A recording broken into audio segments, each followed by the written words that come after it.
I'm going to call to order the closed session adjourned regular meeting of the City Council. Could I get a roll call, please? Councilmember Waller, Present. Councilmember Castle, Here. Councilmember Kelly Jedovich. Here. Councilmember Obaji. Here. Councilmember Barron, Here. Mayor Light. Here. Do we have any blue folder items for closed session? None for closed session. Okay, we have no one in the audience. Anybody online to do public communications on closed session items? We do not have Zoom attendees and no e-comments for closed session. Okay, let's see. Can I get a motion to recess to the closed session? So moved. Second. Okay, before we vote, can you read off what we'll be talking about? Yes, as authorized by the government code is listed on the published agenda. The following items will be discussed in closed session. For items F1 through F3, they're under the title Conference with Council Existing Litigation. For item F1, the name of the case is Hardaway Leonard Steve versus Roxanne Barrientos Cami, Aguido Modesto, City of Hawthorne, City of Manhattan Beach, City of Redondo Beach, and those 1 through 50 inclusive, case number 25 TRC V01762. For item F2, the name of the case is Estate of Jose Sosa, buy-in through his heir and successor in interest, NR individually, buy-in through his guardian ad litem, Michelle Rodriguez, Francisca Rodriguez individually versus Redondo Beach Police Department, a public entity, City of Redondo Beach, a public entity, and those 1 through 10 inclusive, case number 225-CV-2547-PA-JPR. For item F3, the name of the case is John Bell versus City of Redondo Beach et al., case number 25-3578. Item F4, Conference with Legal Counsel, anticipated potential litigation. There's 1 potential case. And for item F5, Conference with Real Property Negotiator, the property is 309 Esplanade. Thank you. Okay, and City Manager Wojciechowski, who will be speaking to these items in the closed session? Yes, Mayor. For all items this evening, myself, City Attorney Joy Ford, and Assistant City Attorney Cheryl Park. For item F1, we will also have Diane Strickfadden, our Human Resources Director. And for item F5, we will be joined by Elizabeth House, our Community Services Director, Kelly Orta, our Deputy Community Services Director, and Christine Shin, Senior Deputy City Attorney. Okay, thank you. Let's see, we had the motion to recess to closed session. All for it? Aye. Anybody opposed? Okay, we will be going to closed session. We will come back to report out on materials and start the open session of the City Council on or about 6 p.m. Thank you. Thank you.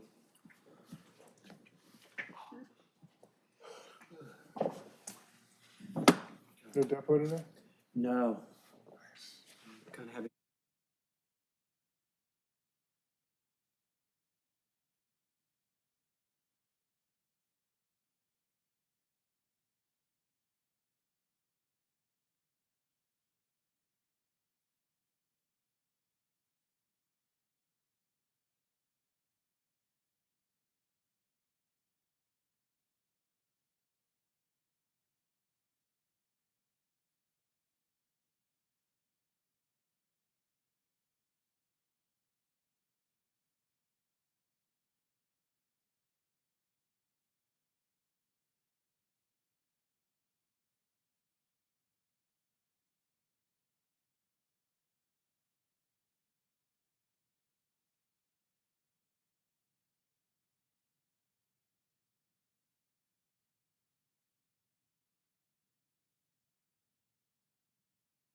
closed session to open session. Could I get a roll call, please?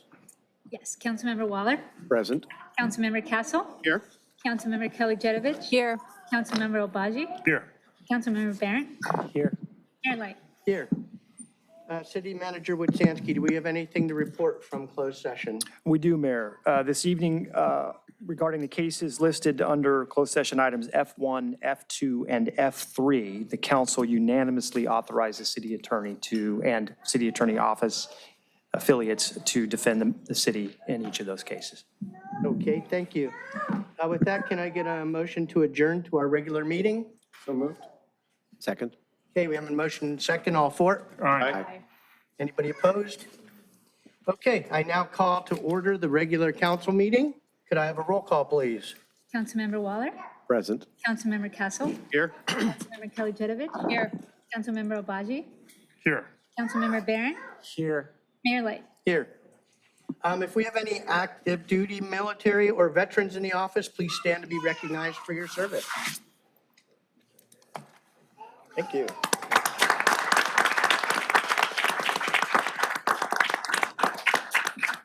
Okay, now let us all stand for the salute to the flag, and please remain standing for a moment of silence afterwards. I'd like to call up Vivian, who's going to lead us in the Pledge of Allegiance. Vivian, the floor is all yours. Good evening. My name is Vivian. I'm a fourth grader at Alta Vista Elementary School. My favorite subject in school is art. I love my friends in life in Redondo Beach. Please put your hand over your heart and join me in the Pledge of Allegiance. Ready? Begin.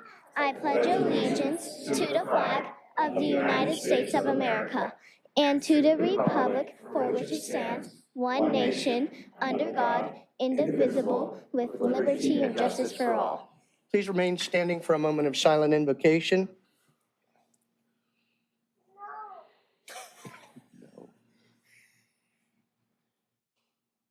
Okay, thank you. You can be seated. Vivian, come on up. Well done. Good job. You were very clear. Good job. Okay. Good turn. Is that Dad? 1, 2. Mom? Somebody? Do we know who this Did you come here all by yourself?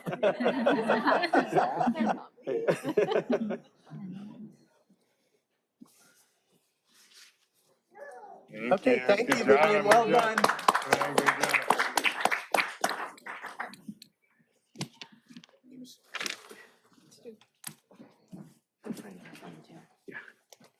Okay, now presentations, proclamations, and announcements, and AB 1234 travel expense reports. We do have some presentations tonight, so I will come down front.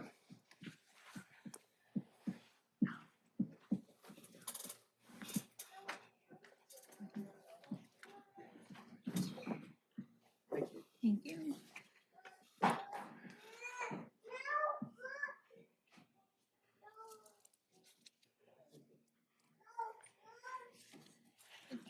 Okay, tonight we're here to recognize the commendation for the Redondo Beach Public Safety staff for receiving awards at the recent Medal of Valor Awards presentations.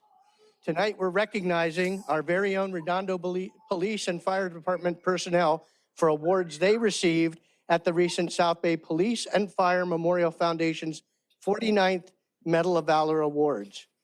The South Bay Police and Fire Memorial Foundation is an organization dedicated to providing financial support for families of fallen or disabled police and fire personnel from 9 South Bay cities. The foundation's vision includes fundraising events used to create a solid financial base to provide support to police officers, firefighters, and their families when they find themselves in an unexpected time of need.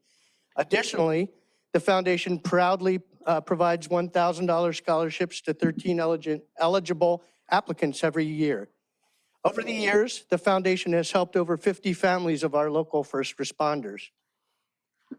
One of their signature events is the Medal of Valor Awards, which was held this year on May 22nd.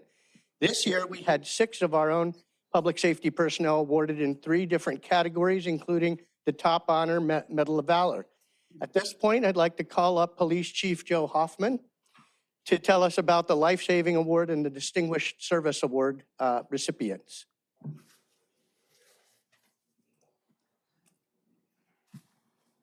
I thought you were going to walk out on me.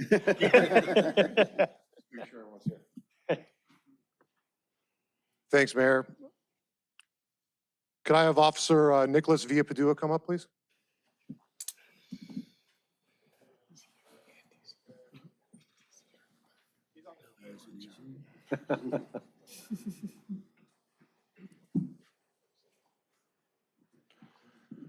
On Saturday, December 7th at 10:39 a.m., Officer Nicholas Villapadua responded to a call about a motionless individual that was on a sidewalk in Redondo Beach.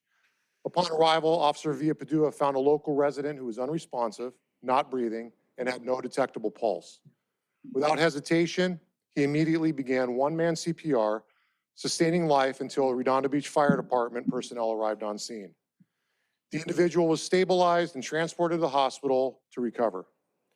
Nicholas's actions that day directly contributed to the survival of a fellow community member.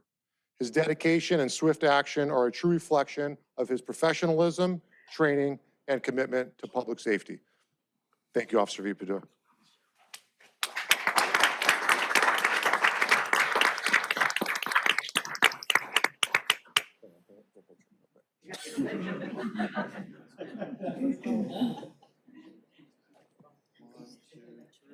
One, two, three.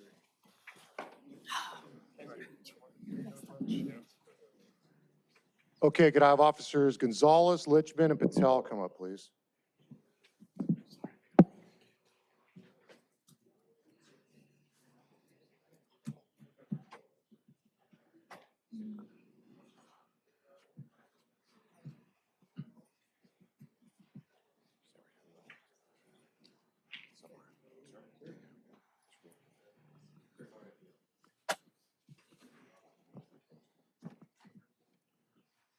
On the night of May 7th, just after 11 p.m., Redondo Beach PD received a call of shots fired at a motel on South Pacific Coast Highway. Officers Tyler Lichman, Chintan Patel, and Mario Gonzalez were first on scene and located a male suffering from a critical gunshot wound to the chest. Without knowing the shooter's whereabouts or if the scene was still active, the officers developed a tactical plan to rescue the victim.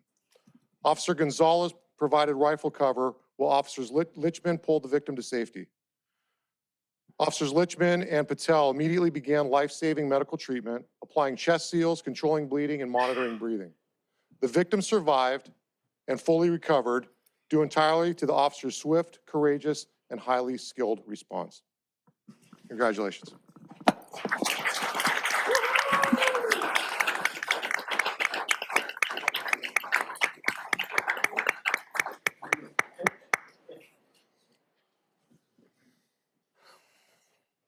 Thank you, sir. One, two, three. One, two, three. Good job.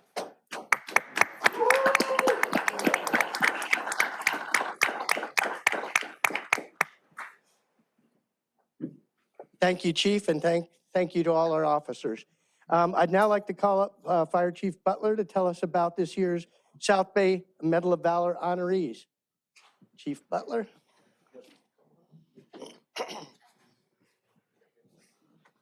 Thank you, Mayor. So before I begin, Chief Hoffman and I talk a lot about how anybody in this room of our law enforcement family at some point in their career definitely were in a position where they put their life at risk and a grave personal risk. And so I kind of feel like we owe it to you guys as well and gals for all the work you guys do. I had kind of have firsthand experience on this incident. Happened November 2nd, 2024. I happened to be at Fire Station 3, our Harbor Patrol office. It was a weekend, and a call came in for a Mayday vessel in distress. I jumped on the rescue boat with Chad and Brad, and we headed out to look for a missing vessel whose only known last location was off Avenue C, and that they didn't have much time left. We headed out past the break wall, and we encountered 6 to 8 foot waves. In fact, I was drenched in my civilian clothes as I hung onto the boat. And these two individuals, calm as could be, we went out searching. We went to Avenue C and didn't find anybody. And at that point, we thought, well, maybe this is a false alarm. Maybe somebody thought someone was in distress. But without hesitation, Captain Smith, Chad, and Brad Godinez made a decision, let's go out to sea. Because if it's Avenue C here, maybe they saw him way out. We traveled out for about maybe 2 miles, and we kept going, and we kept going, and we kept seeing what we thought was a boat, but there was a buoy and then a marker. And then way off in the distance towards Palos Verdes, these individuals saw what appeared to be, it could have been a buoy, but it was much larger. And as we approached it, I was on the vessel. There was 5 people clinging for their lives, hanging on to the hull of this boat. I could not believe my eyes. Over 35 years in the fire service, I have never seen something like this materialize right in front of me. Without hesitation, Specialist Godinez grabbed his equipment and jumped in the water. It was cold, windy, winter, and not only was it a tough swim, but we had to make sure the boat was far enough from the vessel so we wouldn't collide. He swam out, and then boat captain Smith was able to position the vessel in a way that we can both effect the rescues and also find a way out. One by one, they swam the victims over to the boat. As a matter of fact, in one of the instances, one of the victims panicked so much that was trying to drown Brad. Not only that, the entanglement of the mast, the sails, and the cables became a really big hazard for them. With all this effort and work into it, they were able to take individuals onto our boat and save them. They were gonna perish for sure. The sun was going down. And they put so much effort into this at their own personal risk to make the rescue. Later on, the Baywatch came in and started assisting us. We brought the victims into Fire Station 3 in the harbor here, and these individuals went back out because they had found a 6th victim who unfortunately, after much life resuscitation, had passed away. What I can tell you right now is that public safety is a shared responsibility, and it's unified command that makes us the strongest. Not only were we working with the Coast Guard, Baywatch, but on land, we had a unified command with police, fire, and the lifeguards. I was, quite frankly, just amazed at the nerves of steel that these individuals had, but also their ability to swim and operate in those environments. So with that, I want to thank you guys for your commitment. Thank you for everything you do. And I know this isn't really what you guys like to do. You don't like to be recognized, but there's a lot of times that the public really needs to understand what we do. And these are silent professionals that you really never see. So with that, can I put the Medal of Valor on you guys?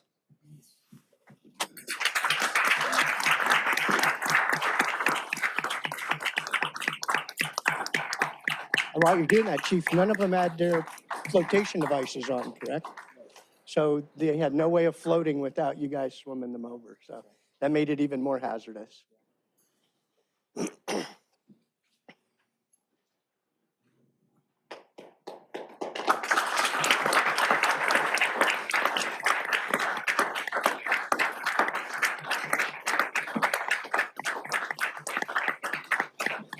And as mayor, on behalf of the city council and the residents, I'd like to give you this plaque recognizing your bravery. Good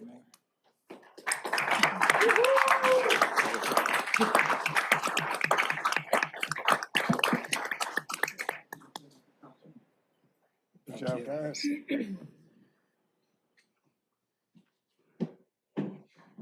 One more round of applause, please.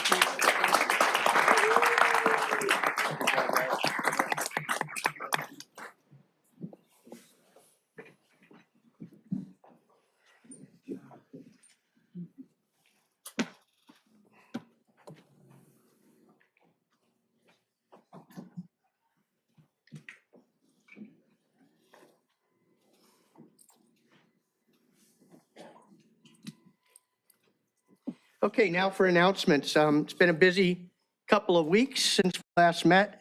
I presented the state of the city. We'll soon be posting that up on the website, right, Mike? We'll be getting that up there. Also had a meeting, Mike and I, city manager and I had a meeting with representatives of the governor's office, and we told them how we feel about local control. So that was a lot of fun. I was on a panel of mayors in front of a realty group that funneled questions at us. So that was another fun event. We had the Riviera Village Festival. I participated in a local amateur ham radio event at Wilderness Park, and also attended the Pride Paddle and Luncheon in King Harbor at King Harbor Yacht Club. And finally, we did get word, I want to announce, we got word from the county Department of Health that their appeal, they will hear our appeal on Dominguez Park on the 23rd of July. And they're going to hold it here so residents from Redondo can testify on the impact of not having that playground available. And that's all I had. I'll turn it over. Let's see, we'll go a different route today. Okay, Councilmember Obaji, I'll let you go first. All right. No major announcements, but on the note of recognizing our firefighters, Mike Klein, Assistant Director of Public Works, texted me this. I stopped off at 7 a.m. at Fire Station 2 to check in with Captain Jason Brown and have a cup of coffee. But Engine 62 got called out for a heart patient issue. The patient went into a heart failure on a new paramedic on Jason's team, had to defibrillate her with paddles, saving her life. Jason came back and told me from the call and told me what happened, but his tone was so matter of fact and normal that this is just what they do. I was so impressed with the candor and professionalism. He has shown me what RBFD has as a department, professionalism. Captain Brown and his team saved a life today before he even had his coffee. Who can say that? So thank you to our firefighters. Thank you. Is that it? That's it. Councilmember Barrera. Thank you, Mayor. I wanted to announce that the Economic Development Subcommittee has been moving forward with the mayor and Councilman Castle, our city manager and staff. And I think we're making good progress, and we're going to get that on the agenda so we could give an update to the council, provide kind of a status and any proposed interim recommendations we may have. Thank Okay, you. thank you. Councilmember Kalajerovich. Yeah, you caught me off guard. I just wanted to announce I will have a Zoom meeting online for District 3, but open to the entire community. Later in July, I don't have the date set, but it will be on the website, as well as I'll send out a newsletter. That's it. Thank you. Thank you. Councilmember Waller. All right, thank you. In addition to, I think, everybody here attended the State of the City. A couple of weekends ago, I got to go to the MIT Alumni Association of Southern California's annual brunch and got to do a panel discussion with LA City Council member Nithya Raman and Costa Mesa Council member Arliss Reynolds. So nice that I got to both meet other council members from other areas, but we got to talk about public service and ways for other people to be involved the same way that we are. Riviera Village Summer Festival was just this past weekend, Friday, Saturday, Sunday. It seemed to be very popular. I was there Friday and Saturday both. Appeared to be a really good, very popular festival. I didn't hear about any problems. Crowds that were good, but that's always a good thing. I also attended the Pride Paddle and Show on Sunday. And this upcoming Saturday at 9 a.m. at Esplanade and Avenue I will be the Keep the Esplanade Beautiful monthly Saturday sweep cleanup. And I will probably end up doing a Zoom meeting sometime later in this month as well. I'm trying to arrange an in-person meeting and still working on dates and locations for that. Okay, thank you. Councilmember Castle. As many of my fellow council members stated, we all attended the State of the City, which was very well attended by different organizations around the city and the surrounding area. Also, this last Sunday, I attended the Pride Paddle at King Harbor, and also the Riviera Festival, which I think has been one of the best festivals we've had in the last several years, especially since COVID. We had great weather for it, and it was great showcasing of the city and the Riviera Village area. Later this month, on July 17th, I'm planning to have my in-person community meeting here at the library on the second floor at 5:30 until 6:45. And this month, we're going to have Jeff Jones of Quality Seafood and also the new president of the King Harbor Association come and speak about things down at the pier and the waterfront. So it's open to the entire city, so you don't have to be a member of just District 2, but I'd love to see you there again on the July 17th at 5:30. And that's all I have. Okay, thank you. And I assume nobody has any AB 1, 2, 3, 4 travel expense reports, correct? Not yet. Okay, let's see. Can I get a motion to approve the order of the agenda, or would any of you like to rearrange the agenda? So move to approve? Second. Okay, all for it? Aye. Anybody opposed? Okay, so we'll be sticking with the order of agenda as written. Can I get a motion to recess to a regular meeting of the Community Financing Authority? So moved. Second? Okay, motion and a second, all for it? Aye. Okay, anybody opposed? No. Okay, I'll call to order, regular meeting of the Redondo Beach Community Financing Authority. Could I get a roll call, please? Yes. Member Waller, Present. Member Castle, Here? Member Kalojedovich, Here. Member Obaji, Here. Member Barron, Here. Chairman Light. Here. Can I get a motion to approve the order of agenda? Move to approve the order of the agenda unmodified. Second. Okay, got a motion and a second, all for it? Aye. Aye. Anybody opposed? Okay. Let's see, do we have any blue folder items? None for this meeting. Okay, let's see, we have the consent calendar. Would anybody wish to pull anything from the consent calendar for further discussion? Okay, can I get a motion to approve the consent calendar? Move to approve consent calendar. Second? Okay, we have a motion and a second. Anyone from the public wish to address any of the items on the consent calendar for the Community Financing Authority? Anyone online? No hands raised on Zoom, and there are no e-comments. Okay, thank you. Let's see, so I'll call the vote. All for? Aye. Anyone opposed? Okay, unanimous. We had no excluded consent calendar items. Now we're down to public participation on non-agenda items for the Finance Authority. This section is intended to provide the members of the public with the opportunity to comment on any subject of the Finance Authority that does not appear on this agenda for action. This section is limited to 30 minutes. Each speaker will be afforded 3 minutes to address the Community Financing Authority. Each speaker will be permitted to speak only once, and we'll take written requests first, which we do have one, and that is Joan Irvine.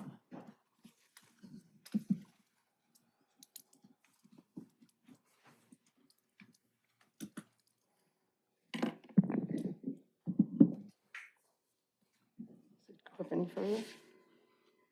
Okay. Hi, Joan Irvine, District 1. Mayor, city council members, city staff, and people who are here today. At the May 6, 2025 meeting, the city council approved an additional over $300,000 for the Southern California Park, bringing the total to over $1 million. Despite significant budget constraints, the decision was justified because too much time and money had already been invested, and the council didn't want to second-guess prior city council decisions. That set a precedent. The same logic must now be applied to the cannabis policy. The city has spent 8 years and likely millions of dollars in staff time and consulting fees. So this isn't under the Financing Authority. Yes, I'm bringing up finance stuff. Under the Financing Authority, which is limited to the Kincaid's area of the harbor. Okay. Yeah. Okay, then I had incorrect information because I was informed. Okay, then I will bring this up later. City Manager Wojciechowski, I'm correct on that, right? This is a very limited area that, Yeah, this, I think it would be non-agenda items related to the financing authority. I think you're wanting to speak to something that's later on the agenda is my, Well, it's later on, but I wanted to talk about financial responsibility. yeah, that's not the finance. that wouldn't really be the authority. purview of this authority. This has more of the transactional element of it. Oh, okay, great. Well, thank you. Thank you. Anyone else wish to address the council on this item? Anybody online? No hands raised on Zoom and no e-comments. Okay, let's see. Next item on here is any referrals to staff. Councilmember Waller, Councilmember Castle, Councilmember Kalajerovich, Councilmember Obaji, Done, thank you. Councilmember Barrett. Okay, with that, I'll take a motion to adjourn back to our regular open session. Motion to adjourn. Second? Okay, motion and second, all for? Aye. Okay. Okay, back to the regular agenda. Could I get a roll call, please? Councilmember Waller, Present? Councilmember Castle, Here? Councilmember Kalajetovich, Here. Councilmember Obaji, Here. Councilmember Barrett, Here. Mayor Light. Here. Okay, there's a parking authority regular meeting normally scheduled for now that has been canceled, so we're jumped down to blue folder items. Any blue folder items for the council open session? Yes, Mayor, we have 4 tonight. Item H14, the agreement with Beach Life Festival for 2028 Summer Olympics marketing. We have a signed agreement, list of invites and attendees of Mayor 28th committee meetings of July 11th and 18th, 2025. PSM Communications, our proposal, and a briefing PowerPoint presentation. For J1, non-agenda items, we have public communication. For N1, discussion on the retail cannabis permit application process. We have an updated buffer map, revised RFA to reflect removal of city council presentation requirement and public communication. And for item P1, the discussion on updates to the structure of the city boards and commissions, public communication. Thank you. Okay, thank you. Just a little point of order. Mike Cook, I'm not seeing present on my screen. I have the regular computer, but I can't switch to present. Let's see, okay, so jumping down to consent calendar items, does anyone want to pull any of the consent calendar items? There's nothing on anybody's present. There's nothing on anybody's present. So none of us have it. No? Oh, that's your PC. Okay, we're down to item H. Does anyone wish to pull anything from the I'm consent sorry, calendar? Mayor, did we get a motion to receive and file the blue folder items? Oh, I'm sorry. Motion to receive and file. Second? Okay, all for it? Aye. Sorry about that. Okay, now we're down to consent calendar. Does anyone wish to pull anything from the consent calendar? Councilmember Waller? No. Councilmember Castle? No? Councilmember Kalajerovich? I just wanted to make a comment about H12. This is for the purchase with grant funds, a barrier system for for the police department. And I just want to note that this grant opportunity and purchasing these items will reduce costs for some of our nonprofits who are running programs in the city, 10K and the like. So thank you for exploring this and getting it done. Appreciate it. That's it. None. Okay, thank you. Councilmember Obaji? None for me, please. Councilmember Barrett? Yes, H14, but I'd first like if you could give a presentation of the great work you and the subcommittee have done on the Olympic subcommittee to kick it off. I will do that when we get to the excluded consent calendar items. Okay, sounds good. Okay. Let's see, can I get a motion to approve all the consent calendar items with the exception of H14? So moved. Second? Okay, we have a motion and a second. Does anyone from the audience wish to address any of the consent calendar items, H1 through H13? We will be discussing H14 in the next item. So anyone from the public? Anyone online? No hands raised on Zoom, but for the record, we do have one comment on H6 against, one comment on H11 in support. Okay, thank you. Let's see, can I get a call, vote on yeas or nays on the consent calendar items H1 through H13 with the exception of H14. All for it? Aye. Anybody opposed? Okay, thank you. Do you have anything to read? Yes, 3 tonight, Mayor. Item H10, adopt by title only, resolution number CC-2507-047, a resolution of the City Council of the City of Redondo Beach, California, amending the official book of class specifications to update the position of Chief Deputy City Treasurer. Item H12, adopt by 4/5 vote and by title only, resolution number CC-2507-048, a resolution of the City Council of the City of Redondo Beach, California, authorizing a fiscal year 2025-2026 budget modification to appropriate $265,901 in the additional grant year 2021 State Homeland Security Program grant funds to the Intergovernmental Grants Fund.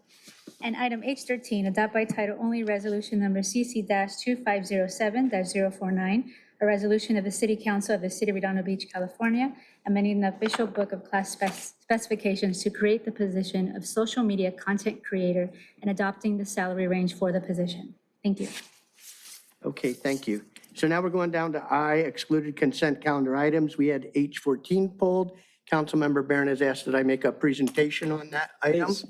I can't see it on the screen, so apologize. I'll have to turn my back to the audience to do it. Oh, or however you want to do it, Well, I need to read. or whatever. So can over- you project that briefing? We're going to, You know what I'll do is I'll come down and do it from the podium so I Yeah. can speak into a mic and we should check. Let's just check, Mayor, before you leave. I have it up. It's not showing. Oh, the first letter, get it up. There we go. Oh, There we go. you got it? Yep, that's it. That's her. Okay, There you go. perfect. Okay, so this is related to item H14, the $40,000 contract to do some Olympic marketing. Let's go to the next slide, please. So just as some background, we've been moving out on the Olympics for quite some time. On the 5th of April of this year, Mayor Bass called a mayor convening of all 88 mayors in LA County. We talked there, we had a presentation from the president of LA 28 and some of the staff there. They told us the venue locations for the different events and also indicated a desire to be like the Paris Olympics, where all 88 cities of LA County would have a watch party within their city. And then there's other events that cities could sponsor, but that was the one under the purview of the Olympic Committee. They also I relayed that briefing to both staff and council and announced my intent to form a Redondo Olympic Committee from that. I also accepted inputs on membership for that committee. Subsequent to that meeting, I had conversations with a gentleman named Vic Knoll, who's the LA 28 Director of Venue Relations. He further clarified that watch parties are to be funded by the cities, and that if we wanted to use the Olympic logo, the LA 28 official logo, and any direct feeds, we have to comply with requirements that they have not yet established. So cities are on their own for the watch party logistics and funding, and if we want to use their logo and their direct feed, we have to comply with whatever requirements they publish in the future. Cities are also on their own for attracting teams. Many of the Olympic teams, especially the wealthier nations, will come out a month or so before the Olympics to practice so they can acclimatize to the area. And so just to get their teams ready for the event after traveling, all the way from their different nations. And so, we're on our own for attracting a team or any nations to our towns. And LA 28 provides a flat site, that's a typo there, it should be SITE, a website where cities can list their assets that are available to the different countries and the different teams, but there's not enough room to kind of advertise why yours is better or why they might want to consider that. So they'd see, gym at Redondo Union High School, and that's about all you'd see on that flat site. Next slide, please. Subsequent to that, there was a meeting that Supervisor Holly Mitchell had, they called it Mayor's Convening. That was held on the 8th of May, and there I had discussions with the Mayor O'Brien from Culver City He stated that they had already locked down the New Zealand team as a hospitality house. And we subsequently, I called them up later and we exchanged emails on details on how they were able to get attract the New Zealand team to their town. And they put quite a bit of effort into it over a several month period. And I have I found on their website the package they had put together, which was a pretty spectacular package. I held the first meeting of the Olympic Committee on 11 June and kind of promulgated there's 3 opportunities for the city of Redondo: a watch party, an official Olympic watch party, be a hospitality city similar to Culver City, or to provide training and or admin facility for participating nations. Marketing was required. As we discussed it, we determined marketing was required for sponsors and for attracting sponsors and for attracting teams. And then we found out in the meeting that teams would be visiting LA in mid to late July. So from that, we determined we need to act quickly on the marketing. So we talked about forming an Olympic marketing subcommittee due to the short timelines. And there was an action that went out for all to submit assets and contacts, the assets that they may have from their organization and contacts that people may have from the different embassies and consulates in the LA area. I did announce this meeting before and after at the city council meetings before and after the meeting. Next slide, please. On 17 June, as we finalized the budget, I did ask for $50K to be set aside for Olympic marketing, which the council approved unanimously. And then on the 18th, we had the meeting of the marketing subcommittee. Now, I have a slide that shows who was in each of those meetings coming up. At that time, we discovered that we actually got a little breathing room. The teams weren't coming to LA until August, sometime in August. And we discussed the broad need for, what we need from a marketing perspective. So digital marketing to include pitch deck, flyers, and brochures, promo video or videos, and a dedicated website. And again, we put out the call for asset listings and also for marketing sources that each of the people attending might have. Beach Life and PSM is the marketing firm for our hotels, offered that they would like to bid the work. I put together a statement of work and incorporated comments from staff after I circulated with that. We did get the 2 bids from each of them. Beach Life was the lower price and very well situated with raw video and image reuse from their Beach Life marketing. Next slide, please. So I'm not going to walk through all of these, but these were the people who were invited to both the committee, which you'll see in the 3rd column, and in the marketing subcommittee. The first X is whether they were invited, and the second X is whether they attended. We did add personnel. For example, Tim Dodd from Culver City got wind that we were holding this committee and offered to give us some insight on what Culver City was doing. And he had a lot of insight on when the events were coming up for the Olympic teams coming to the US, to Los Angeles. Also, some of for example, Rebecca Elder from the hotel rep invited PSM, and so we continued to invite them to the marketing subcommittee. If there's a 0 next to the name anywhere, that means they didn't attend the actual meeting. And so that's that slide. Next slide, please. So the decision tonight, the statement of work and assessment and proposals was by city staff and the mayor. It was not done by the subcommittee. The selection follows our city processes. There were 2 bidders, as I said before, PSM and Beach Life. Beach Life is the lower bidder. Beach Life is qualified and is under our budget. Beach Life offers us the reuse of their raw videos and images that they use for the Beach Life Festival. They've also proven successful in attracting from a worldwide market and in attracting sponsors. We had insufficient time to pull together a full RFP and do the related source selection. And likely for a contract of this size, it had to be under $50K. It would cost more for staff time and effort than the effort itself would cost. And this council approves many contracts, larger and smaller, without formal RFPs and formal source selections. So the real decision tonight is whether we want to have marketing material ready for the team visits in August. And then I do have one final note because there is, if you could go to the next slide. Related to this, we did actually from Mr. Dodd got to speak with Craig Monk, who is a former New Zealand bronze medalist in sailing, about Redondo being the site for the New Zealand sailing team. While their hospitality site would be Culver City, the team would potentially practice in our harbor. On June 23rd, we gave a tour to Mr. Monk and his wife. He seemed very impressed with the harbor and the related amenities. And from what I understand, he passed his assessment on to the New Zealand sailing team administrative officials. And now we know that we're planning on a representative from the New Zealand Olympic sailing team visiting here in the next 2 weeks. He will also be visiting San Pedro and Long Beach. So that's kind of a recap of everything we've done to date and why this item's before the council tonight the way it is. So I'll turn it over to you, Councilmember Barrett. Well, thank you, Mayor. Thank you for that terrific presentation, and to the extent Jane Chung had anything to do with it, thank you too. Or maybe the mayor did this on his own. And No. Well, I did the briefing, but Jane has done a ton of the work. So thanks, Jane. It's a lot of work, and it's important work for not just the Olympics, but FIFA, World Cup.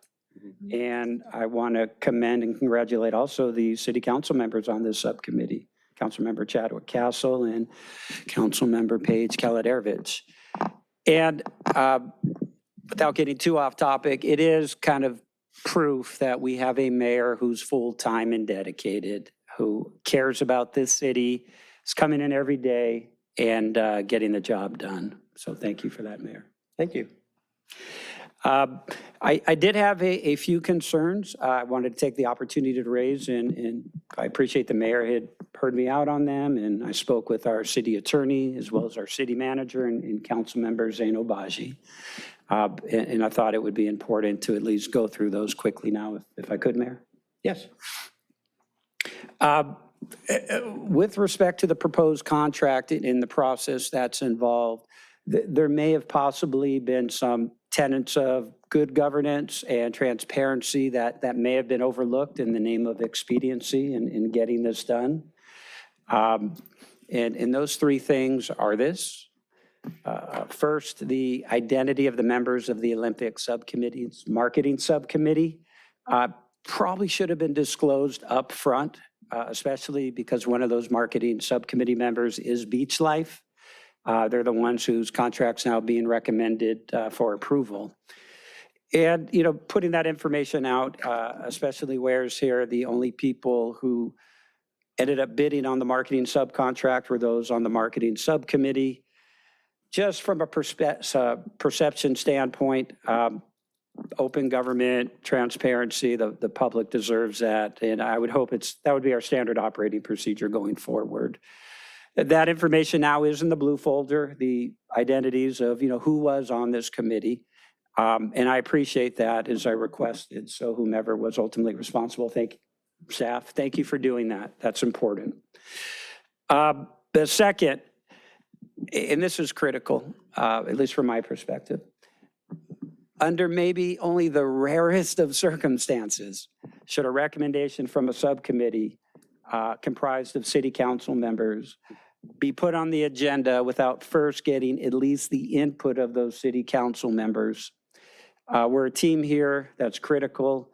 I don't know if that was done or not because I'm not Brown acted with those folks. To the extent it wasn't, I would ask in the future that it be done because, you know, the city council has a critical role to play, even when it's a rush and it's like, hey, we got to get this done. That would be my request. And I'm not saying it was a go-it-alone approach, which wouldn't be ideal, but let's keep everybody in the process. And then the third part, and this is per the admin report, is where I first learned about it. There was a bid from PSM, and we saw that in the presentation. And PSM, as the mayor rightly mentioned, does marketing for the Redondo Beach Travel and Tourism Board. And let me just take a moment to say that's a great organization. And Rebecca Elder, who you know, she's come in here many times, is doing a terrific job on that. With respect to that PSM bid, that wasn't provided to council. And we as a council were here to make a decision on who should get this contract. I asked that the PSM bid be disclosed so that the city council could at least evaluate it on the merits and the public can see it. And we have a lot of folks from the public here today, some familiar faces, some new faces, and having that disclosure, it helps. It just further bolsters the integrity that we have, that the mayor has always shown. And then we can make our own independent determination as to whether that's the better bid or not, even if it's a higher price. And at my request, I presume through staff, that's now been disclosed, and we have that, and we could look at it and let the chips fall where they may. So those were the three items that jumped out to me. And I think they're important, at least from my perspective, and so I wanted to share them with the council, with staff, with the folks who are here today. And so it sounds like we have a few options here. You know, first, we can consider opening up this process to other bidders. It would have to be a prompt, streamlined mini RFP, get some requests for proposals in. That spells out specifically what we're looking for with a quick turnaround time. That's an option. Is it feasible? I'm not sure, but I put that out there. I thought the mayor spoke to it well. You know, there's a timeline. I'm not fully persuaded that there's necessarily an August rush, especially if what we ultimately envision coming out of this realistically would be like an Olympic watch party down at Seaside Lagoon or what have you. You know, that's 3 years away. I think we had was it the Kings event here at Veterans Park a ways back, and I don't know, for 30 days notice for back-to-back viewing parties of the NHL event. It was World Cup, actually. It was World Cup, right? What, 3,000, 10,000 people? Very well attended. Okay. So we have time. I'm just not persuaded yet that there's a rush. Testament to the mayor's good work. Sounds like we're going to have the sailor come in and take a look at our harbor. I'm glad we've locked that in. It doesn't seem that's locked with getting this contract signed tonight. So I'm happy to hear more about that, but I did want to mention it. Second option is we can consider the PSM contract to the extent there's any interest in doing that tonight. Take a look at it, evaluate it. Or the council can approve the Beach Life marketing contract, either as is or maybe with revisions to some of the terms to get clearer metrics. If that's needed, we'll have the opportunity to do that. And I will say in all events, there may be a role to be had by our new social media director. The name escapes me. Is it Shelley? Content creator. What is that? Content creator. Content creator. Yeah, social media content creator.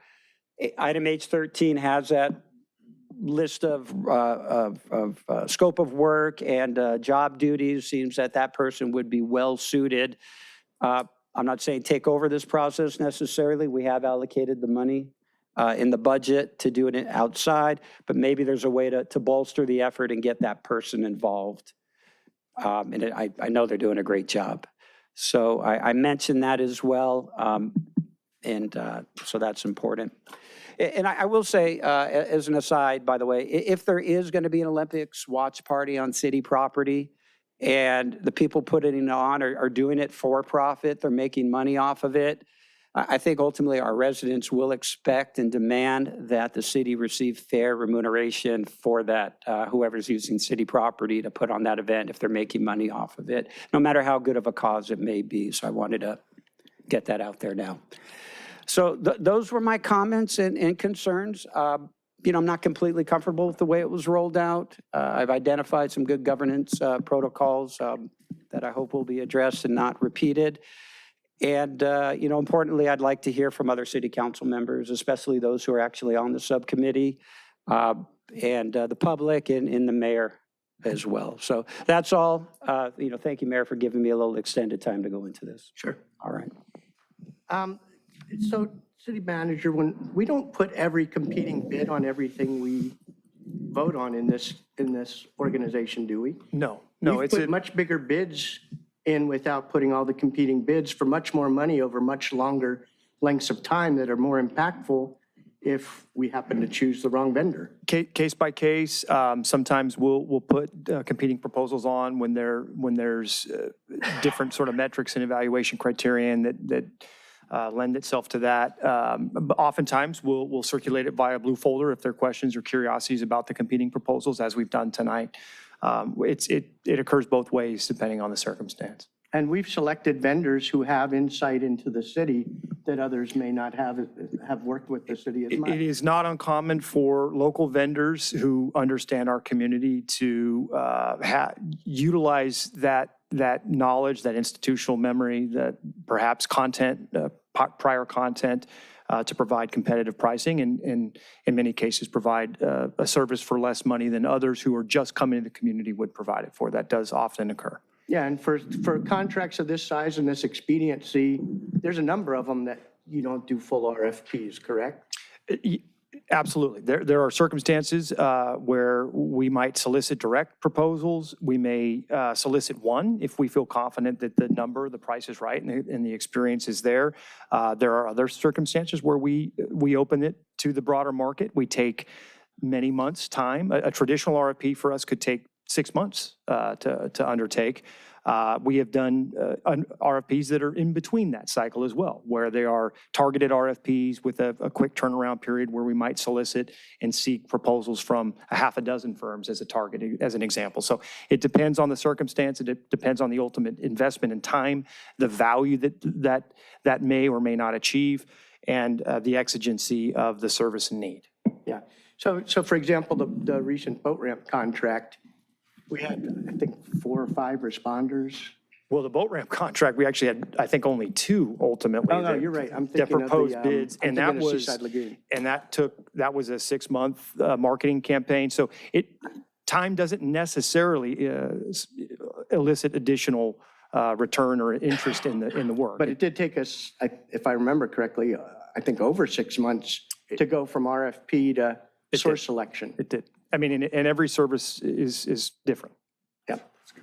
And we did invite the police department at the time, the chief. Well, we scheduled the first meeting during a city manager's meeting. So that was unfortunate, but that's how the times worked out.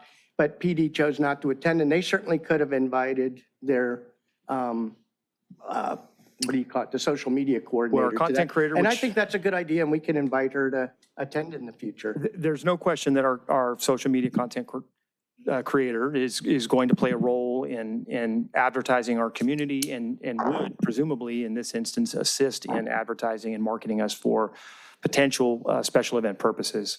Yes.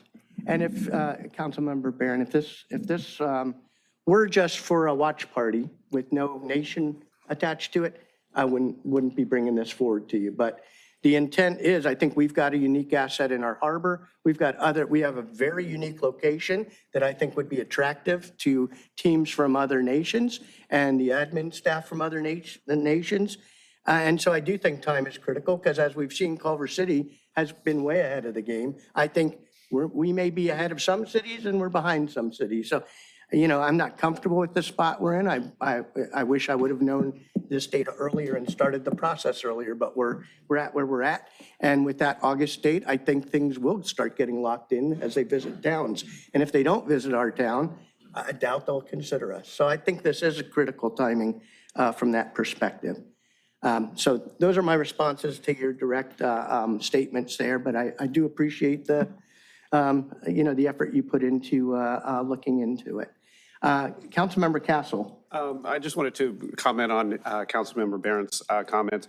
And first, on your first several comments on transparency and governance, I think that those were great ideas. And I think as we do this, not only for the Olympics, but also the World Cup and other events like the Super Bowls and future events around LA, I think that sort of transparency would be important to any committee that's formed for this purpose.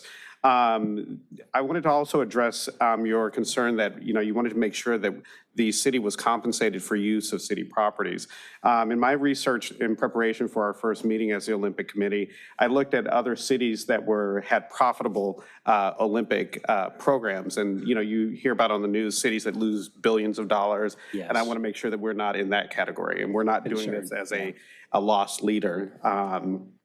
because that's a slippery slope into losing lots of money. And so in that, I saw that, I believe it was the Park City Olympics where they used a lot of existing infrastructure, where they were the most profitable Olympic Games that I think has ever been.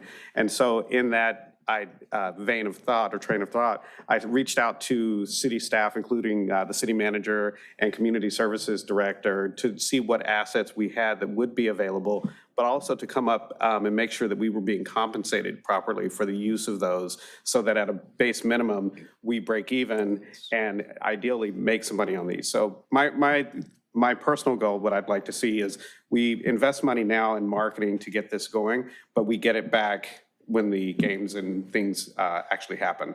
So it's not to end up in the red on this. Yeah. Thank you. Is that it? Yes, that's it. Councilmember Obaji. I'll say thank you, Mayor, for that presentation. That was probably the best consent item presentation I've seen. on council. And thank you, Councilmember Barrett, because despite the fact that we all support the mayor, he dug into this with great diligence and good questions and best practices to guide our city going forward. I appreciate the zeal with which our mayor is moving forward and the benefit, the value that we're getting as a city from having him so enthused about trying to get traction for the city with regard to all this attention that's coming to the County of LA between the Olympics, FIFA, Super Bowl.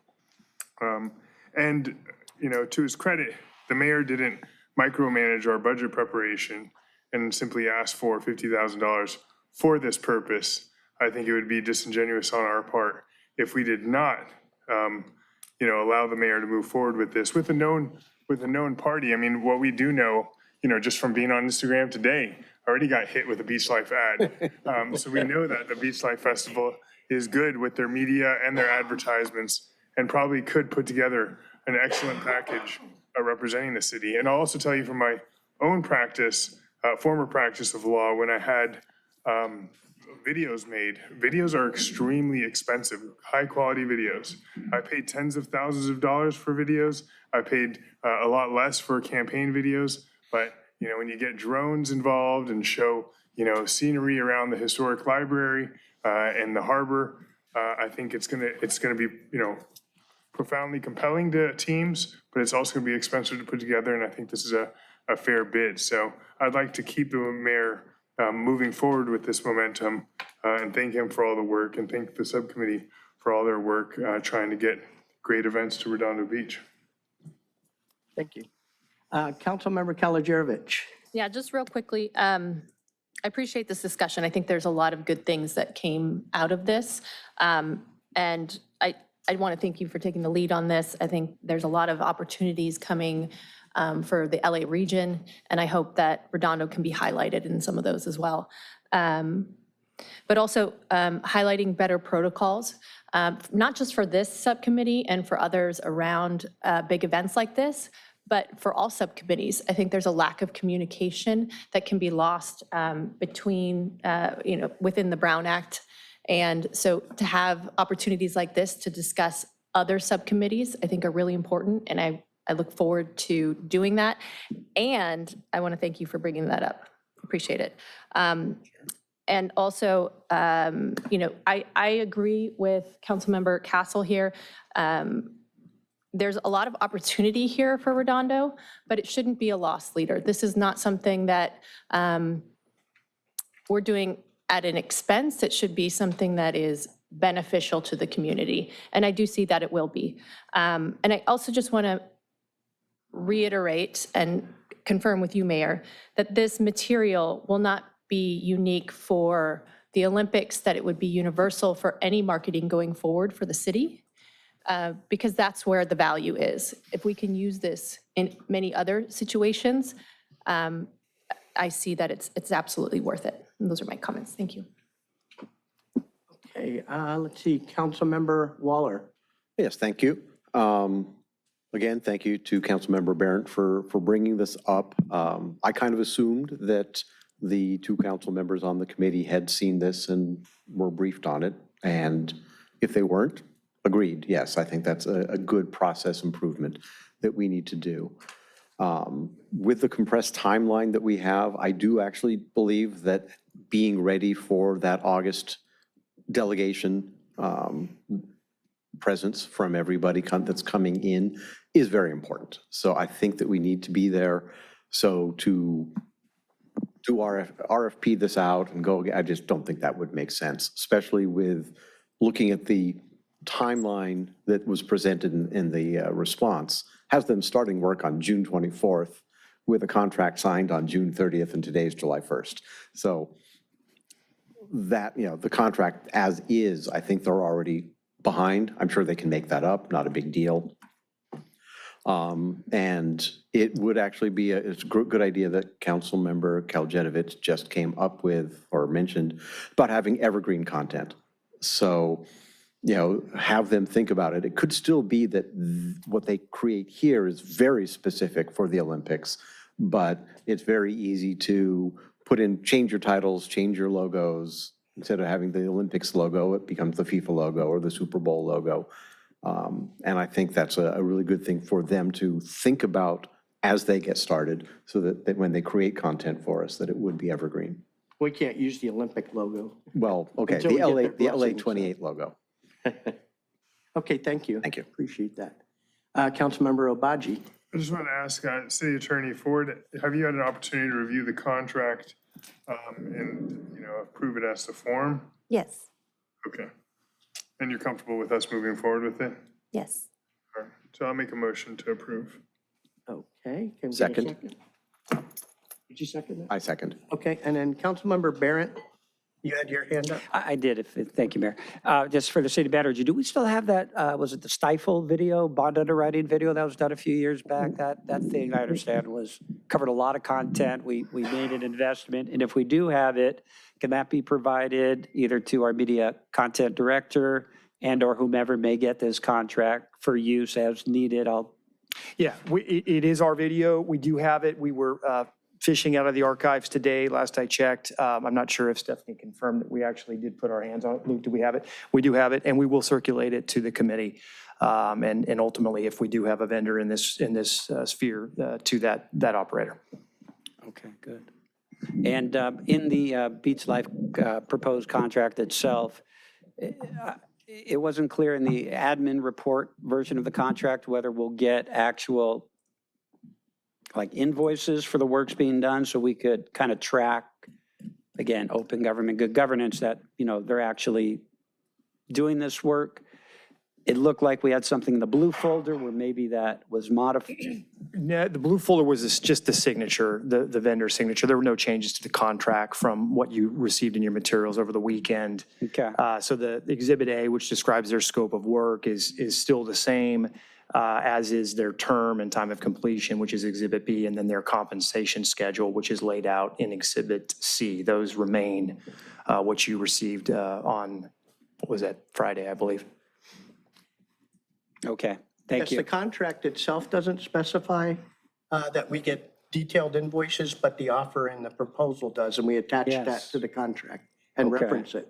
And for our city, if I may. Yes. For city attorney, is that incorporated into the contract, what the mayor just said about getting the specific, so here it is, it's a note, all work is performed within the approved budget ceiling with itemized cost tracking available upon request for transparency. I couldn't have said it better myself, so we can get that.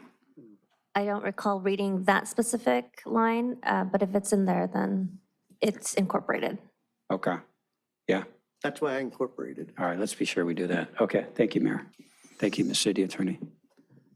Okay, we do have one card on this. I will open up to public presentation, but before I do want to thank staff. I mean, this was an amazing, we found out in our first meeting what a short timeline it was, and staff jumped through hoops to get this done. I normally would not do this without more briefings to the council, and we do intend to come back. In fact, we've got other items we're discussing that I intend to come back to the council once the subcommittee, and this is an internal city subcommittee, knows what we're going to request.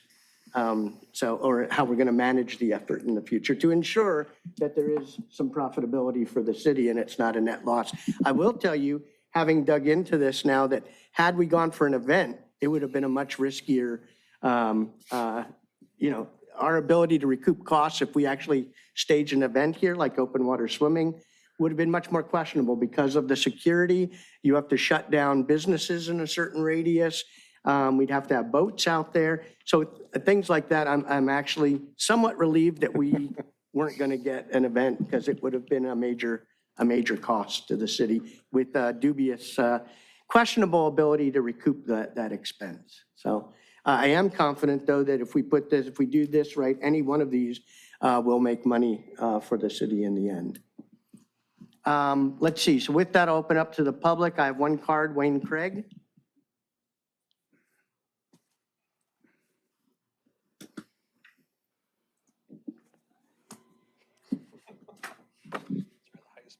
Podium.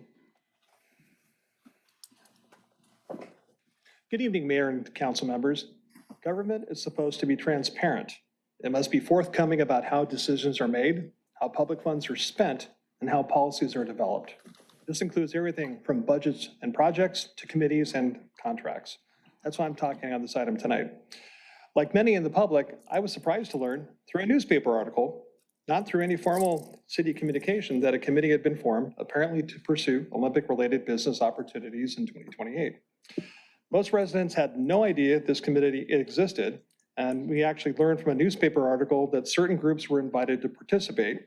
A meeting had already taken place on June 12th, and that the committee voted to recommend a $40,000 marketing contract, an item that is now in front of you tonight for an approval. Until just an hour ago, before the blue flag was released at the last minute, there were unanswered questions about who serves on this committee. The timing and release of this sudden inclusion of attendees' names suggests that staff knew that some lack of transparency was a concern to the public. But what's even more troubling is this. 2 members on this committee that recommended this contract were also bidders for the very same contract work. That does have an appearance of impropriety and potentially a conflict of interest. This kind of closed-door process is not transparent governance, and it undermines public trust. The public deserves better than last-minute disclosures, insider participation, and questionable decision-making. We deserve openness, fairness, and a governance that truly operates in the light of day. Thank you. Anyone else wish to address this item?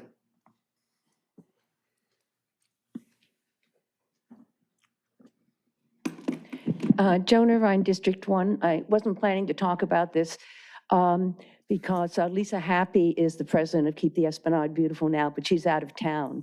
We were planning to be introducing our new chair of our marketing committee.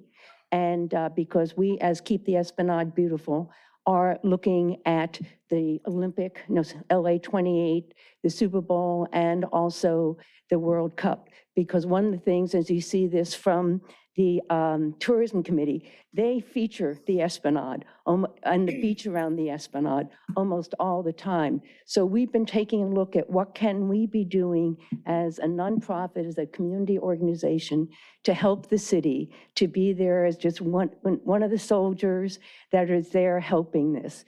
And so what I'll have to check, because I'm, as Wayne said, totally surprised about the subcommittee on marketing. Our chair of the marketing committee is Steve Morris. He has over 30 years of experience in advertising. And so I would like you to, if he's interested, to be considering him on the marketing subcommittee, because we would like to be able to contribute what we can. We're already going to be presenting to the Riviera Village Association some of our ideas for marketing and advertising that we're starting to do. So please consider Keep the Esplanade Beautiful and our marketing chair to be on the committee. Thank you. Anyone else?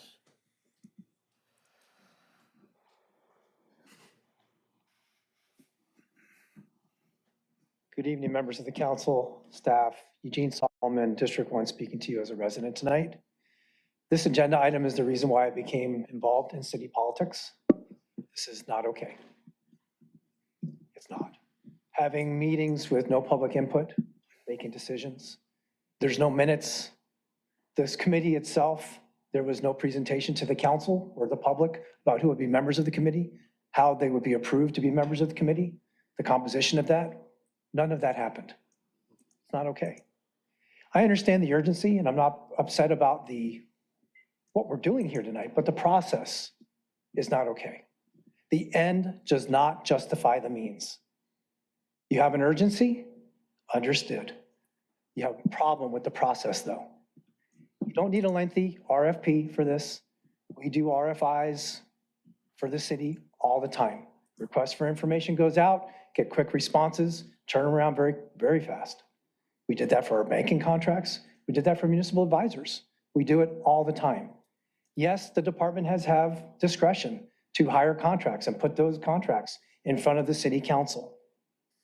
But doing it in this way, as many of you have talked about, this process can be dramatically improved.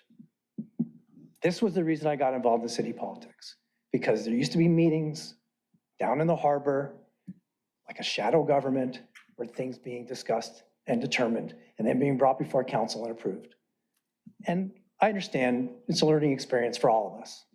And I know that the mayor and the council members will improve this process going forward with some of the input and suggestions that you made here tonight. However, going forward, I would hope that this would not happen again. With regard to the contract itself with PSM, the hotel bid collects hundreds of thousands of dollars to market the city. So if you do select somebody, I would think PSM already has a great deal of that put together, because that's what they do. They spend hundreds of thousands of dollars a year to market the city. So when you talk about something that's already built in, that's already built in. But because of your expediency, because of your process, you're not exploring all these other ideas. And I get it. So what I hope going forward is that we don't know if this is a Brown Act committee. We don't know if there's any minutes. We don't know if there was an opportunity for the public. When you have these meetings in the future, I would hope you allow for all of that, for public input at the meetings, for minutes of the meetings, for you to come back and have a synopsis printed as part of the agenda as to what happened at those meetings, because that's public transparency. Thank you. Anyone else?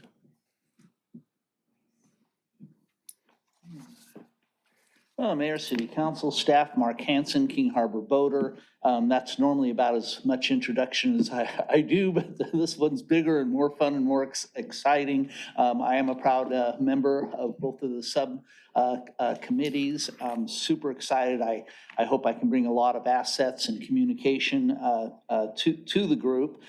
Yeah, most of you know I'm a past Commodore of King Harbor Yacht Club, but I'm also a past Commodore of the Southern California Yachting Association, 88 yacht clubs in the southwestern United States.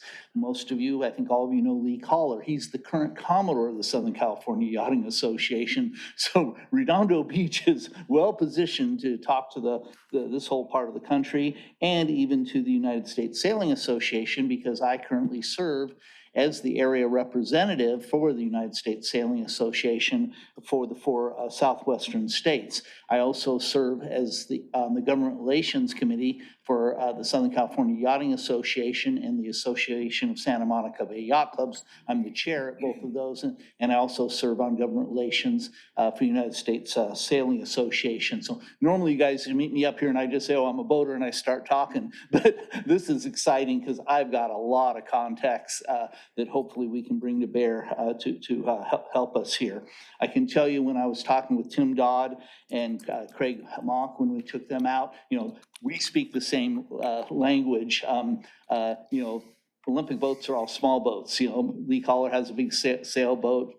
Roger Carlson has a big power boat. But, when I was out there with Craig Mock, Harbor Patrol took us out, we're out on the water, and he's saying, is this the prevailing swell? Is this the prevailing wind? And I said, yeah, and I'll get you a chart. The prevailing wind's 235. Yeah, so we're going hot and heavy on this stuff. One fun coincidence is King Harbor Yacht Club, which is obviously the cool facility that hopefully we can talk them into doing cool stuff at. The gentleman who will almost certainly become our rear Commodore next year will be Commodore in 2028. So great continuity. And he's got 3 national championships, including on small boats. So we got a lot of people that really all speak the same language.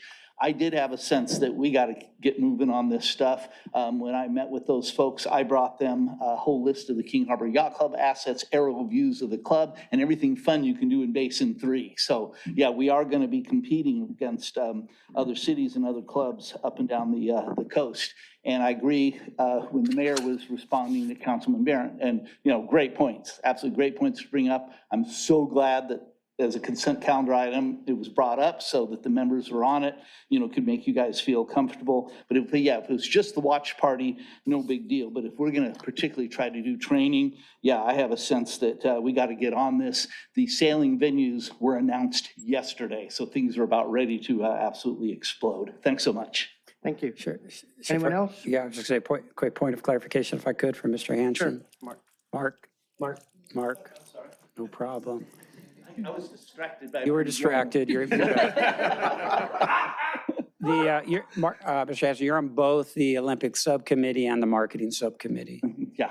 And are you recommending approval of the Beach Life contract over the PSM contract? And if so, why?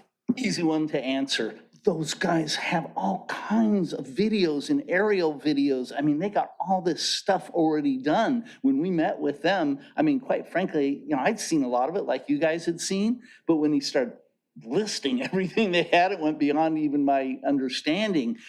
So yeah, I think they're ready to go. They know how to advertise that piece of dirt, okay? I'm sure that, I met the guy from the hotels, great guy, and I'm sure they have great. PSM? Pardon me? The PSM, yes. Okay, So what about met them, great guy. I'm sure they have great stuff, representing a dozen hotels. But I think Beach Life has just been so focused on that piece of dirt. I mean, that's almost certainly where we would put up a video screen, right? So and he's proven himself to do this sort of thing, okay? A lot of us really wondered that first year, if this was gonna be a traffic mess, right? Yeah. And many naysayers came around from that, including myself, saying, wow, they overperformed that job. So Thank yes, you, I'm very Mark. supportive. Thank you, Ryan. Thank you, Mayor, for giving me an Sure, opportunity. thanks. Good evening, Mayor, Council. Leslie from Redondo Beach, District 2. I want to thank you, Councilmember Barrett, for bringing up this subject because when I saw it on the consent calendar, I took a look at it too and said, what the heck is this? And didn't see any presentation on it. I also looked at the expediency of the timeline, and I saw that a meeting took place on June 11th, June 12th, and boom, somebody's asking for $50,000 worth of funds on the 18th, and here's an RFP is already out, and there's a contract that's already done, and that's, less than 2 weeks later for all of this stuff. So I thought, what the heck is going on? As far as the transparency part, when you have a committee that you don't know the members of who it is until 4 o'clock the afternoon that the meeting is coming up, you don't see the other contract until 4 o'clock in the afternoon in the blue folders on the night that you are supposed to rule on it. And you were in closed session, so I don't know when you had time to pull that up, read it, and review it, because I don't think that you do that in closed session.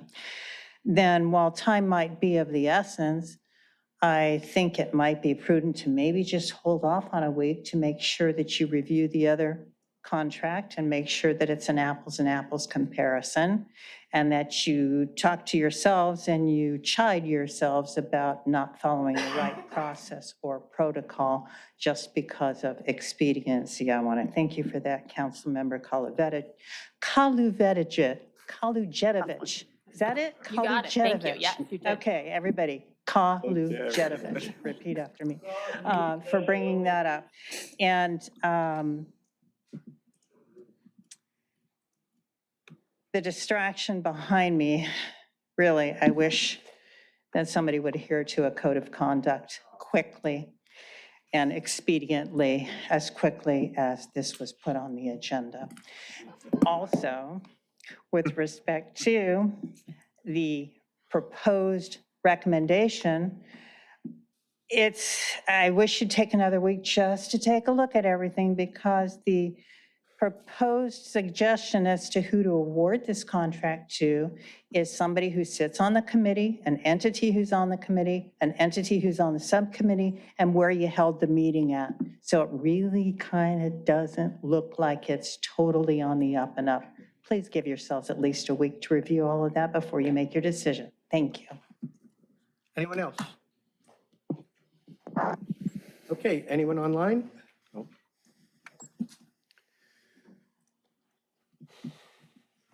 Sorry, I had a little brain damage, so I couldn't jump up on time. Can I get an extra couple of minutes? You have 3 minutes. 3 minutes, okay. Because yesterday I had a little brain injury. Anyway, I was very surprised, about Jimbo. I'm here. It's very disrespectful. People come here talking to you, and then you effing with your cell phone or whatever you're doing. I'm right here. Do you have something to say on the subject, Yes. sir? Your transparency and everything else, I don't want to repeat it. It's like zero. It's like zero. On the other hand, what I would like to tell you,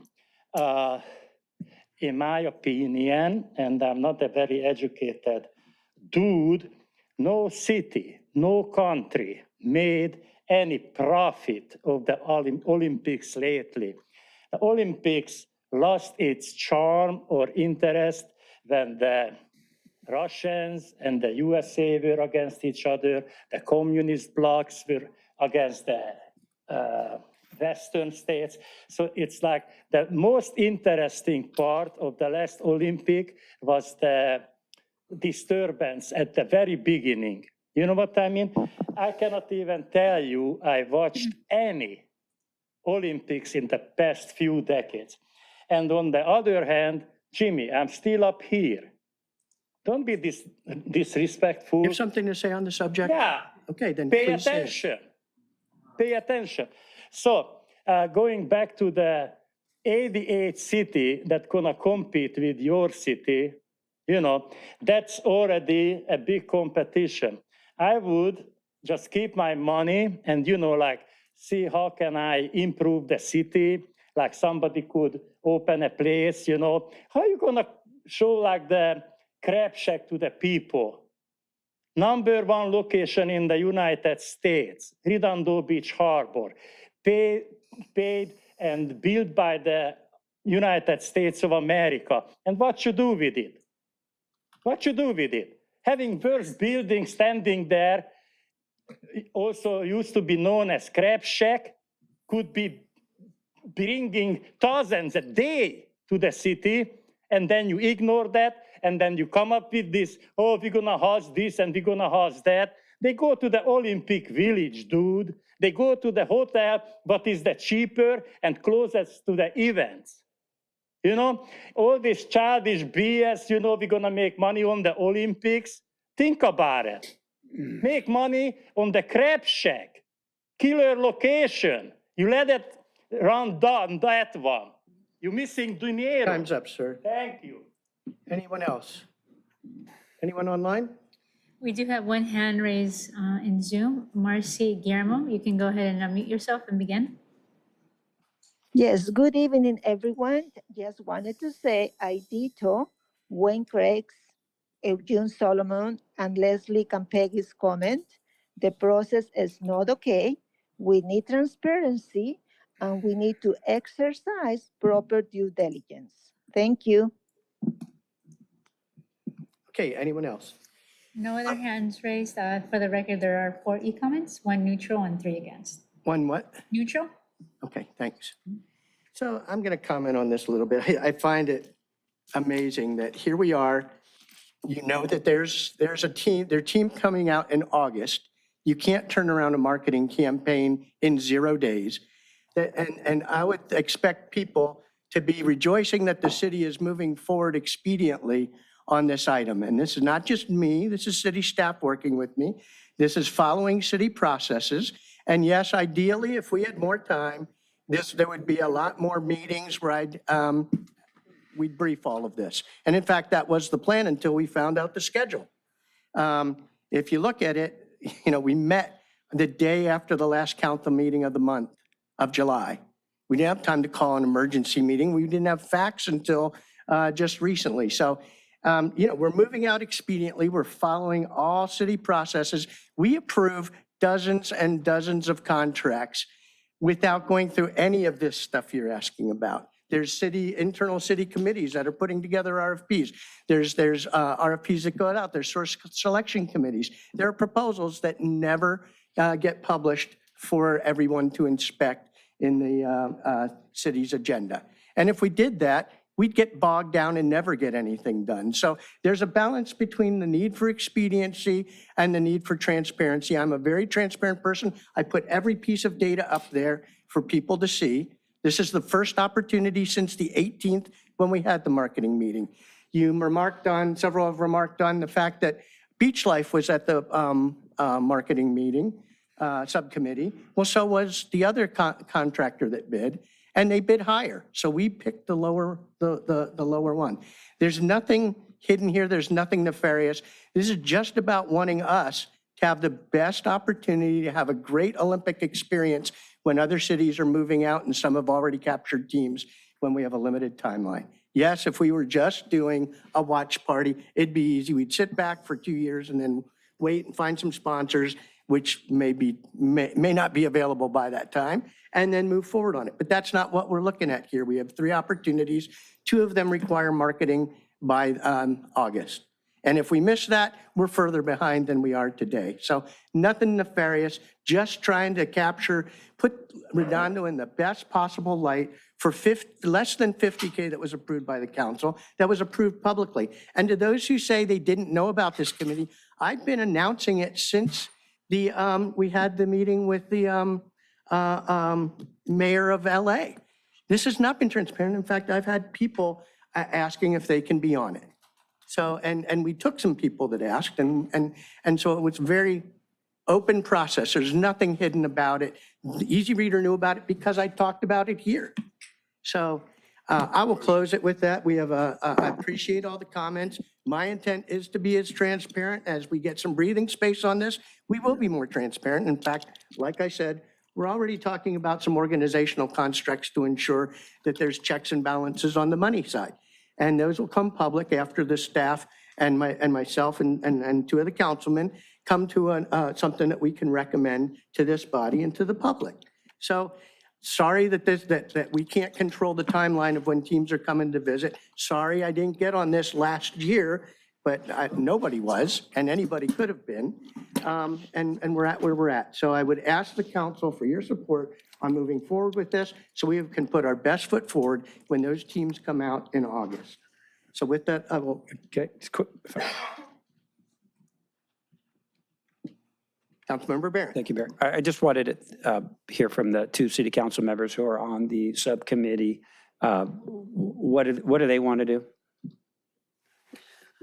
I am in favor of moving forward with the contract as presented. It's the lower of the 2. I think we know the product that they produce. They know the city very well. And I'm confident that they can give us material that will be universal going forward. And I agree. I think we should improve the contract. And I also hear the concerns about, openness and transparency, but also just given the time constraints and trying to get this product out so that we can get in front of the teams before they arrive in Southern California.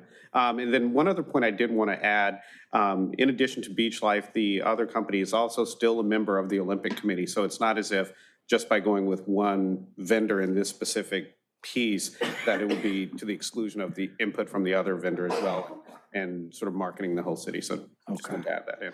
All right. Well, the mayor's asked for thank you. That's important to me and others. The mayor asked for the funding. We approved it. It's coming under budget. We just heard from the 2 city council members who are on that committee. There will clearly be better processes going forward. I think we're all committed to that. So with all of that, I'm in favor of moving forward with the contract as recommended. Thank you. So with that, I'll call the vote. All for? Aye. Anyone opposed? Okay, carries unanimously. Thank you very much. Appreciate it.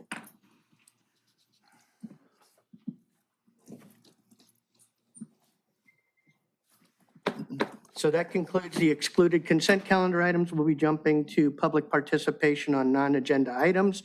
This section is intended to provide members of the public with the opportunity to comment on any subject that does not appear on this agenda for action. This section is limited to 30 minutes. Each speaker will be afforded 3 minutes to address the mayor and council. Each speaker can speak only once, and we'll take written requests first for this section. And I do have some written requests. The first is Georgette Ganter and then Rick McQuillan. Good evening, Mayor and City Council. Georgette Gantner, District 2. I'd like to have permission to disperse Motion to receive and file. information. Second. All for? Aye. There's one absent in that vote. I was just noting that for the record. I am presenting this info within the context of the Cultural Arts Commission in the last year that changed from the Public Art to the Cultural Arts Commission. In the last month or so, I presented some changes or suggestions to the Cultural Arts Commission in terms of what direction they should possibly go in light of Mayor Light's suggestion last year that it be changed from public art to cultural arts, and what entities should be included. And so that's part of the packet. Also, in the meantime, I had meetings with different people that might be interested in participating, different existing businesses and factions that may want to be part of this, because in my interpretation, if we are now if it's been changed to Cultural Arts Commission, to me, that implies that the city may have willingness to sponsor some of these groups. So one of my meetings was with the Redondo Beach Ballet, which is a nonprofit dance company, has been in business for 13 years, and they are located on Artesia, which is exciting since changes will be happening there anyway. And they submitted a statement in support. I had a meeting with them first, and I said, oh, do you want me to represent you, or do you want to represent yourself? And they said, well, we want you to come to our board meeting, so I did. And then they discussed the contents of the statement that you see on the top of the packet. And so they also asked me, they said, please present it, they're on vacation. So I said, fine. As just a neutral entity, I just want to put it in front of you so that you can see what their interest involves. And I met with them, and Jack Meyer, who's our cultural arts manager, has talked to them too before that. And so relationships are good.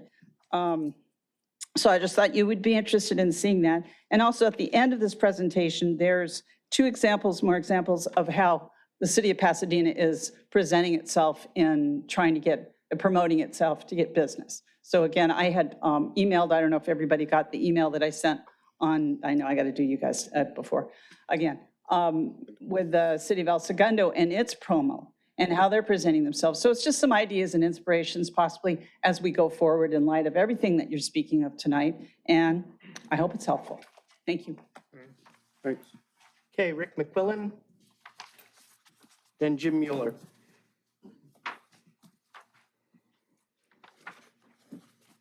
Good evening. I'm Rick McQuillan from Manhattan Beach. I'm going to truncate my remarks after all the excitement. I'll just try to be quick. I've got a quick update on the CRT South Bay streets. In May, I published a beta version which has these storefront directories, and people say these are kind of like resort maps for shopping. And yes, we can add public art and Redondo historical sites to these, kind of make it a blend of shopping and culture. Still very rough, but it's a start. Artesia Boulevard's there. I'm going to work with Sophia Pasta at the Galleria to develop directories for the Galleria that should attract visitors and give them a fun, useful experience. These are just really a portal into what I call community commerce, and I was going to go into that, but I'm going to truncate that quite a bit. But you could go out there and have a look and see what's there. There are concepts for projects and community commerce. And now I'm going to need to quote G.K. Chesterton, who once said, anything worth doing is worth doing badly. In other words, you got to start somewhere. It's not very pretty. However, with me as the artist, I use Dodger blue as the primary color, so that should make up for a lot of poor art, because come on, what's not to like there?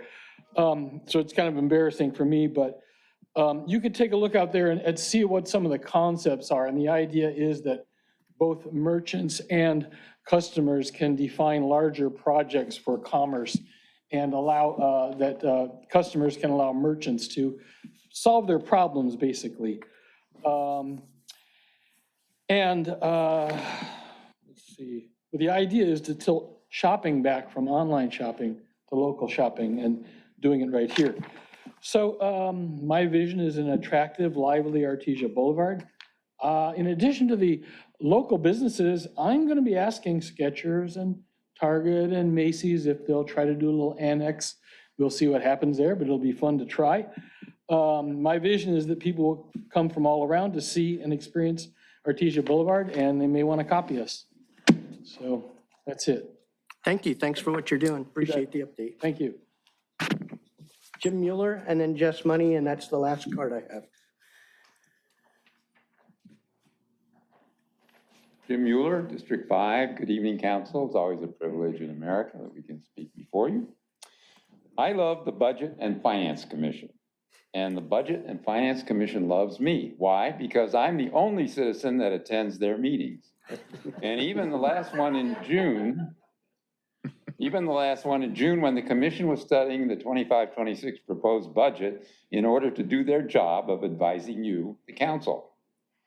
The presentation by the city manager was basically what he gave the council. He told the commission that they shouldn't be trying to analyze data for specific programs. He implied the core budget was set in stone and the variable items are the decision packages. I searched for financial data on the decision packages, like a cost-benefit analysis. I couldn't find any such analysis. The budget document of 200+ pages is organized by expense type within department. The decision package document over 100 pages doesn't provide significant financial data for each package. There is a little possibility to analyze the cost benefit of any specific project or task. The Budget and Finance Commission has been asking for financial data on, for example, the city's homeless program for months. What they've gotten from the finance director is one excuse after another. The latest being that the finance department is short 5 staff positions and doesn't have time to comb through all the data. Well, what about the financial computer system? Doesn't it allow for ad hoc reports? Not anymore. The system called OpenGov, used to support the financial transparency section of the website, was canceled. And so that's why the so-called financial transparency section in the city's website only goes through fiscal year 21-22. So there's really no financial transparency. For the homeless program, the proposed 25-26 budget doc only shows specific cost data for 2 people and the clinician assigned to homelessness. There's no mention of pallet shelter maintenance, public works cleanup, or police time spent on homeless cases, or fire department's emergency call time. The Budget and Finance Commission isn't idly curious about the cost of the homeless program. Other cities have had very serious budget problems with their homeless programs. We have a good one, and we want to make sure it's sustainable. So I urge the council to encourage the city manager to get my beloved Budget and Finance Commission the data they need to do the job that they think is theirs. Thank you. Thank you. Jess Money, District 3. I'm up here on something real simple at the moment. I would urge the council to consider revising the schedule of items on the agenda. It's my feeling that public comments on non-agenda items should come before a consent calendar for one simple reason. Sometimes people come up here and raise important issues, but lots of times the non-agenda things are the announcement of the fundraising car wash for the girls volleyball team, or the fact that the Land Conservancy is going to be conducting a beach cleanup, or something along those lines. And the problem with the consent calendar is lots of times nothing, well, sometimes nothing gets pulled. Lots of times the 1 or 2 items that get pulled only take a little discussion. But there are also plenty of occasions where something gets pulled from the consent calendar, and the next thing we know, it's 8:30 and everybody needs to take a potty break before we can come back and do non-agenda items. So anyway, it's just a suggestion. Anyone else wish to address the council? That was the last card. Good evening, Jonathan Svetko. Despite this being a McDonald's bag, something I hope you'll pay attention a little bit later on tonight. I've come here before you to showcase that we as a city have not come through with what we had hoped to have done when it comes to our hemp products. Earlier today, I very easily went, despite all of our efforts here, and was able to purchase for all of $11 these 2 hemp joints over at our dear friends at the Sandbox, District 4.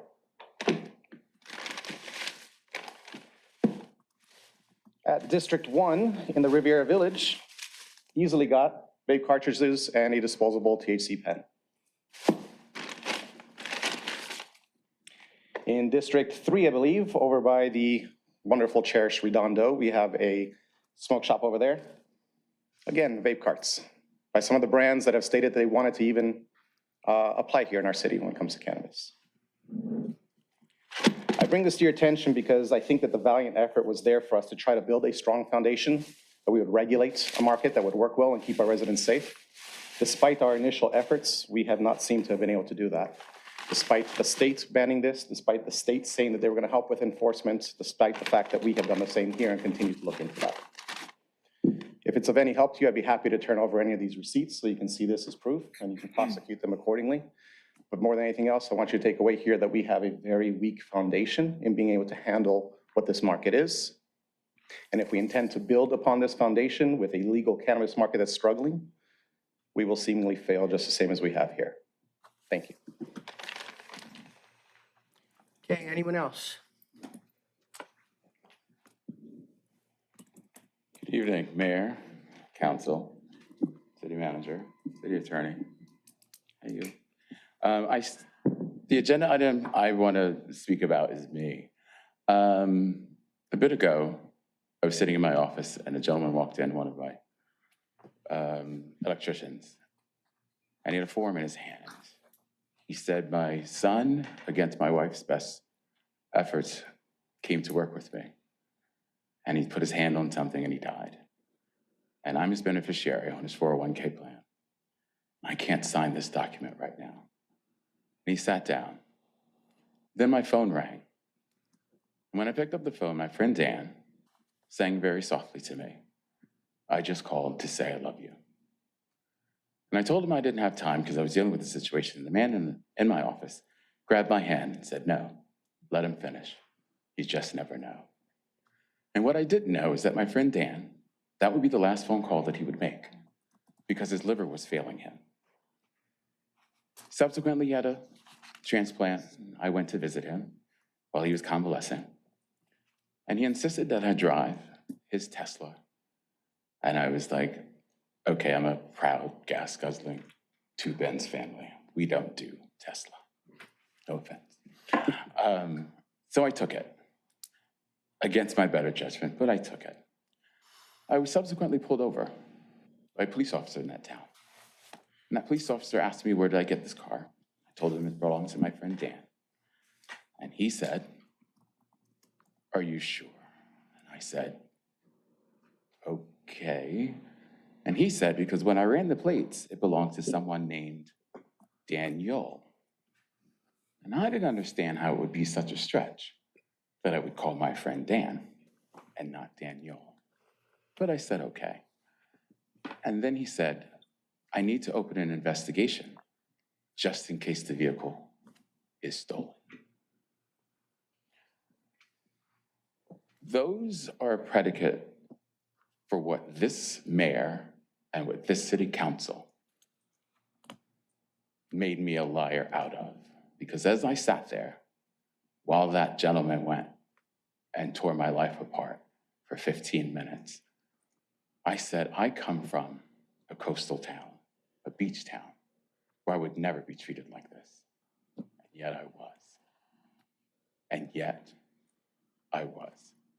So the day this mayor called me to his office and made me revisit that horrible experience in my life, I equate those two. And the day this mayor called me to his office when I was burying my niece to relive that horrible experience is such a disappointment that I'll never get over. Thank you. Anyone else?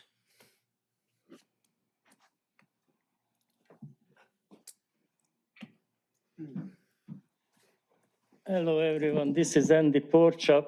I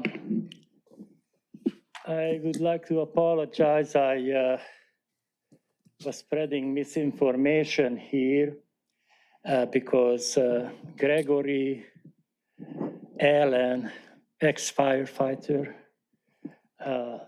I quoted $420,000 a year, and that was incorrect, and I apologize. The correct number is 460. They bumped it up a little bit before his retirement, so he can afford a little bit more of the pension. I heard he's doing pretty good, you know, drinking his wine, making wine. People like wine, so he's very, very active. Anyway, the other news is I went to the Rivera Village last week, and I was counting cameras. I was making sure all the establishments are safe, you know, the restaurants and everything. So I was counting cameras, and people find it offensive. And they called 911. Can you believe it? Because I was counting cameras and I had this rig in my hand. And the police department was very kind, very nice. They talked to the idiots and they told them it's everything all right. And then the First Amendment is okay in city of Redondo Beach. So the police even did not talk to me, just to the idiots. But after, because of this incident, I have new friends. And that's new friend is a police, not police officer, a firefighter wife. And she has the time, you know, besides cooking and washing and cleaning her house, to spread every false information about me. She tried to expose my name, my where I live, you know, where I live, the location where I live, and telling every people, you know, what a terrible person I am. And some people even give thumbs up. So she was very busy. So I find out her husband is a Redondo Beach firefighter. So next time I show up here, I give you more details. Thank you. Anyone else wish to address the council?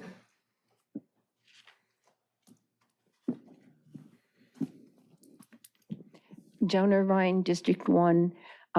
Brad Waller already mentioned about the Summerfest.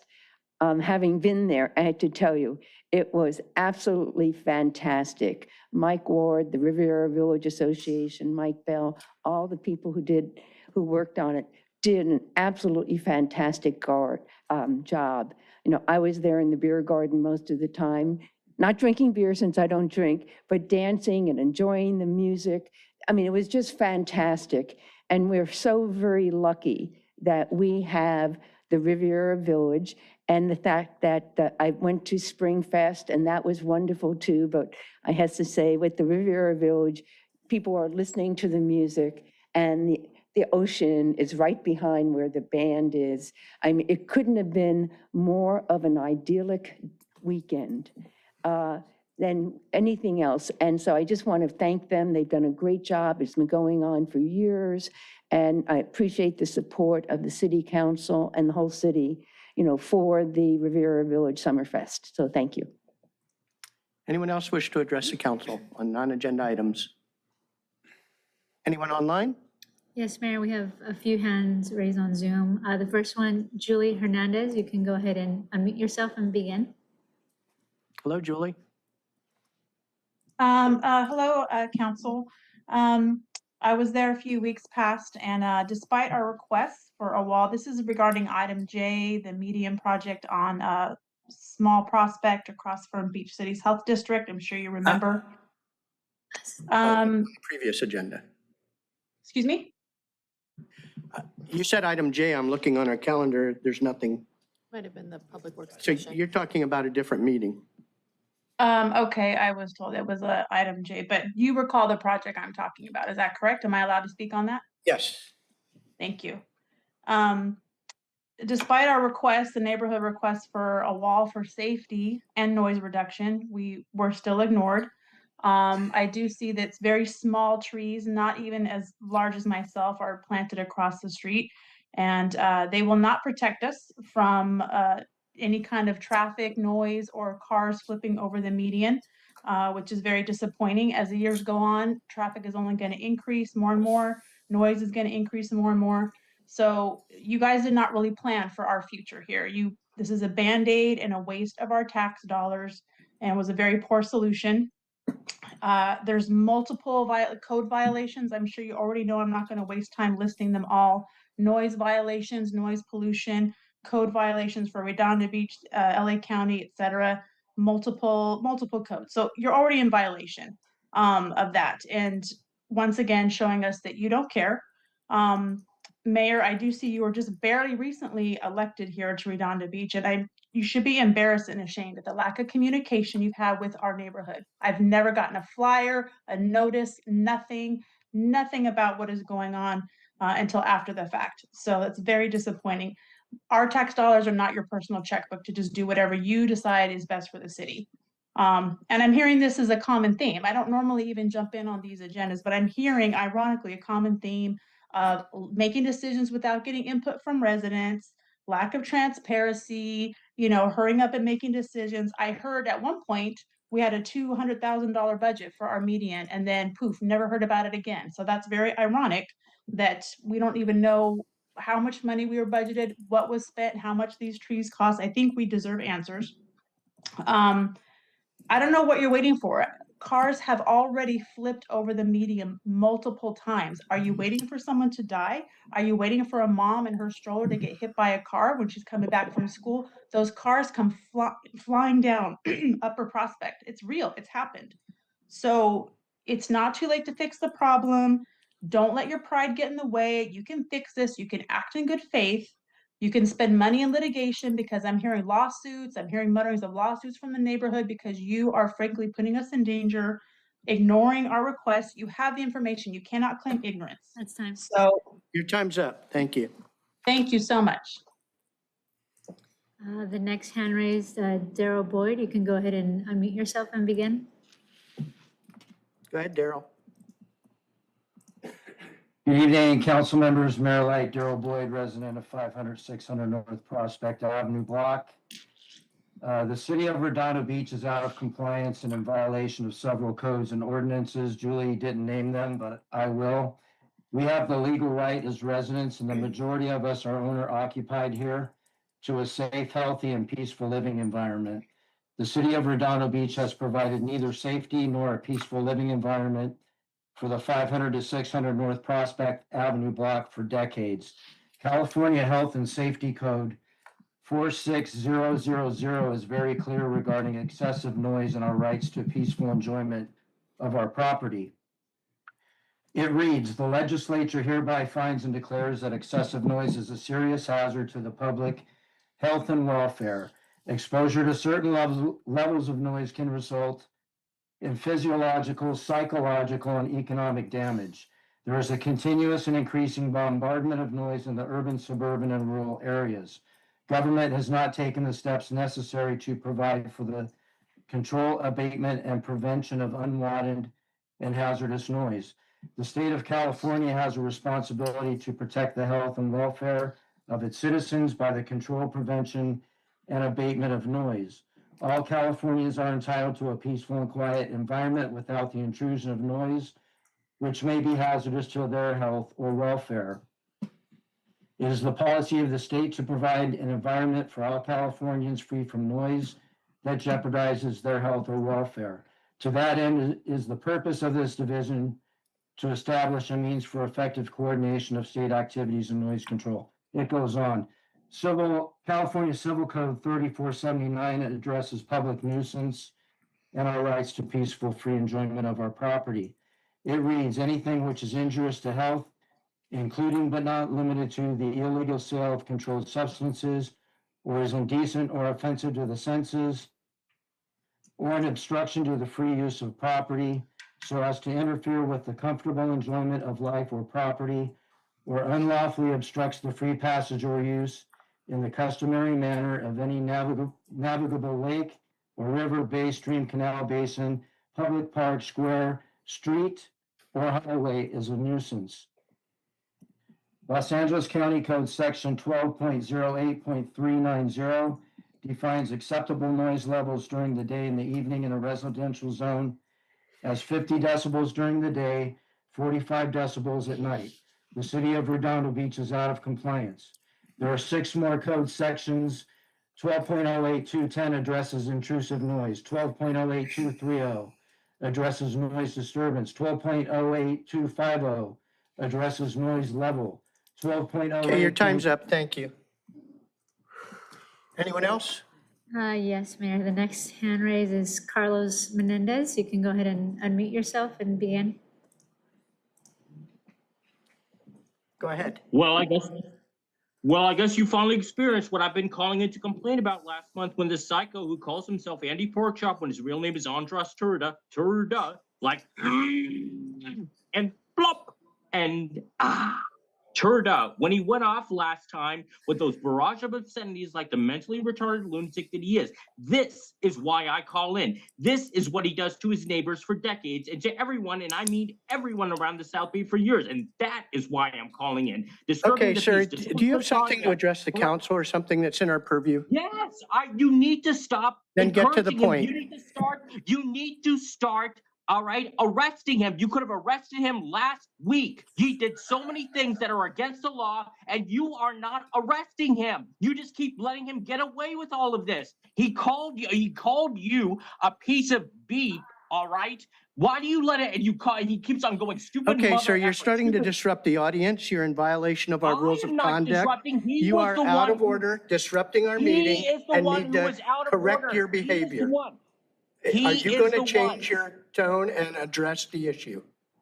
Yes, I want to Instead of address why lambasting can't an individual in the audience, are you going to address an issue to the council? Yes, this issue is this man is destroying the way of life to the citizens of Redondo Beach. And why isn't the police doing anything about it? All right, he's breaking laws. So why aren't they doing anything? I don't understand. Anyone else, they would do something, but this guy, and they're not doing anything. I don't understand. What is the problem? Why aren't they, when police are called, they won't do anything? Why aren't they doing anything? Then go to his neighbors' houses. All right. One neighbor has moved out for 15 years. Are you going to address the council? I am addressing you, and I'm Don't asking attack you, the why aren't individual. Address what you want us to do. I want you to. Why didn't you arrest him last week? Why didn't you arrest him Okay, last we week? So many understand things. that. I know that. So I just want answers. Why aren't your police arresting him? All right. Why does he get away with all these things when anyone else wouldn't be able to get away with it? Wouldn't be able to. I wouldn't be able to. No one would be able to. So what is it that makes him above the law? I don't understand. It's a valid question, all right? And you council members, all right, are just adding to the problem by just letting him get away with everything. When a school child, all right, misbehaves, all right, the teacher doesn't just sit there and let them misbehave. They reprimand the child. They don't reward them and give them what they want, all right? What is going on here? Why is this guy above the law? Is there some sort of clause in the law that says that anyone who's named after a bowel movement, all right, is immune from following the law? What is it that they won't arrest him for? All Okay, right, your time's up. Thank you. Anyone else? The last one, Marcy Guillermo, you can go ahead and unmute yourself and begin. Yes, good evening, Mayor, City Council member, staff, and everyone in the audience. I am a little concerned that the city is focusing on issues such as cannabis instead of the Olympics that the community has consistently expressed concern about, rather than addressing low-hanging fruit opportunities to generate income or focusing on the Olympics.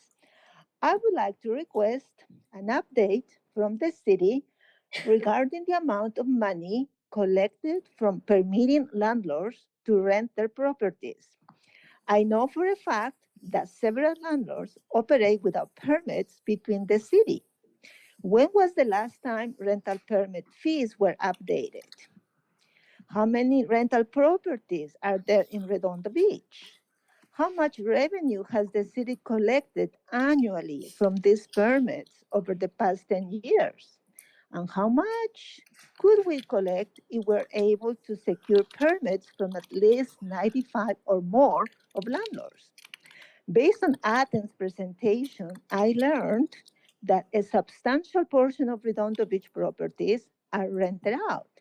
Could you be so kind to provide an update in future meetings and let the residents know where we can find this information on the city website? Thank you very much. Okay, thank you. And that's 30 minutes is up.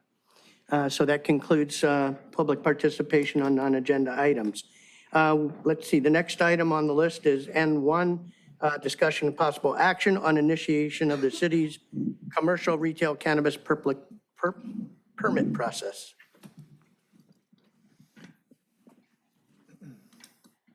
Scott, you have the meeting. I'm gonna get it.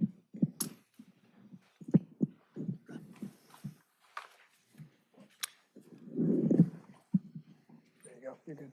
You're on. Oh, I'm on.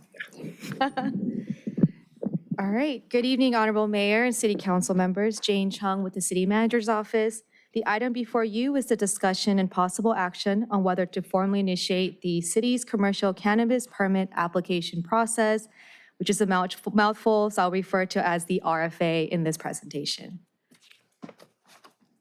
We'll start the presentation with some background to provide context on the actions the City Council has taken to date regarding the commercial retail cannabis program. We'll move into the tentative timeline. This will outline key milestones should the council decide to initiate the RFA process. From there, we'll dive into the application requirements.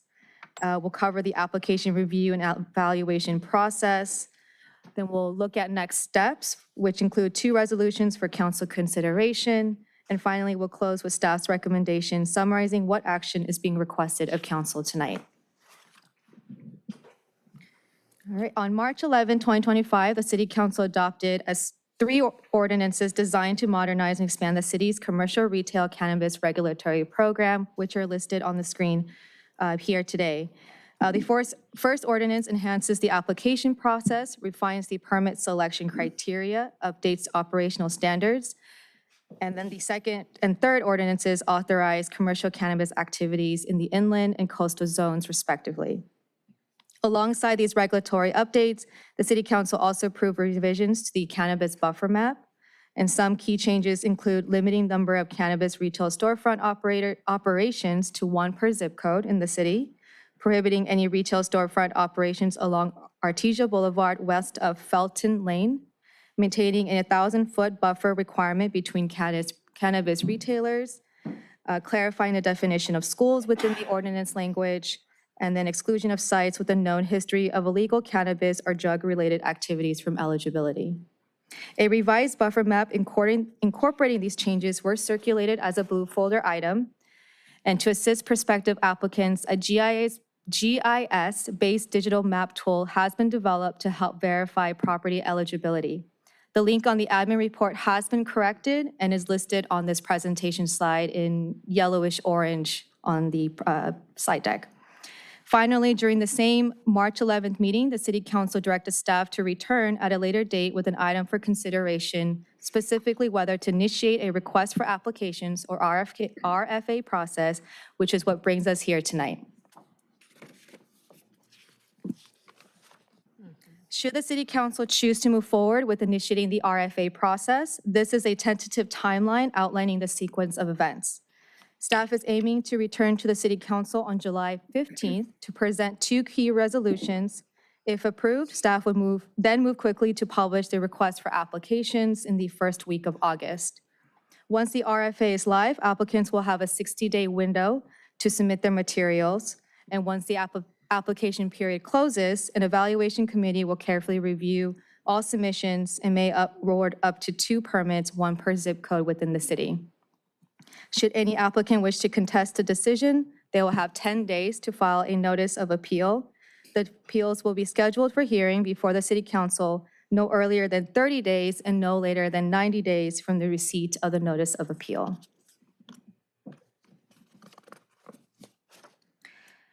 This is a listing of the requirements of what prospective applicants will need to submit in addition to their permit application. Briefly, the second item, financial responsibility, indemnity, and consent to inspection terms and agreement, requires applicants to acknowledge financial responsibility and agree to indemnify the city.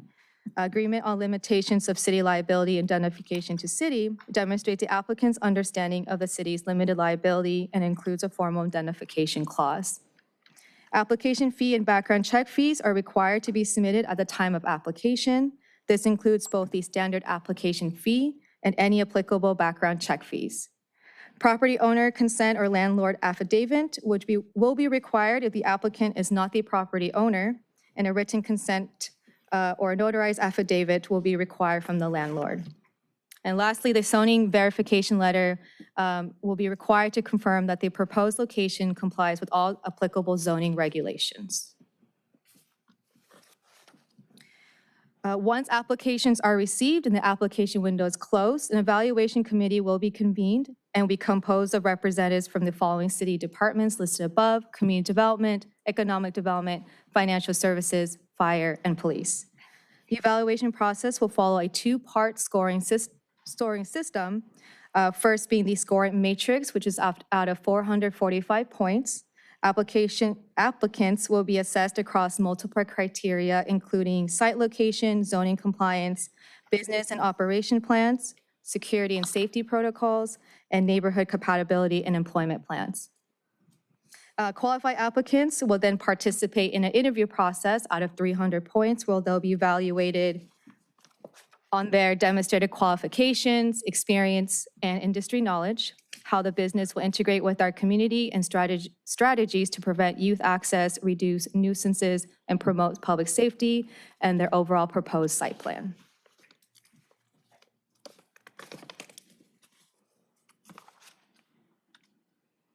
All right, so again, should the City Council choose to move forward with initiating the RFA process, staff will return with 2 resolutions. First resolution is on a process integrity guideline.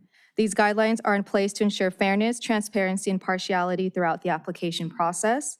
They will govern all interactions between applicants, city staff, elected officials, and appointed representatives. And the goal is to prevent any undue influence, maintain public trust, and uphold the integrity of the application process.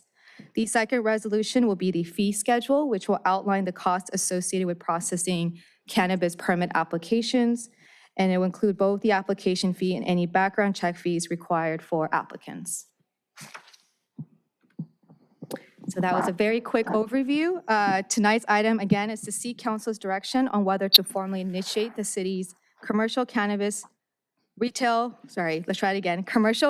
cannabis permit application process, or the RFA. You have to say that 5 times. Oh, boy. This includes authorizing the release of the city's RFA for commercial retail cannabis permits and direct staff to prepare the resolutions implementing the city's process integrity guidelines and setting the city's cannabis application and processing fees. This concludes staff's presentation. We are available to answer any questions you have. Thank you. Okay, thank you. Very, very thorough and well done. Thank you. Yes, thanks, Jane. And if I could, just a couple of closing remarks, Mayor. This brings us to, I guess, yet another milestone in what has been a fairly long and arduous process. I think roughly 8 years in the making, if you go back to the city manager's original working group that was convened by my predecessor. We were joking, I think, internally that Jane is the 3rd assigned staff member to oversee this program since its inception. It began with our community development director who preceded Mark, and then ultimately was passed along to Elizabeth House, our community services director now, and finally to Jane. So Jane would be the assigned permit administrator to oversee the RFA process if it is initiated by the council. We certainly, given the long-standing effort and time and energy spent in preparing the ordinances, or recommend that you continue with the RFA. However, that is purely a council policy decision. The tentative timeline that was laid out for you is adjustable. It isn't set in stone. That is effectively the fastest we could issue the RFA, assuming the council is supportive of it. We would bring those resolutions back to you at the July 15th meeting, and at that point forward, initiate the process in early August. You could delay that. You could ask us to come back with additional information. You have any number of options available to you tonight as it pertains to this item. That said, we are prepared to begin and see where this RFA takes us. We have been in recent contact with a couple of our neighboring cities who have an active cannabis program. Culver City is one that has been mentioned here at these meetings in the past. There is one operator, I understand, now in Culver City. That operator is doing well. I think with last check, that operator is generating well over $600,000 a year in annual tax for the city. The city of Hawthorne has recently implemented its third cannabis operator, from what we've been told by staff. They too are collecting significant annual revenue through that program. So while it's clear that the state of cannabis in California is in some trouble, it certainly is going through trials and tribulations and struggles, there can still be successful local cannabis based on at least the experience that our neighbors have shared with us. That really is, we're at that point now where it's up to this body. It was up to prior bodies to decide what that ordinance looked like, but it's ultimately up to this body to decide whether or not we are going to seek permits here in our community. You have any number of options as to how and when we ultimately move forward with that process. So we're here if you have any questions, and we thank you for your time. Okay. So you're advocating we go ahead with it? We certainly spent 8 years of our lives getting to this point. I feel like from a staff perspective, it'd be a shame not to see it through. Okay. That's plainly put, that's. So that's a yes? Yes, a yes. Okay, and I want to preempt potentially or limit some of the discussion to stay on topic. We've gotten inputs from several folks that wanted us to reopen the ordinance, and that's not agendized tonight, so it's improper for us to discuss any ordinance changes at this You would time. have to direct that. That's my interpretation. I'm asking the city attorney. I'll let Joy answer that, but you'd have to direct that as a follow-up council agenda matter. That is correct. Okay, so my interpretation is correct. Yes, we're So I'd strictly ask here everybody, the about, public and everybody else to contain this to whether we release an RFA, a request for application. So everybody understands that. And with that, I will open up to the council. Councilmember Barrett, you had your hand up first. Yes, thank you, Mayor. And thank you, Jane, for the presentation. I did a few things come to mind on this, and top of mind is this the right time to issue an RFA? It doesn't have to be done tonight from what I understand. Is that right? Okay. And the reason I mention it is we have a lot of stuff jam-packed on the strategic plan in items. You've probably allocated some time already for this. But undoubtedly, it's going to take a lot of headspace of staff. I don't know, police, fire, definitely someone from Public Works, WED, maybe? WED, yes. And most notably, Jane. Jane is here to do, she's ready and willing. We do have a lot on the strategic plan. We have the economic development initiatives. I want Greg, I want the staff focused on that because it's on the strategic plan. We have Measure FP, design, procurement, construction, the shooting range, and on and on. So with respect to timing, I'm concerned this may not be the right time to do it. That's not to say, hey, we don't come back mid-year, next year, put that more firmly on the strategic plan.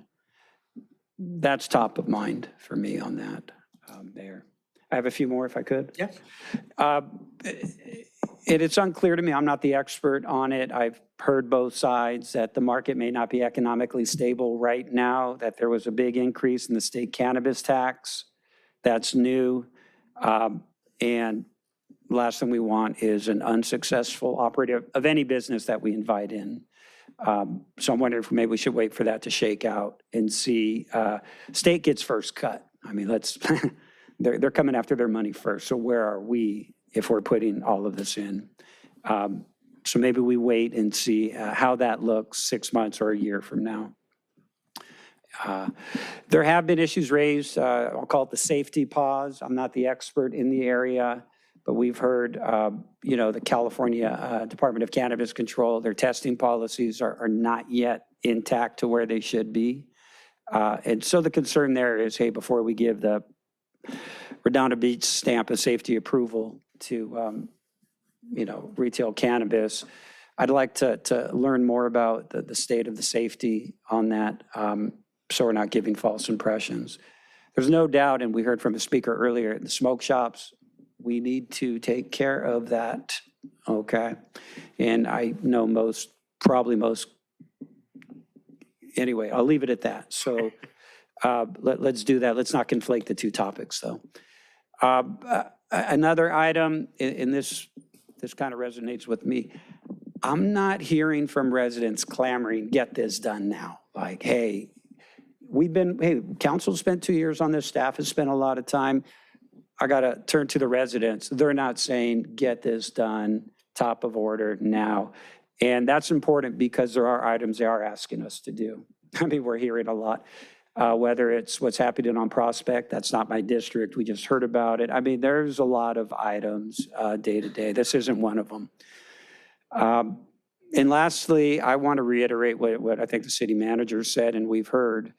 This has not been a waste of time. We've got, I think, a very good ordinance in place that was a result of a lot of input and discussion from council and the mayor and others and staff. And, when the time may come and to move forward on this, an RFA, we have that locked in amber. So that's good to go. It all kind of comes back to me of, should we wait and see? Should we take into account the things I mentioned? Anyway, that's just my kind of personal view on it. I absolutely want to hear from the council on their thoughts, and the mayor and residents in particular. So that's it. Thank you, Mayor. And Thank you. Councilmember Waller. Oh, yeah, thank you, Councilmember Barrett. I think you made a lot of good points there. I definitely get how long this has taken. I know some movies, they measure how long it takes the number of babies born to the staff during that. And I don't know if Redondo's had any babies born to any of the people working this measure, but it's definitely taken a long time to get here. I get that. When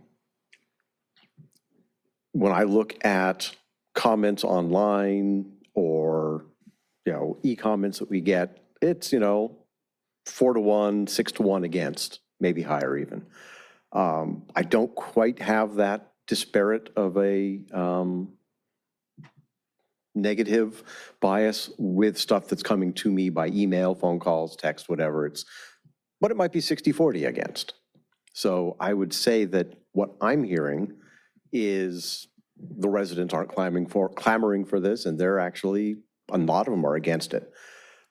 That doesn't say that that's all the residents. It could just be the vocal residents. So what I would really like to see I'd like to be able to hear from the people. And if we could have a professional survey done similar to what was done for Measure FP, it'll cost money, I get it. But the idea of this is to bring money into the city if this is something that we want to do. So if we can get something like that and get a good professional survey, find out from residents how they feel about retail cannabis under the conditions that we have set. Not just, do you like it, do you not like it? Under the conditions that we've set with the protections and everything else that we've got in that ordinance. I think I would really prefer if we had that before we moved on with the RFA. And I'm going to leave it at that without getting into any of the other issues. Okay, that's the last hand I had up. Anyone else on the council wish to address this item? You can just say you want to go. Councilmember Kelly. Sorry, I didn't find the button there. I sent out an email, and I made this referral so that we could have a discussion with the community about just this particular process, releasing this for applications. And I do feel strongly about the time that's been spent on the ordinance. I'm a parent, and I feel like the ordinance that we put in place provides a lot of protections that I would be looking for as a parent. But I wanted to have this opportunity for residents to speak to us and tell us about, is this something that you want in the city with the ordinance that we presented? I did send out an email to residents, letting them know that we were having this discussion. I will say that I got maybe a handful or more of emails. One off topic, but the others were on topic and were opposed. So I am concerned about the state of testing at the state level, which is something that's out of our control here. But like I said, I'm confident in the ordinance that we've put together, and we're going to have that available to us should we decide that this isn't the right time for us to open it up for applications. And I am very focused on addressing the current existing need in the community of addressing the availability of illegal products in the city. And I think that's a big focus that we should be focusing on right now. But I would like to hear from residents that are here and online to get a feel for where the community is. And I do realize that not everyone is here to speak. So with that in mind. Okay, Councilmember Castle. Just in talking to residents of District 2, I would say that it hasn't come up very frequently. Just like you, Councilmember Kuladevich, said that you'd received a handful of emails. I have received emails and, people asking about cannabis in Redondo Beach, and it's probably split 50-50, maybe slightly more asking about it if we're actually going to, pass this in the resolution. Looking at the objections to it, a number of the concerns that have come to me in emails have been addressed in the ordinance that was passed in terms of exposure to children, distances from schools. And as a result, within District 2, if you look at the map that was included with our council meeting packet tonight, there are actually very few locations within District 2 that would allow a shop. And of those, most of those buildings aren't really available for lease or purchase. There are a lot of longtime tenants, or it's just not in a preferable location for a retail business. So tonight I'd like to hear from the public and get more input from you as well on this ordinance before us tonight. Thank you. Okay, thank you. That's the last hand I have up. Anyone from the public wish to address this item? We'll go with cards first. Okay, Melissa Deschamps and then Nikki Vasquez.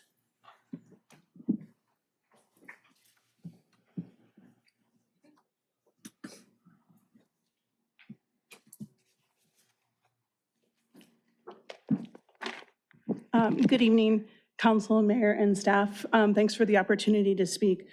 I'm opposed to retail cannabis, and I'd love for you not only to pause everything, but to either put this on the ballot or survey the residents, because we have not voted to do this. Rather, we voted not to do this. And I'm very familiar with the ins and outs of that. I had been asked to be one of the signatories on the rebuttal to Measure E. And so much has changed since Proposition 64, which decriminalized cannabis, has occurred. This industry has dramatically changed. I can share with you that I've sat in over the last year on numerous calls and meetings with our state regulators, our state elected officials, and the Department of Cannabis Control, and it is glaringly obvious there is no ability right now for that regulatory body to regulate the safety of cannabis that goes into the community. It's simply not there. The second thing that it's glaringly obvious is that there's no funds for enforcement. I witnessed this firsthand a week before Beach Life. I emailed all of you and our city attorney about illegal marketing going out to Beach Life resident people who bought tickets, a raffle, an illegal raffle taking place, ads for delivery, which is illegal unless it's medicinal in our city. Our city attorney was wonderful. I reached out to the head of the Department of Cannabis Control, who responded right away. She'd take care of this.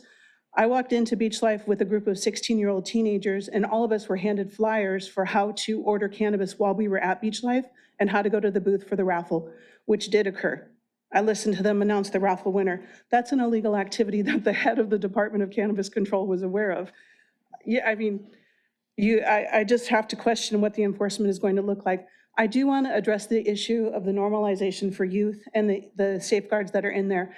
There's really good peer-reviewed data collected in California recently that shows that independent of those safeguards, retail cannabis, kids know what it is, it normalizes cannabis use for kids. It normalizes it. That's just peer-reviewed data. It's not opinion, it's fact. And you make policy decisions based on fact. That's fact. Not only does it normalize cannabis use for kids, it increases cannabis use for kids. Not only does it increase cannabis use, it increases mental health disorders. I saw this data and it concerns me as a parent. It concerns me in our beach cities, 51% of our kids that have been surveyed have depression scores and or anxiety, 51%. I just think it's not smart, it's not responsible to do something that does that, to make the little amount of money in this crumbling business right now on the backs of our kids, and I just can't support that. I thank you for all of your time. I appreciate all of the effort, but it's that analogy, like, we're making great time. We spent 8 years on it, but we're going in the wrong direction, and that's what I feel that this is. But thank you. I do appreciate all of your time and your efforts, and it's nice to see the city council, and I like to see that even when you disagree in such a congenial manner. It's nice to see. Thank you. Thank you. Nikki Vasquez and then Carrie Ann Lawson. Hello, Council and Mayor Light. My name is Nikki Vasquez, and I'm a longtime District 3 resident and parent of 2 boys in the Redondo School District. Tonight, I am speaking on behalf of the Redondo Beach Council of PTAs, based on a unanimous vote of the council to speak on this issue. I also take direction from the California State PTA resolution on cannabis and youth health and safety adopted by convention delegates on May 5th, 2024. The resolution asks PTA units, councils, and districts to seek and support legislation to protect youth by encouraging an adherence to safety messaging about the risks of youth cannabis in dispensaries and any location where cannabis products are sold, and to discourage cannabis smoking lounges at all ages events and cannabis smoking in restaurants and cafes. It also asks local PTA units and councils to support community education about state, regional, and local regulations concerning the location and density of licensed and unlicensed storefront cannabis dispensaries in relations to schools, playgrounds, other youth-oriented facilities, and to discourage the normalization of early cannabis use. For this reason, the Redondo Beach Council of PTAs, which includes all the unit PTAs at every RBUSD school in Redondo, opposes any storefront retail cannabis in Redondo Beach until such time that the community has been sufficiently educated on the dangerous impact upon youth and has the opportunity to provide input. We therefore urge the City Council to educate themselves and the public and provide an authentic opportunity for the community to provide input into this decision before allocating retail licenses for the sale of cannabis in our community. Thank you. Thank you. Carrie Ann Lawson and then Jim Mueller. Good evening, Honorable Mayor, members of the City Council, city staff, members of the public. Carrie Ann Lawson, Chief Programs Officer and Interim Clinical Director of the Alcove Beach City Center for Beach Cities Health District. It was my privilege 8 years ago to represent the Health District on the City Manager's Task Force and the subcommittee that formulated the ordinance. At that time, we pushed for as restrictive an ordinance as we could possibly get, if not for an outright ban. And we pushed for all of the things around limits around schools, restricting the number of licenses, all of those things. And I want to thank the staff and the council for this truly thoughtful process we have been through. The Health District is opposed to retail cannabis. That shouldn't surprise you.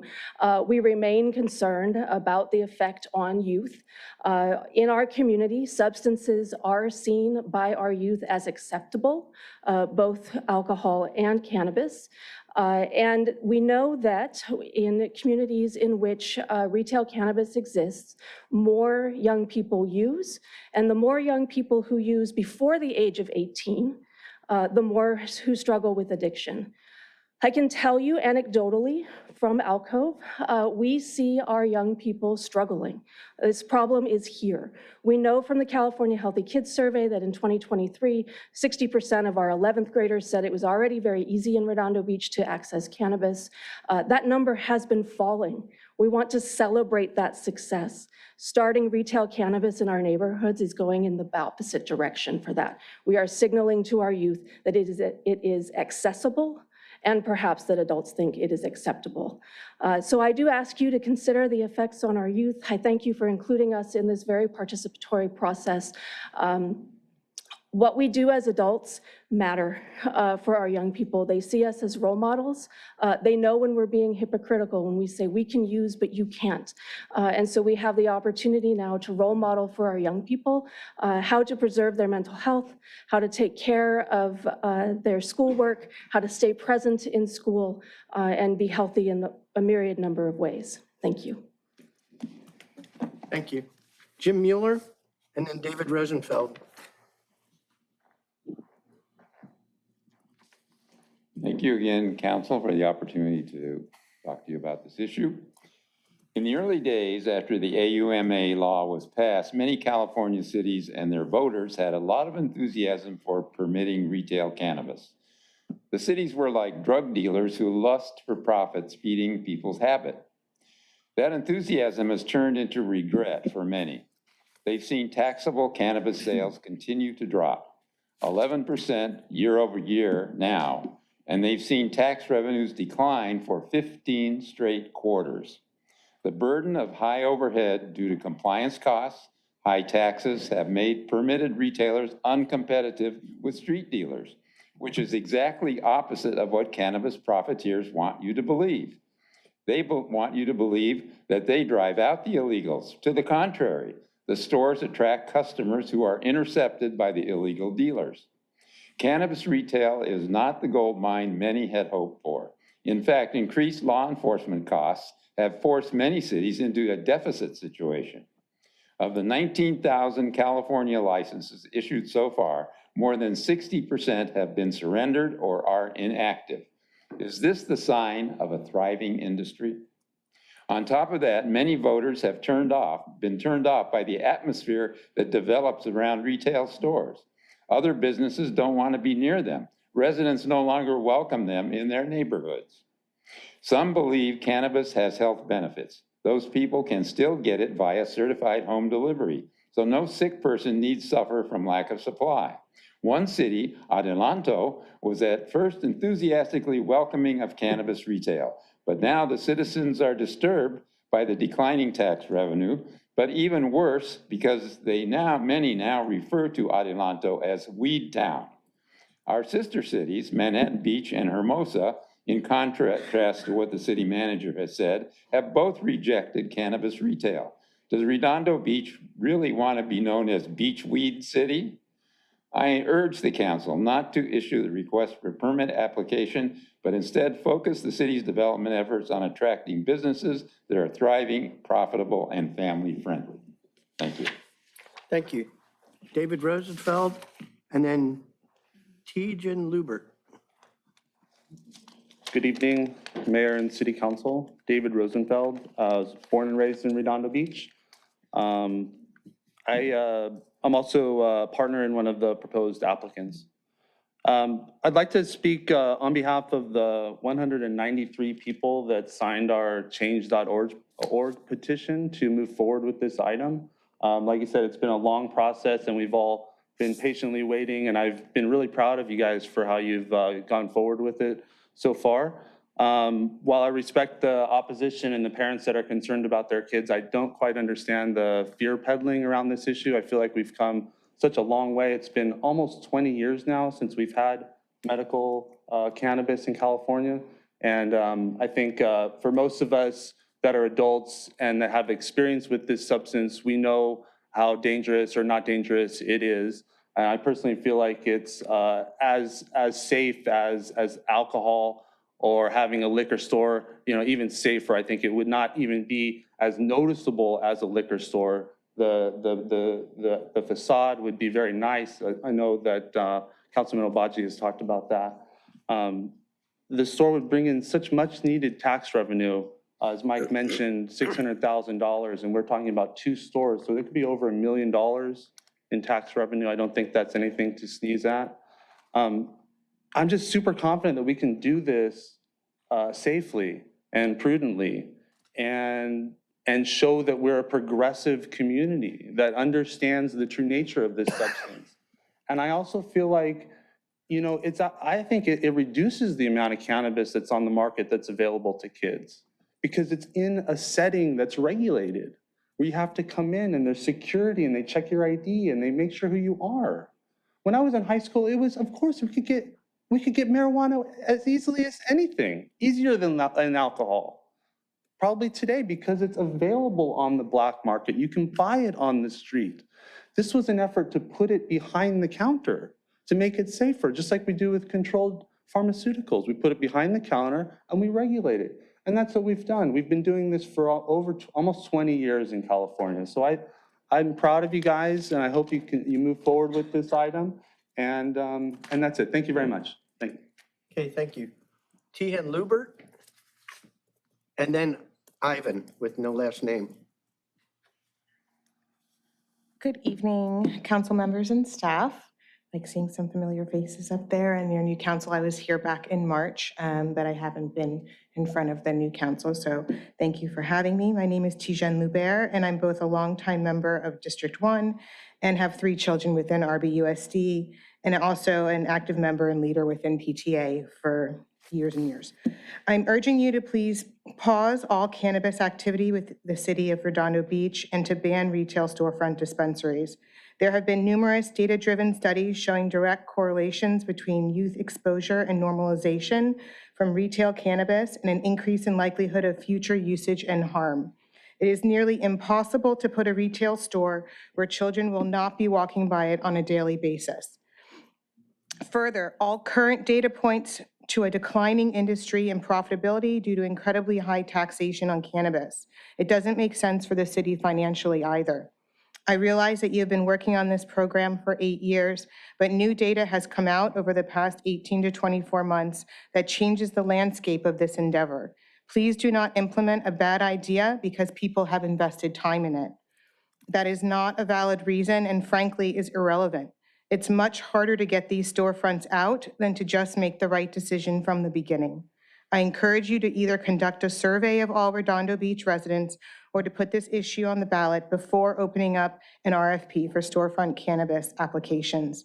We have been recognized as the best school district in Los Angeles, and it's crucial to keep our city as a destination district. A key to that is to ensure our children are not normalized to cannabis by keeping dispensaries out of Redondo Beach. Thank you so much for your time and consideration. Thank you. Ivan with no last name, and then Jonathan Savetko.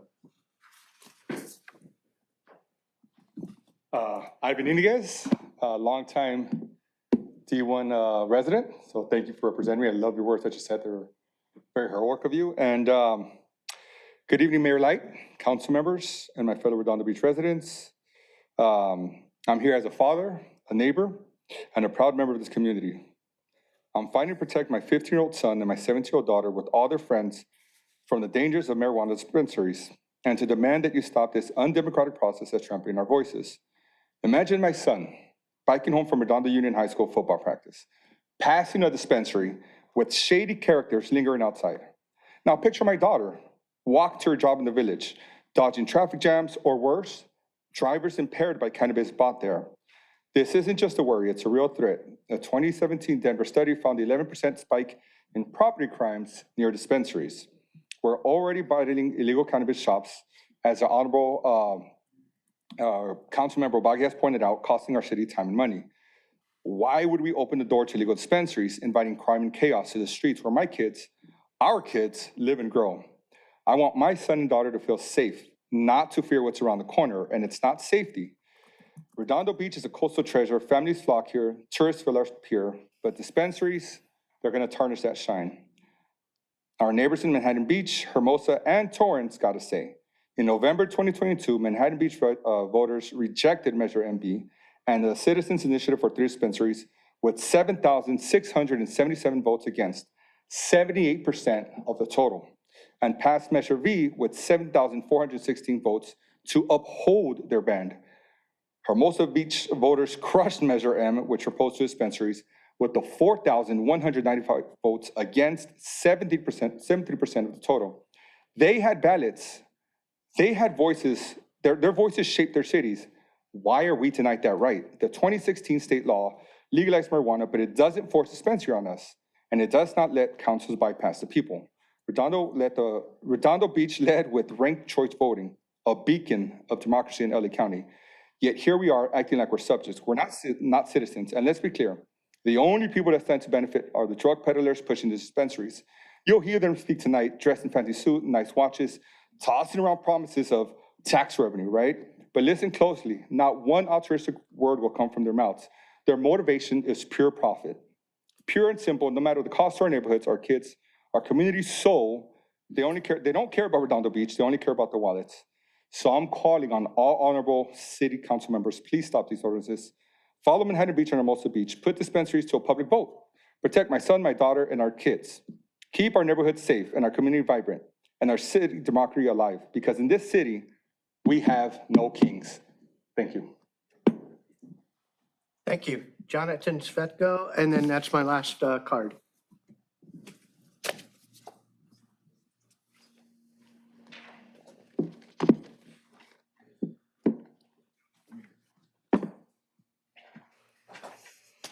Good evening again. Jonathan Svetko. You can't measure it in babies with me, but it's in gray hairs for me. I have probably put more time on this issue than any single staffer. No disrespect to any of you. I've seen multiple people change on it, and yet consistently I've still been a part of this process. So allow me to share with you a little bit some of my knowledge here. Despite the ample time and up to the $100,000 that we have put towards two failed consultants, I noticed that the agenda item tonight was missing two things: facts and data. So I brought some of them to share with you here tonight to show you how unstable the foundation we're attempting to build on is. And I want to urge you to pause the allowance of cannabis activities in Redondo Beach for two critical reasons. There is no public health benefit and there is no economic incentive. First, public health. As you know, the LA Times ongoing investigative reports reveal that California's cannabis market is riddled with unsafe products. Hundreds of these tested products that were deemed safe by the state required testing, in fact, had pesticides that linked to cancer, liver failure, and neurological harm, exceeding state and federal safety thresholds. Vapes from 5 major brands pose risk from a single use. The state's outdated testing list and lax regulation, where the labs are beholden to the companies that they test, failed to protect consumers. Allowing dispensaries here won't enhance our residents' health. It risks exposing them to untested toxins, something that data has shown that there's no difference between the unlicensed market and the legal market at this moment. Second, the economics don't add up. It's poetic that we would discuss this today on the day that a 27% cannabis excise tax increase begins, triggered by the fact that the industry's severe underperformance failed to fund youth and drug prevention programs. The California Department of Tax and Fee Administration reports the industry owes $1.3 billion in unpaid taxes. The first quarter of 2025, sales hit a historic low since the biggest drop since legalization.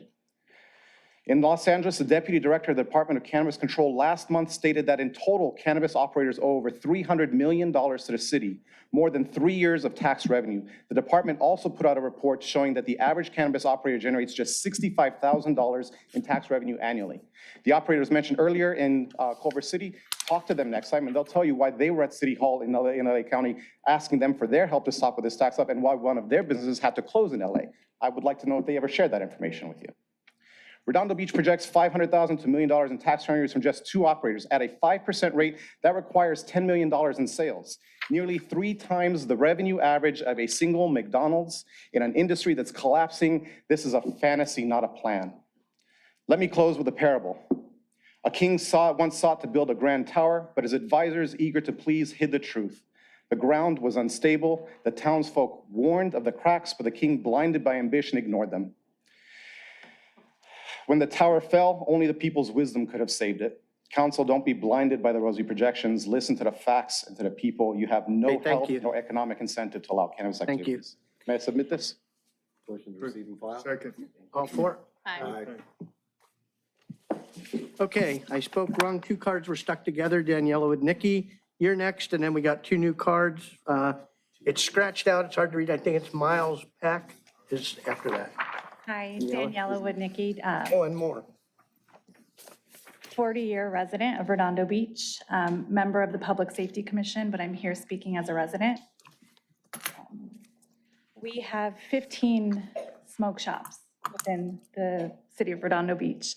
A recent compliance check done by uniformed officers conducted in April of this year found that 3 were non-compliant with their business licenses, 7 were found to be selling flavored tobacco, and 3 were found to be selling THC products. I urge you to not move forward with opening up this application process until you get smoke shops, the enforcement and regulation of smoke shops in order, because if you can't regulate tobacco, how are you going to regulate cannabis? Show us, the residents, that we can trust you in proper enforcement of something as simple as tobacco before you start opening it up to something new like cannabis. Thank you. Thank you. Let's see, Miles Peck, then Robin Eisenberg. Good evening, Mayor, City Council members. Thank you for your time this evening and for the years of thoughtful work that have gone into crafting the city's cannabis ordinance. We recognize the complexity and sensitivity of this matter and are here to express our support for tonight's agenda item. My family has been in business and property owners in Redondo Beach since the 1960s, and we're committed to investing in this community with integrity and long-term alignment. We view this process as an opportunity to implement a highly regulated, professionally operated program that serves the city's public policy goals, reducing the illicit market, creating economic opportunity, ensuring safe and access for qualified consumers. It's important to note that this program will serve more than just the adult use customers. Cannabis has well-established medical benefits. My aunt, for example, has MS, and legal access to consistent, high-quality cannabis has significantly improved her quality of life. She represents a broader population: cancer patients, veterans, individuals with chronic conditions who rely on access to regulated product through tested local operators. As a retail operator, we are also highly sensitive to the city's interest in preserving the character and quality of its neighborhoods. Planned storefronts will be architecturally consistent with the surrounding environment, professionally designed and discreet. These businesses will not resemble smoke shops or unregulated outlets, which we are also in favor of shutting down. These will be secure, compliant, operated with professionalism that the city deserves. We understand that concerns have been raised regarding youth access and public safety. However, this data does not necessarily support these fears. A peer-reviewed study published by JAMA Pediatrics found that legalization of retail cannabis was not associated with increased adolescent use. In fact, some states saw modest declines. Legalization, when executed with clear regulatory guardrails, moves access away from the unregulated channels and into controlled, secure environments. Lastly, this is a meaningful economic opportunity for the city. Based on comparable municipalities, each licensed retail could generate anywhere between $300,000 to $500,000 in annual tax revenue.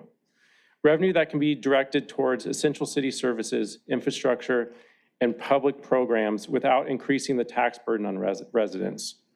This program will also create local jobs and provide a mechanism to shut down unlicensed, non-compliant operators that do not serve the public interest.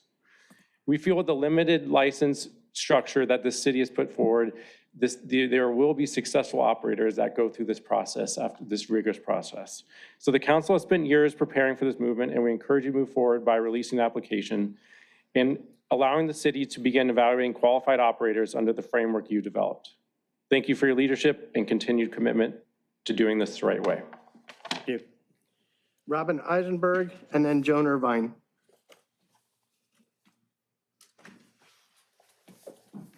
Do you think I don't care about health? I've been wearing this mask for 6 years, before COVID.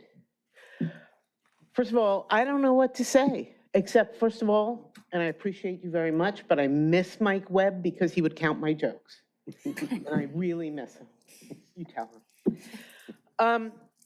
I was gonna talk a little about different things, but I think the most important thing to talk about, and I may be out of order in what I say because I guess I'm doing improv now. First of all, I refuse to be lectured by failed cannabis dealers who say, hey, it doesn't work. It does work. You know what doesn't work? 50% of restaurants don't work. Are we going to stop them? I fail to pick cannabis as that's the bad thing. Do you know what has more contamination and pesticides than cannabis? Anybody want to guess? Coffee. There's 250 places to get coffee in this city, and I've been to every one of them. And you know who else is there? Kids. Kids are there. They line up in front of Starbucks. That's what they're drinking, okay? And, you know, cannabis, I could go into it, but I want to say a few other things about cannabis. I know, and I stood up here a year ago, and actually I said, you know what? I'm glad you guys are doing it because I trust you. I said you were intelligent, and I know you two guys are new, but I also know what schools you went to. You're intelligent. So I look at this and where we are today, and I've seen some manipulation on the anti-cannabis people, one of whom is a cannabis player and wants to wait because he couldn't get maybe a location. I'm just saying that out loud. But here we are a year later, and I trusted you a year ago to do what was right. And you know what? I still trust you, each and every one of you. And I know you're against it. I still trust you. I trust you, I trust you, I trust you, I trust you, I trust you. I gotta say, I haven't smoked cannabis in 30 years, but after this meeting, I think I'm gonna go get a joint.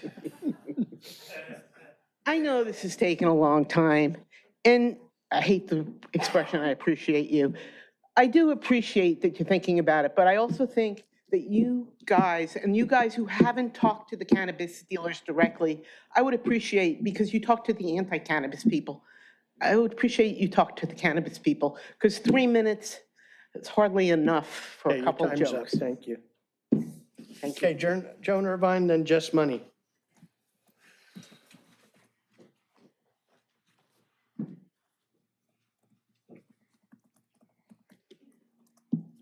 Joan Irvine, District 1. Wow, I've been here for 8 years at every single meeting or almost every single meeting where cannabis has been a topic. I've stopped, I said to people, hey, I'm not gonna hold my breath because Redondo seems tonight is doing exactly what its reputation is, kicking the can down the road. Been doing this for 8 years. I was thinking I had a whole thing prepared, just like Robin was saying, but it's like, you chose to spend an extra $300,000 on the park at the SCE Park because it had been going on for years, and you didn't want to second guess the prior city council's decision. That set a precedent. That should be what's going on here. So, and I won't go into all the money, they've talked about the money and all that, but you're talking about kids. I've highlighted the benefits about the reducing the black market access for kids, providing products to seniors, creating jobs, and generating much needed revenue. I won't even talk about our situation here as far as revenue. But one of the things that we do need to talk about is that this fear factor, it's almost as if we are living, it's reefer madness. Are we living in 1930 when reefer madness came out? Fear-based narratives, we know better. My tagline when I was running for mayor was keeping it real in Redondo. I have talked many times about I have 25 years in online child protection technology, and I spent 9 years running a child pornography reporting hotline. So I know what the black market does. You're so concerned about the kids, they already know about it. This is not normalizing it. And do you know what the black market does? From what I've been told, we've already lost one child in Redondo to fentanyl. And that did not come from the legal market. And also, while people have been going crazy about cannabis, we had a coach, some coach in the city that had child pornography and was abusing children. That's what I'm more concerned about, because the black market, they will groom your children. They'll use these children for sex trafficking. And that happens. And that's my concern. By having legal dispensaries, at least it reduces the black market, gets these people out. So the reality is, let's be real. The time is now to act. We've waited long enough. Please move forward with accepting applications.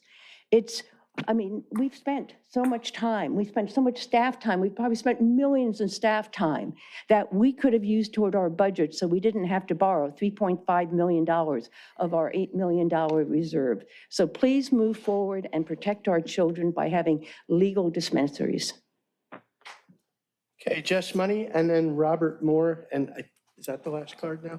So far. Okay. Jess Money, District 3. We've heard a lot of parents come up here worried about the effect on their children. That's natural. It might even be laudable. I wonder how sincere it is. Now, we have MADD, M-A-D-D, Mothers Against Drunk Drivers. I've never heard of MAPS, Mothers Against Pot Smokers. The reason being, the gateway drug to addiction is not likely to be marijuana. It's much more likely to be alcohol. So all of those parents who are worried about their kids developing bad habits, go home tonight and pour out every drop of booze you have in the house and never buy any more. And let's see if you guys can even get through 4th of July weekend without a beer or a margarita or a pina colada or something like that. If you're really worried about the influence of addictive substances on your kids, get rid of the alcohol in your house. Okay, no outbursts. Robert Moore. See, Ivan, you have to keep it to yourself, please. If you support something, you can do this. If you don't like it, you can do this, okay? Thanks. I'm Robert Moore, District 3. Thank you, City Council, staff. I can appreciate the 8 years of work. You have something there. It's there if this council or another council decides to use it. You said you wanted to hear from the people. I'm retired. I don't have kids to worry about or anything. But if I was voting, I'd say no. And I'd like to cut down the smoke shops. I just think there's too many of them. I have 2 friends that use cannabis for medical reasons, but they have no problem getting it from all the dispensaries that are around here. They don't complain. They get what they need, and that's it. For the city of Redondo Beach, I just don't think it's the right place. Not in my backyard, they say, but that's how I feel. I've lived here a lot of years, and I like it. And I've seen some of the dispensaries out in the desert and some of the other places, and I've seen things go on around those areas, and people hanging out and sleeping here and doing this other stuff.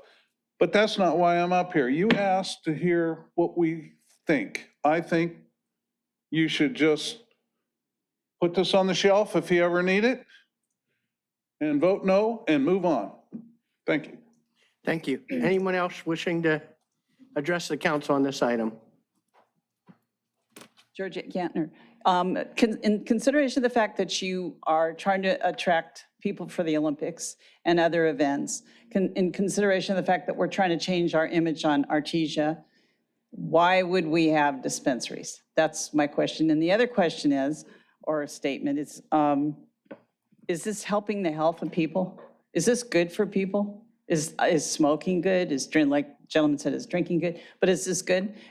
Like the other guy said, he said, well, get rid of the liquor. Okay, valid. But why bring something else in that can possibly addict people? And I was married to someone who started very young on marijuana. He progressed to other things. He cleaned up. He progressed to other things. He was self-medicating. And one day, killed himself. Depression. It doesn't help depression. In some cases, it might be if it's medically given, but in many cases, it gets worse, and it gets worse. And my poor husband is gone. So that's my personal note. Thank you. Okay, thank you. Anyone else wishing to address the council? I wasn't going to come up here, but this is something I think I have a little more different perspective on. I've been in law enforcement for 40 years, well over 43 years. Interestingly enough, I started my career as a high school undercover program. So I used to run around the high school when I was 26 years old with kids running around trying to get high, looking for dope, buying dope. For 8 years of my career, I worked undercover and I bought and sold dope all over the place. Okay, this is not a good, if you really want to call business really to get into. It leads to a lot of other issues that come up, crime, okay, sex trafficking, things like that we get into. I think you need to kind of take a better look at this, not look at the money, okay, because the money is going to cost us more on the back end from addiction, from theft, from other things that come up and present a problem, okay? I have an uncle, well, he's gone now, heroin addict for 65 years. When we sat and talked about some of the stuff that he did, a lot of it was gateway stuff, okay? How it gets into and becoming an addict.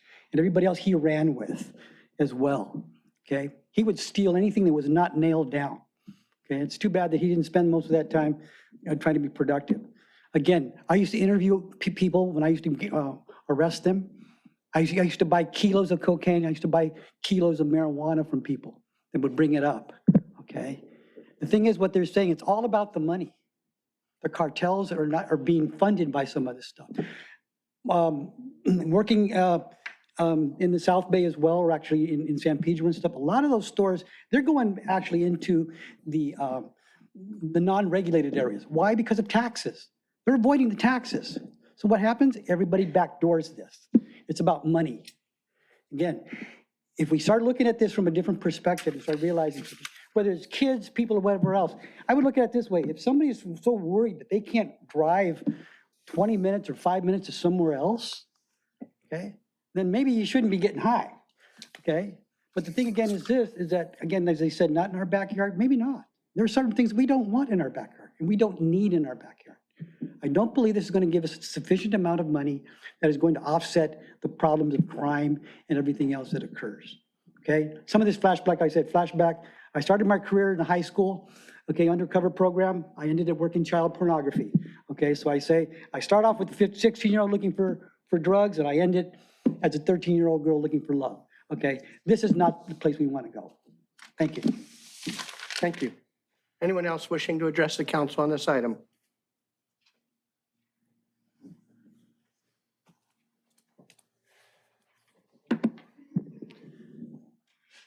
I've been told to speak into the mic, so first, I'm so proud to see my Austin Carmichael District 5. Hey, Scott. I stand before you in part as citizen Austin Carrington Carmichael and in part chair of the Public Safety Commission. Each of you has expressed an interest in having a separate forum where the citizens of Redondo Beach can be heard in full and in more than 3 minutes. I suggest to you that this would be a nice topic for you to send over to the Public Safety Commission and let us listen and take in all of this feedback. Some of the things that we've heard from some of the folks tonight was to give them an opportunity to be heard in full, to educate fully. And I think that this would be a great opportunity for you all to say, hey, Public Safety Commission, take a piece of your agenda for the next several months and really lean in and dig into a lot of the pros and cons and get healthy feedback from all of the districts, invite all of them to come and present their positions, and then summarize and present them to you. So when you start this application process, you will be doing it in good faith, and you will be doing it with the effort that has been requested from the community and suggested by you all to hear from the community. Thanks so much. Make it a great day. Thank you. Anyone else wish to address the council on this item? Anyone online? We do have some hands raised. Karen Reed, you can go ahead and unmute yourself and begin. Hi, my name is Karen Reed, District 3 resident, and I work in the construction development industry, and I'm also a parent. I urge the council to not release this RFP right now. The majority of voters in the city do not want retail cannabis. When Measure E was defeated by 75%, most people incorrectly assumed that we wouldn't have retail cannabis in our little beachside city. The measure read, I quote, repeal the city's ban on non-medical marijuana businesses and allow up to 3 marijuana retailers in Redondo Beach. What voters didn't understand is it just meant we wouldn't have 3 stores. Now the city council, by way of an ordinance and not a vote, is trying to move forward with this RFP to allow 2 stores in our city. Many people in the community weren't even aware that retail cannabis is on the council agenda tonight. The city has spent significant time and money on this issue, but that is not a reason to proceed just for the sake of proceeding. Moving forward with the RFP would make Redondo the only city in the South Bay with retail cannabis. El Segundo, Hermosa, Manhattan have all upheld their bans on retail cannabis. Across LA County, Redondo is one of only 20 cities that allow retail cannabis, with over 60 cities not allowing it. If it is so reliable and positive for the community, wouldn't more cities be jumping on board? Much of the opposition we've heard is related to the impact on the youth. However, my issue is with the impact on the commercial development in our city.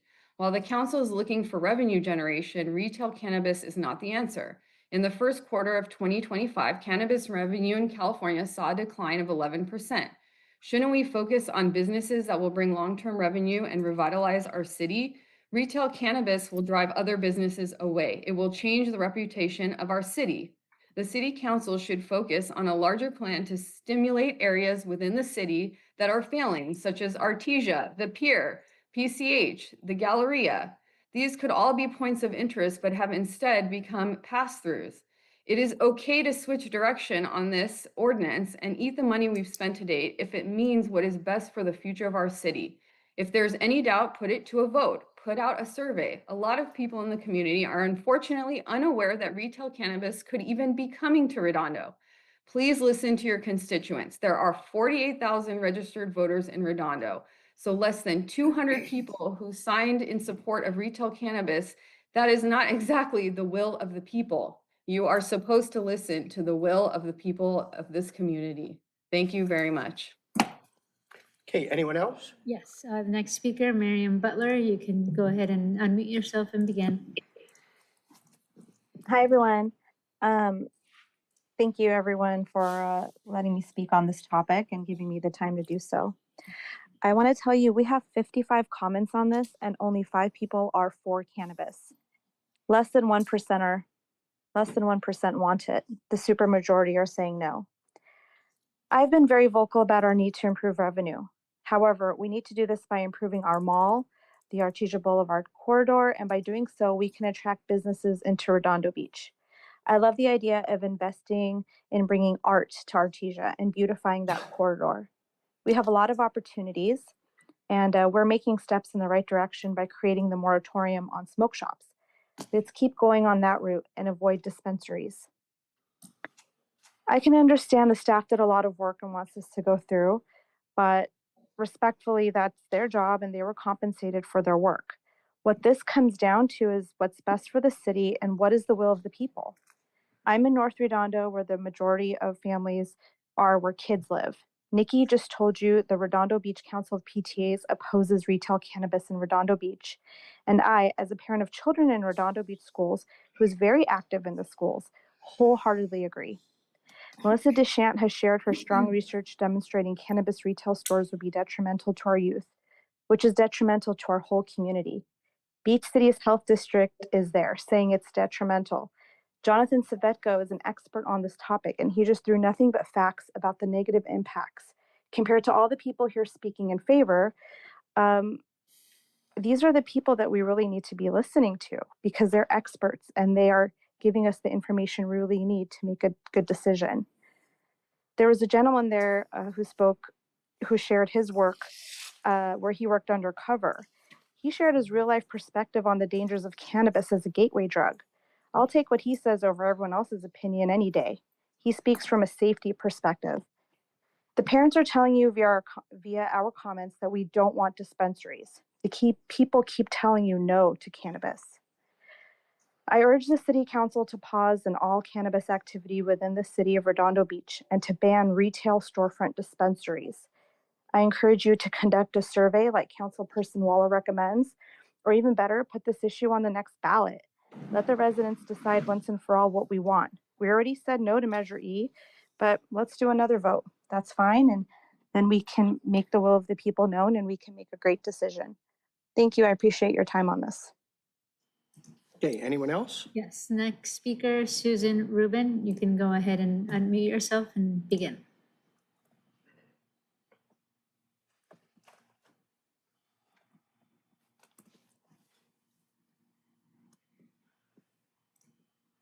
Hello? Sounds like they're not. Okay, we can move on. Grace Pang, you can go ahead and unmute yourself and begin.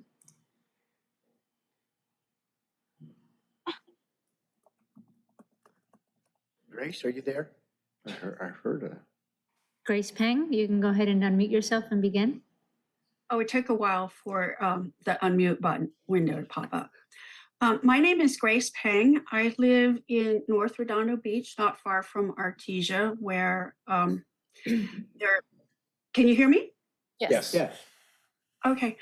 I also lived in Colorado when Colorado legalized recreational marijuana, recreational cannabis, and witnessed the rise, a 10% rise in all traffic fatalities, and also the rise in DUI, polydrug, what they call polydrug DUI, because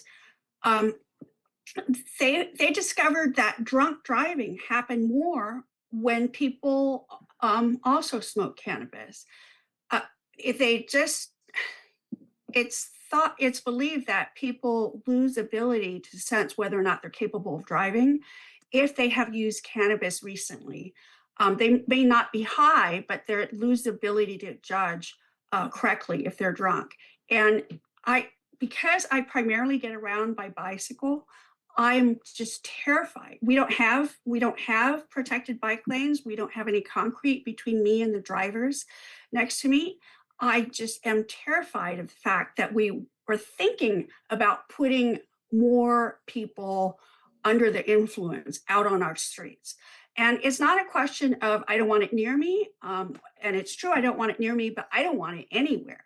I'm a strong supporter of medical marijuana, but medical marijuana is medical. It is under doctor supervision, and it's usually taken by sick people who are not driving all over the place, or by people who need a little help getting to sleep, and they're not driving because they're just going to sleep. So I am opposed to I'm opposed to recreational marijuana of anywhere. And I think that we shouldn't even be considering it. Thank you very much. Thank you. Anyone else? A couple more, Mayor. Marcy Guillermo. Yes, good evening, everyone. Marcy Guillermo from District 1, 25 years resident of Redondo Beach. We strongly oppose any retail store from cannabis in our town. Please protect our youth and do not proceed with the request for proposals. I did to the comments of all who have clearly indicated the reasons why they want the City Council to pause this process. Better yet, it's better that we allow the voters to decide through a ballot initiative. Why would any of you, including the city manager who has indicated has worked over 8 years, or any resident opposed to this idea of having, to vote via a ballot? This is about democracy and representative governance. Time after time, the voters have made you aware how they feel about this issue by commenting on the city's website. So please listen to us, work with us, help make our community strong. Do you think the other cities who haven't implemented this, they know less than we do? Thank you. Thank you. Anyone else? Yes, Hirsch Jane, you can go ahead and unmute yourself and begin. Good evening, Council. You know, there's an old phrase that you're entitled to your opinion, but you're not entitled to your own facts. And here are the facts. According to this country's leading federal health institutions, you know, the Center for Disease Control, the National Survey on Drug Use and Health, cannabis use by young people is at a 30-year low. And I quote here, in the past decade, during which time 24 states legalized adult use marijuana sales, the percentage of 8th graders, 10th graders, and 12th graders who reported having consumed cannabis declined by 32%, 37%, and 23%, respectively. According to the journal Pediatric Reports, one of the most respected pediatric journals in this country, there's been a significant decrease in youth marijuana use between 2011 and 2021, a period during which more than a dozen states legalized marijuana for adults. And I suspect that many people on the council, even those that are opposed to cannabis, are aware of this, are aware of the fact that regulated markets actually decrease youth cannabis use. And I can understand how difficult it is to be in your position and to be listening to these histrionic claims about cannabis. But ultimately, this is a question of how a democracy is supposed to work. Are we going to allow a few dozen people making the most outlandish, non-fact-based claims about cannabis to drive our policy agenda? Or are we going to listen to the will of the people? And so I would just urge you to look at the facts here and not the claims that are being made that are not grounded in data. And the final thing that I would note, even if you're opposed to cannabis, I think many of us know that these smoke shops exist because of the vacuum that's created by lack of legal access to these products. And so if there's an effort to punt this down the road to the future, just know that that's performative. That's just going to allow youth to access cannabis and all sorts of other terrible substances through these unregulated channels. So again, I know how hard it is to be in your position, but at this point, the data is exceedingly clear. And I think it would break my heart and really upset the basic tenets of democracy if we allow people to essentially put forth fictions that have nothing to do with the data under the name of protecting the youth. So I would urge you, even those that are not fans of cannabis, to consider the increasingly clear data about how regulated markets actually protect our children better than this sort of wild, wild west that we are continuing to allow to exist in our city. So please take that under consideration, and I thank you very much for your time. Thank you. Anyone else? Yes, Verena Thompson, you can go ahead and unmute yourself and begin. Thank you. Good evening, everybody, and thank you for allowing me the opportunity to speak at this meeting. I'm a resident of District 2, and I urge you to stop the pursuit of cannabis dispensaries and listen and honor instead the will of the people who you represent. Tonight, you heard from constituents who have spoke about the various risks, safety, mental health, cost on the back end, etc. The only voices who have expressed a desire to move forward are of those who have a vested economic interest in opening dispensaries. I urge you to survey the people who you represent and listen and honor their voices. Thank you. Thank you. Anyone else? No other hands raised, Mayor, but there are 55 e-comments, 5 in support, 45 opposed, and 1 neutral. Okay, thank you. Okay, well, it was kind of a predictable outcome. It's no different than what we've heard in the other meetings. I'm torn on this issue. I grew up in the military and had a clearance, so there's no question I was not using pot, and I have no intention to in the future. I don't like being impaired. But I'm torn because as a military officer, we upheld vote of the people, and the people of California did vote for this. I don't really think that the vote against Measure E is a valid measure, because the city council conditioned that by saying, hey, look, we're going to rescind our our whatever the ban on marijuana shops, dispensaries. And so I think we did that, the council did that to offset those who might want to vote for Measure E. And we painted that it was one distributor who wanted to bias the outcome to his shops and the way he operated. So I don't think that's a valid measure.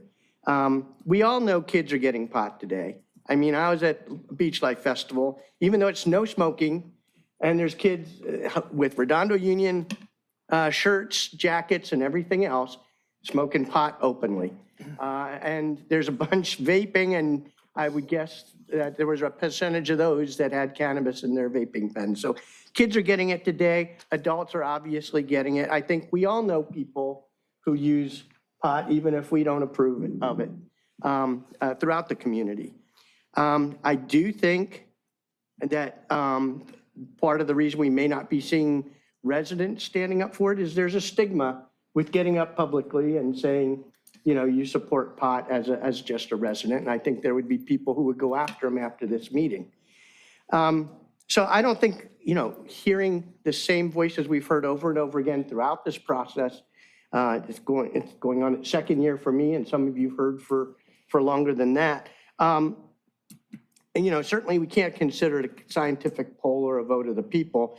I mean, if the council really wants to act based on the people, I think a survey or an election is the only way you're going to get a scientific measure of that. But I question the cost and the timing of that. How much do you think a citywide survey would cost based on like the FP? Yeah, I mean, somewhere between $20,000 and $30,000, depending on the number of residents that are contacted. I think the 3M survey that we conducted for FP was 400 respondents, as I recall, and I want to say that was in the $30,000 range. Just 400 respondents. Well, that's all you see, that, which is statistically relevant given their sample size. They view that as a valuable number, as an informing, you know, metric. But you have to craft the questions. You know, it depends on how people interpret the information that's shared. Obviously, you can lead this issue with the line of questioning in different ways. Yeah, we wouldn't want a leading poll. So there's flaws to it, and there's a standard deviation that they identify with that. What's the cost of an election? Well, if it's a standalone election, we just $275,000, $280,000. But if we bundled it with another, the incremental cost is what, like 30? Yeah, incremental cost isn't that much. I'm sorry? Incremental cost isn't that much for If we had it with each another individual election. item. So I think if the council, I'm That's not a going to indicate 2-year which, delay. I can't tell you which way to vote on this one because I'm torn. But I think if the council really wants an opinion, the voice of the people to be weighed scientifically, this isn't representative and you need to go that other step. Where we find the budget or the time to do it, I don't know. So with that, I'll open it up to the rest of the council. Councilmember Obaji, you have your hand up. Yeah, City Manager Wazanski, is it true that we can't toggle this RFA or RFP as well as everything else we're doing on the strategic plan and Measure FD? We were anticipating this workload as the next logical step to all of the prior years of work. So it's in Jane's work plan. It's anticipated. It will have an impact, to Councilmember Barron's point, on whomever we ultimately assign from the other departments, the participating departments. It will be some sunk time for them. I don't know if we're going to have the volume of applications that we once feared that we might have because of the prescriptive nature of the ordinance. We have quite a few requirements now that I think will serve to naturally filter the number of applications. So it may not have been as quite the heavy of a lift as we thought 2-3 years ago, but it will impact the other departments, but it is something we'd anticipated at least logically doing next. Thank you. So let me say first that I agree with everything Mayor Light just said, and I was here when Measure E came around. And that's exactly what all 5 council members told the public. We don't vote for Measure E. This is designed to serve that proponent's interests. We, the council, are working on a better ordinance. And it's going to be better because we're working with a task force. And then if there are any problems with it, we're going to be able to modify it by a vote of the council. We're not going to need a vote of the people. And so what nobody's mentioned on either side of this issue is what if we don't move forward with this? You don't think there's somebody who's well-heeled in the cannabis industry who would come in, go forward with another Measure E? Hey, want cannabis in Redondo Beach? Your city council lied to you. They went backwards. And then pass another law that throws out all the work we did? I'm not fear mongering, but let me get to the other points here. For decades in Redondo Beach, we have not regulated alcohol or tobacco with any semblance of authority. We've just said, follow the state law. And if we have police resources, we'll enforce against you. And we just did one crackdown with police resources on the tobacco shops, right? And we caught a whole bunch of wrongdoers, including one tobacco shop that didn't even have a business license to operate in the city. And then Mr. Swago visits recently, and they're all selling the same stuff. And that costs money. How much money do we have for policing?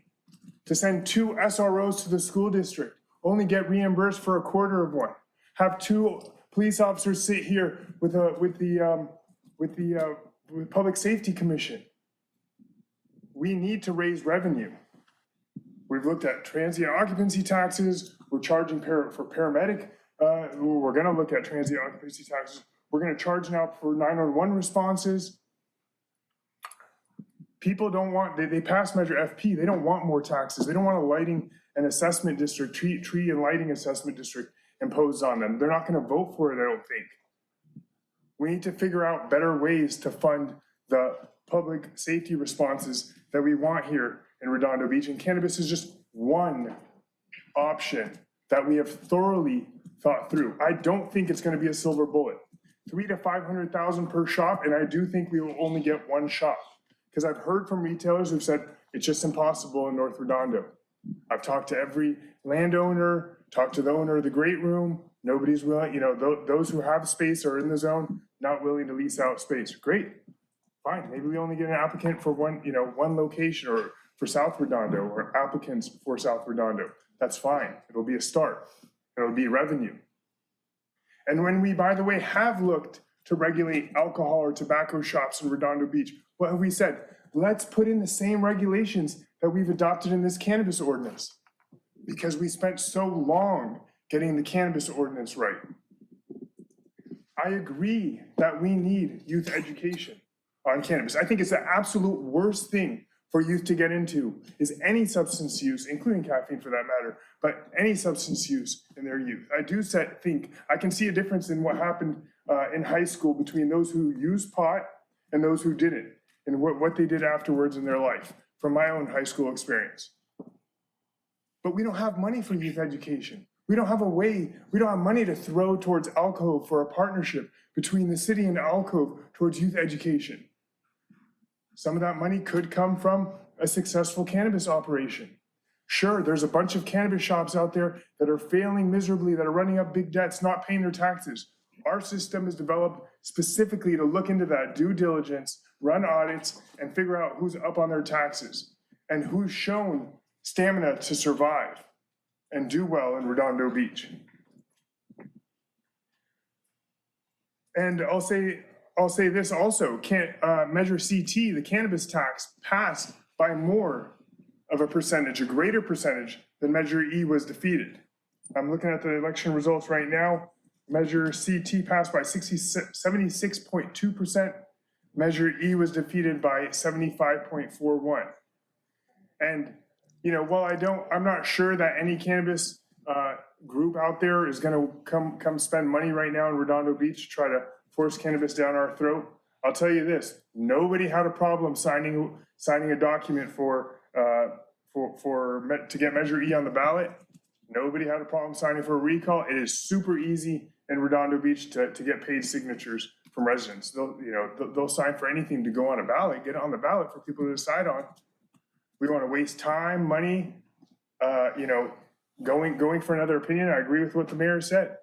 The people who want cannabis in Redondo aren't going to come out and campaign publicly for it. Can't shout out from the audience. For the stigma associated with it. They don't want their kids' parents to see that, hey, they use cannabis. They don't want it to be publicly known. They want to use it in the privacy of their home, whatever it may be. And I don't think there's a majority who are clamoring for cannabis. I don't think there's a majority who's against it either. I do think that the vast majority expect us to do what's right for the city's future, financial future especially. And right now we're realizing that our revenue sources are insufficient to meet all the needs that we have. All the desires, I should say. They're meeting all the needs, but all the desires, including putting up beautiful lights around the trees on Artesia Boulevard and overhead lights on Artesia Boulevard. And by the way, for the parents who are concerned, we've completely blocked cannabis from coming anywhere near the schools or on Artesia Boulevard, west of Felton.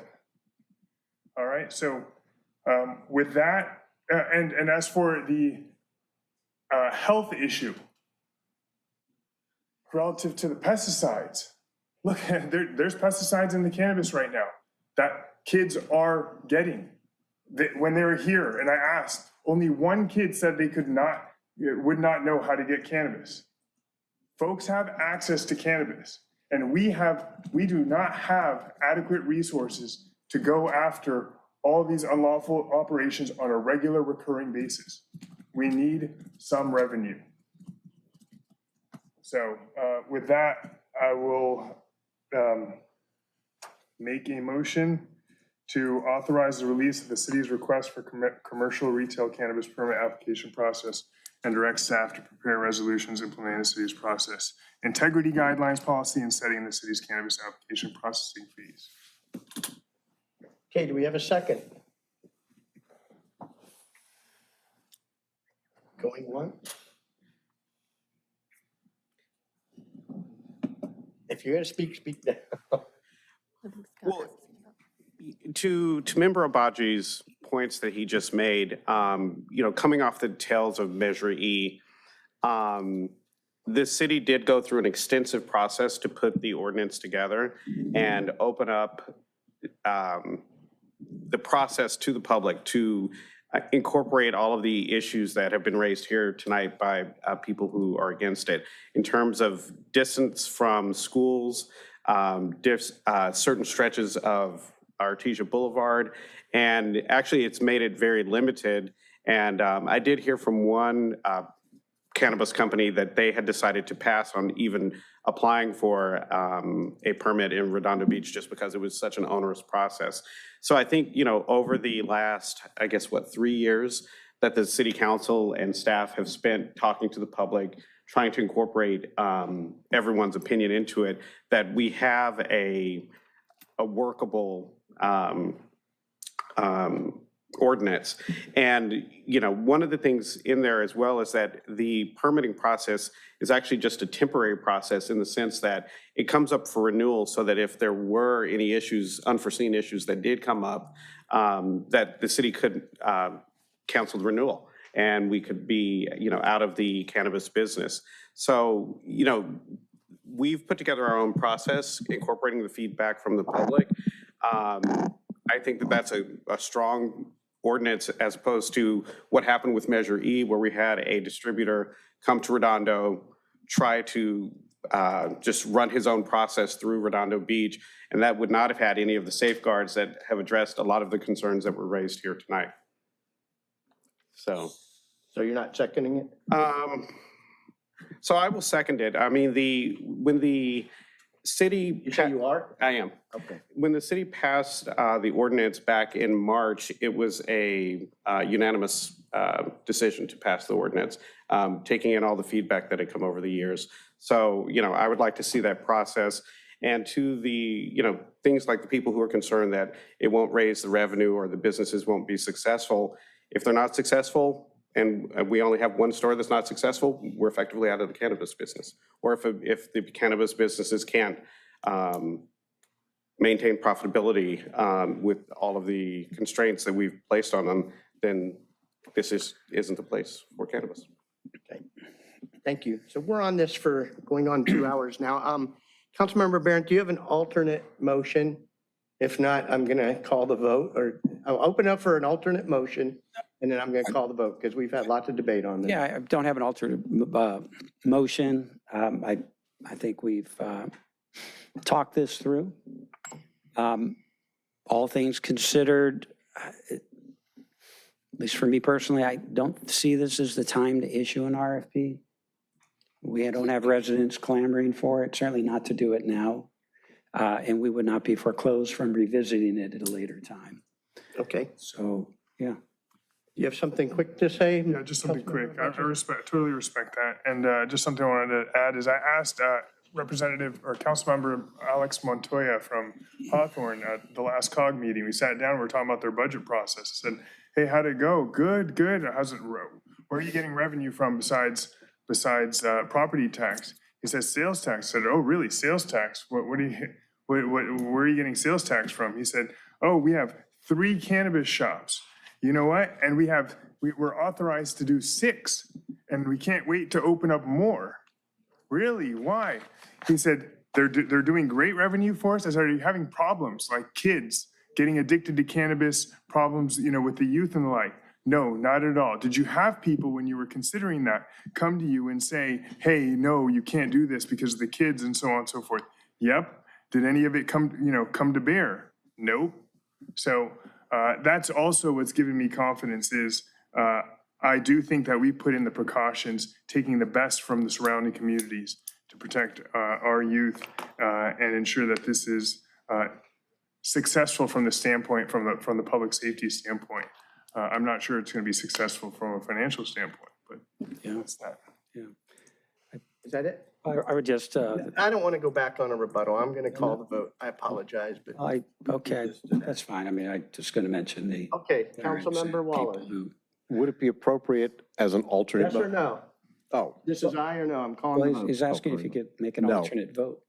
Do you have an alternate motion? I was going to say, would it be appropriate to have an alternate motion to perform a survey of residents prior to letting out the RFA? Is that an appropriate in order? Is that in order? I don't want to be out of order here. It's on So then, topic, so then, yes, I would but we're move going to have to find the money the substitute motion. Is that going to require a 4/5 vote? eventually.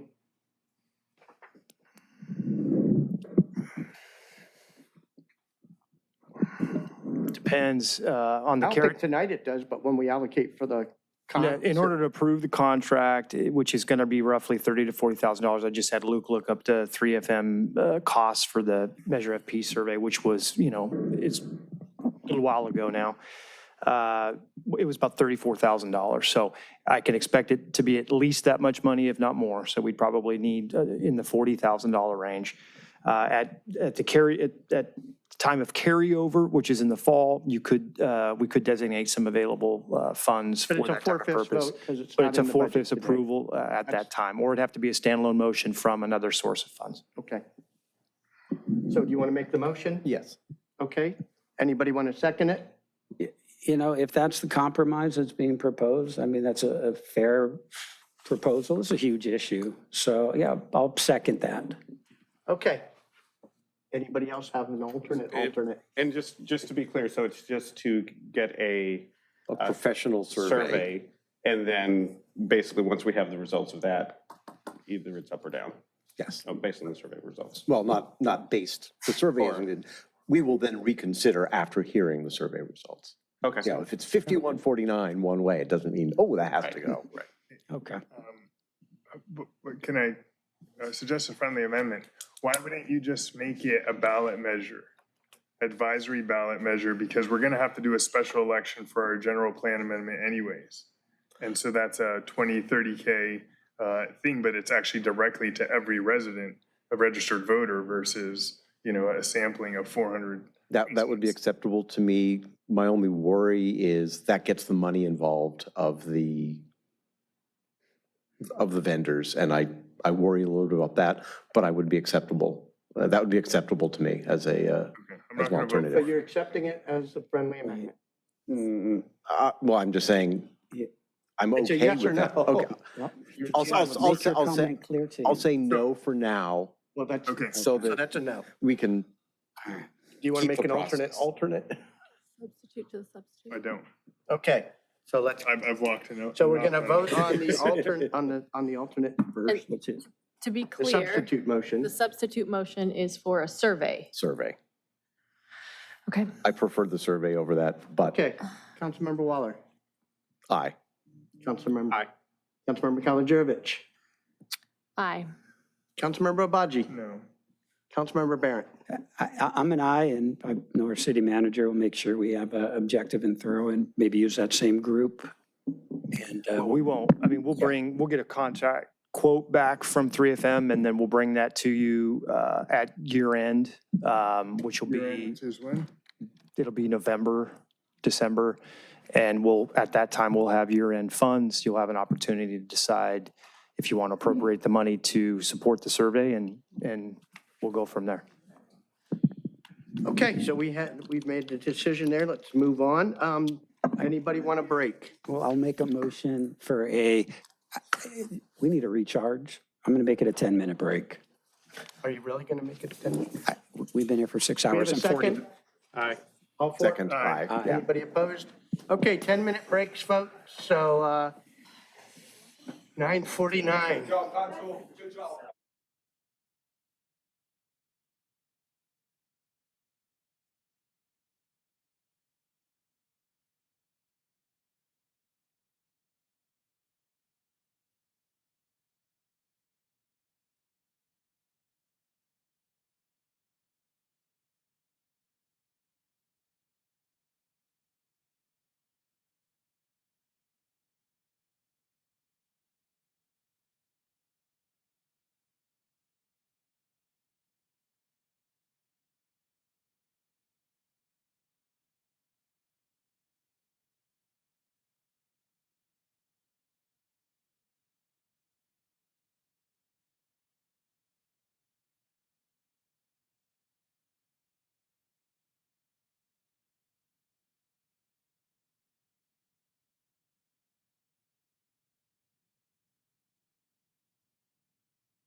Call, please.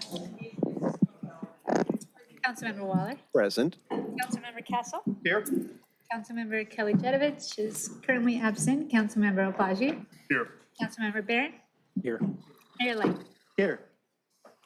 Okay, we're down to city manager items. Just one this evening, Mayor, and it's at the back end of the agenda. Just a reminder for everybody, we'll be starting closed session next Tuesday at 4 o'clock to give us a little bit more time in advance of our 6 o'clock commission application period.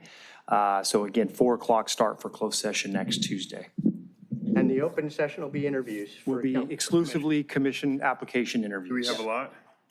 Last I heard, we had at least 11 scheduled. 16. Oh, we're now up to 16. Okay.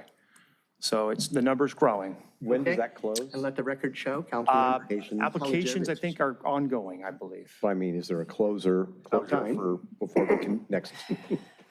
I believe, I'd have to defer to Melissa and Eleanor on that. Are we allowing for confirmations of commissioner interview appointments up until the meeting? I believe people can, I don't know exactly what Eleanor's process is for that. Do you know, I'm Melissa? not 100% sure. I know we're still accepting applications, but I don't know if they'll just be on standby. Because I was asked literally today, You're halfway through. when does the process close? And I said, Okay, we're soon, getting apply a now. little. Yeah, too deep into the sooner top. the better. Yeah. That's all I have. Anything Mayor. else? No. Okay, thank you. Nothing else? Okay, mayor and council items, P1, discussion and possible action related to updates to the structure of city boards and commissions, including potential elimination of Public Safety Commission and adjustments to the composition of the Youth Commission.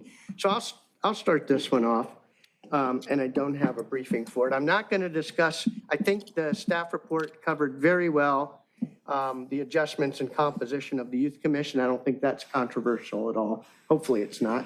But that was done with input from the kids themselves, from the staff, from Councilmember Kalajerovich, myself, and even the adult members of the Youth Commission.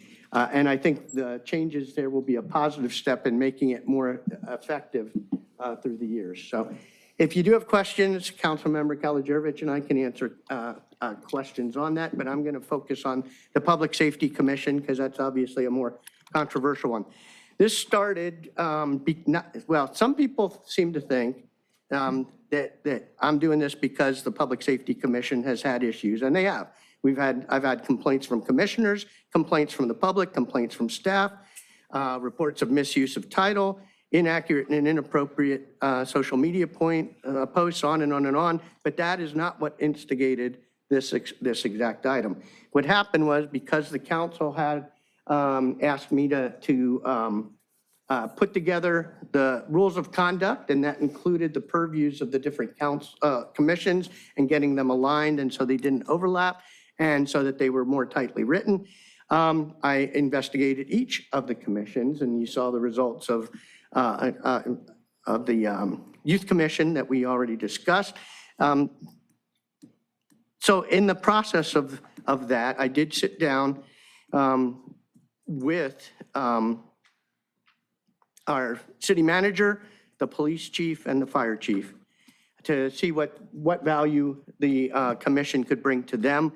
And basically, I'll summarize it. Now, I'll ask them to speak up later, and maybe I'm mischaracterizing this, but what I received was there is really no longer any value in that commission. There's new things out there today that weren't there when this was set up, including, we have a community services officers, we have volunteers in policing, we have CERT, we have neighborhood watch, and we have Comcate, and all sorts of ways for the public to weigh in on public safety. It also overlaps what the topics that they seem to cover also had a significant overlap with the Public Works and Sustainability Commission.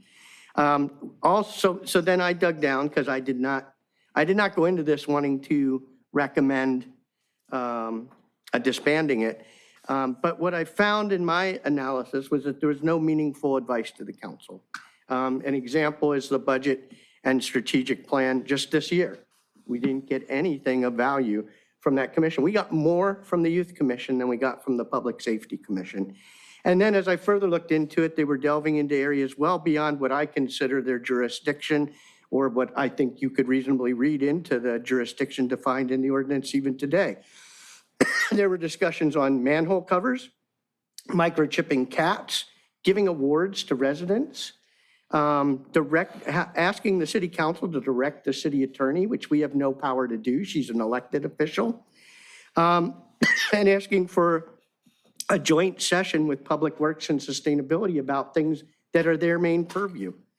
And then finally, some statements about fraud and audits and things like that, which is not in their purview either. If I can read there. The Public Safety Commission shall advise the mayor and city council on matters related to public safety and crime prevention, help serve as citizens' voice in public safety affairs, provide suggestions for ensuring responsive and efficient public safety services, review public safety legislation when appropriate and directed by the city council, collaborate on, promote, and support community policing programs, and perform other duties as directed by the city council. I think some of this has gotten far afield from what's published as their current jurisdiction.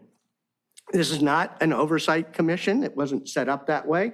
It's not about accountability or auditing how expenditures, that we have a whole budget and finance commission that does that. So I also looked at other cities, and this was actually more recently, and thanks to the police chief for some of the research. No other beach city surrounding us has a public safety commission. And in fact, if you go up the coast, there was one that has a public safety commission, and that is Santa Monica, but that is an oversight commission that was set up after the George Floyd incident for oversight of police activity. San Francisco has a similar commission, but that's a different purview than what's set up here. That is looking at data and looking for whether there's inappropriate targeting of races or protected classes and things like that. That is not clearly what this is not set up to be. And when I asked the city manager and the chiefs, historically, they found no meaningful input from the Public Safety Commission. So that is what I based my recommendation on, reluctantly. And that's what's before you tonight. And I'm open to any questions you may have. But before I do, I'm going to ask the chiefs to opine from your perspective.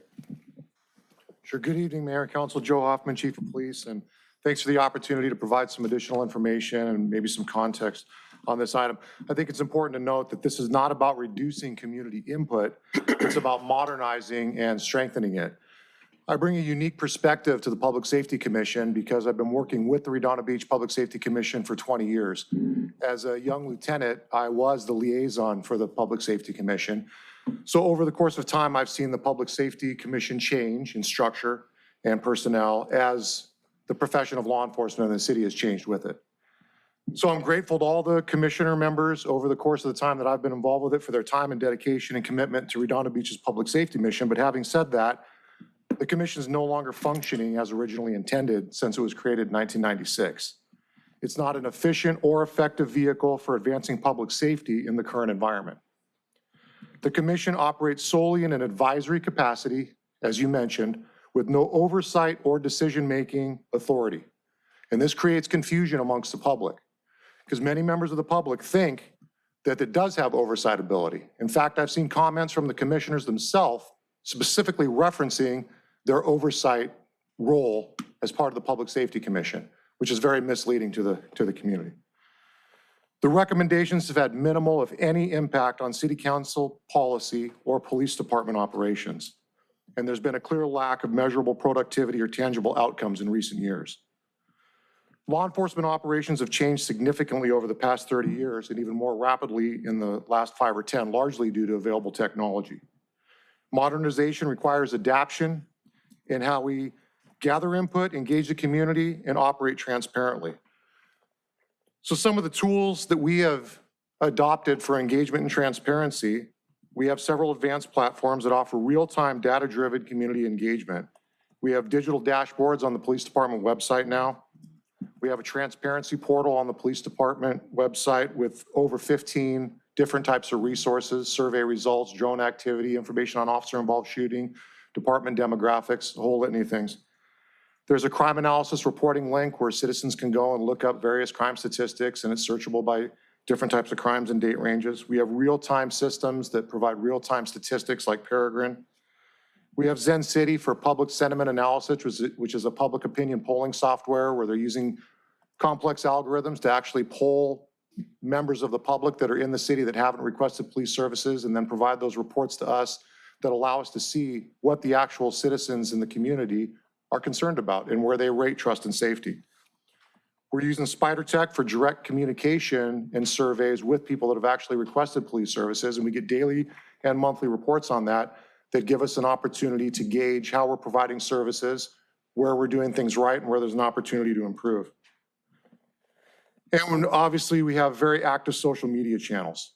Our social media program is strong with messaging to the community and marketing, and we also have the opportunity to directly message with the community through our social media. We also have modern avenues that now provide broader and more responsive community input. Some of these programs were in place or in their infancy stages when the Public Safety Commission was created, such as the Citizens Police Academy, Teens in Policing. But we are also committed to participating in city council district meetings, which usually have pretty good attendance and a good cross-section of residents throughout the community. I've also personally participated in direct meetings with residents and neighborhood groups on issues that have come up throughout the community. As you mentioned, Mayor, we've expanded the Neighborhood Watch program over the past couple of decades, and the Teens in Policing program has been good as well.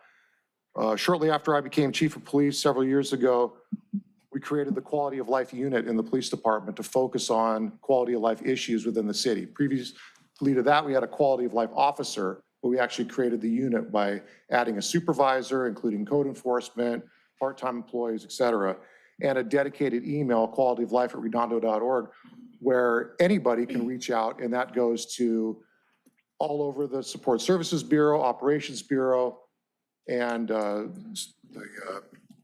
Quality of Life unit as well. Comcade, as you mentioned, is another way that people can reach out with requests that has only been around within the past 5 to 10 years. And we are increasingly providing, the police department is providing presentations to the city council on topics of community interest, such as e-bikes and crossing guards and street sweeping, coyotes, things that come up that are of community interest where we can actually get direction from council from a policy standpoint.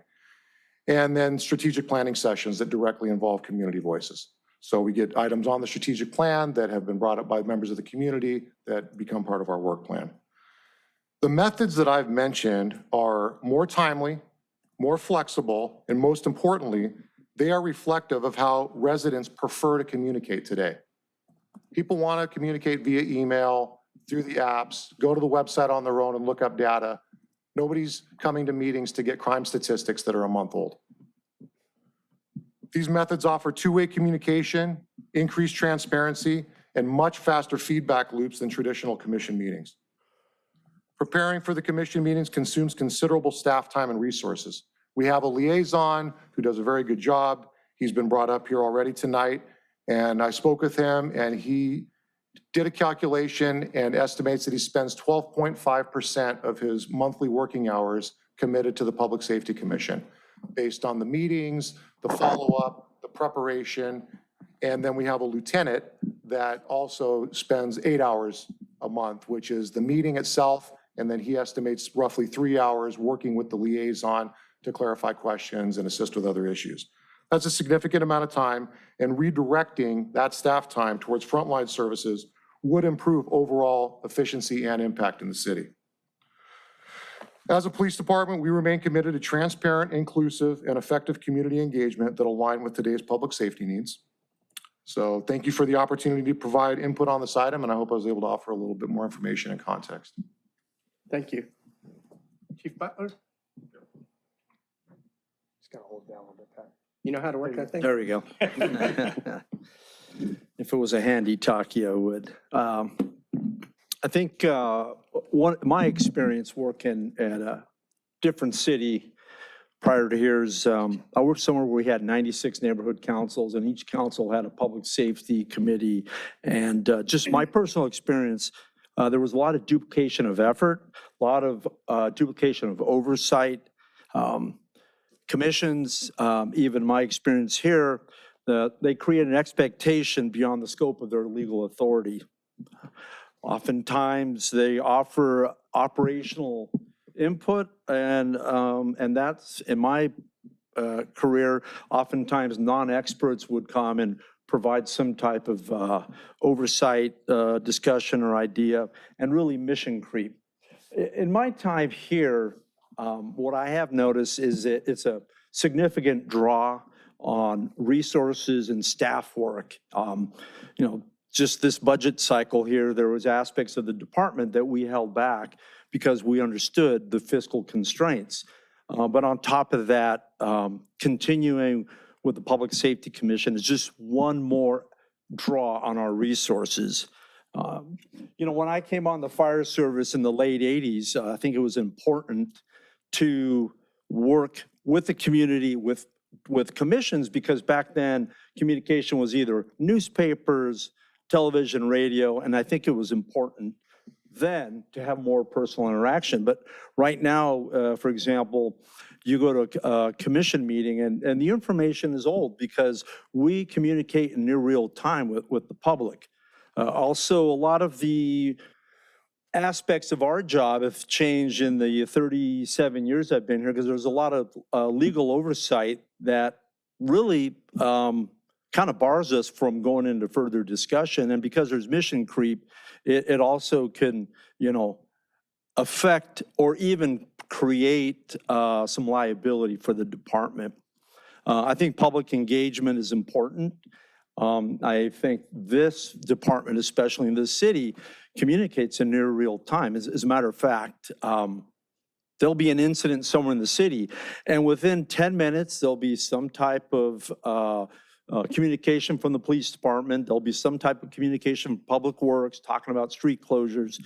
And overall, I think the transformation from when I came back in the late 80s to today, it's transformational of what we've done. So my personal feeling on the Public Safety Commission, the way it is that I think folks who want to provide input to the city or work on worthy causes, there's several other places where volunteerism is really a great place to go and put effort into it. But at the end of the day, my experience here has been that it has created some mission creep and a draw on our resources. And I personally don't see the value of it because of the different rules that govern them. Chief Hoffman and I have almost close to 7 decades of experience, and we speak from a position of expertise. We report to the city council. We have open house. Chief Hoffman has Citizens Academy. So I think now more than ever, we're integrated with the community. And, personally, I think information is great. It's great to have partnerships, but there are other ways to do it. Okay, thank you. City Manager Wojciechowski, anything to add? Yeah, this is a tough issue. I think on its face, the perception is, the city's looking to shut down a line of public input or communication with the residents. That's a terrible thing. What are they hiding?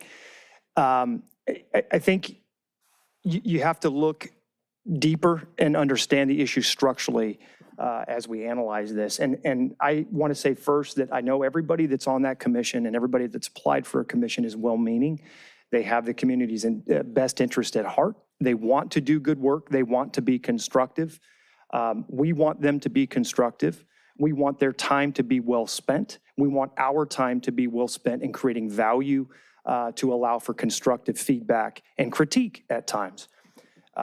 What I would say when we embarked on this exercise to evaluate our commission structure, 2 things jumped out at me. One, we were one of a very small number of cities throughout the state of California that had a double-digit number of commissions. We are an absolute outlier. So just statistically, at the time, I think we had 13 or 14 commissions. 17, adding the boards. We had 17 boards and commissions. We are far outpacing other communities with 70,000 residents. The council took time to rectify that. We consolidated a few commissions. It wasn't easy collapsing the Library Commission. It wasn't easy collapsing the Recreation and Parks Commission. All of the commissioners on those bodies, again, were well-meaning, had great intention, But the reality is there wasn't enough substantive work to keep them busy. If you look at the Public Safety Commission, you mentioned the beach cities up and down Santa Monica Bay.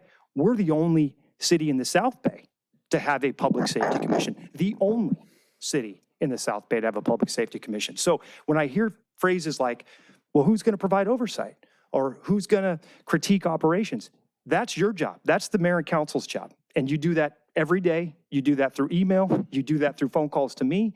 You do that through input that you receive from residents. This is the most active city council I've ever worked for. It's the most responsive city council I've ever worked for. And there isn't a minute of the day that you're not asking us questions about policing and public safety, period. Unfortunately, I think the Public Safety Commission in its current construct is set up to fail. It can only evaluate what we do retrospectively.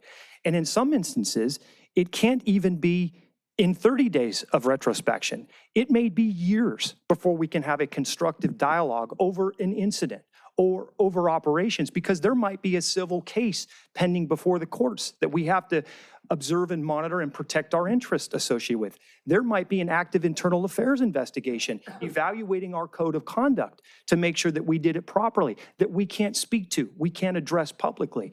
The commission can't be, and I use the phrase, read in a meaningful way to allow them to be constructive in providing good quality advice to Joe or Pat or ultimately you.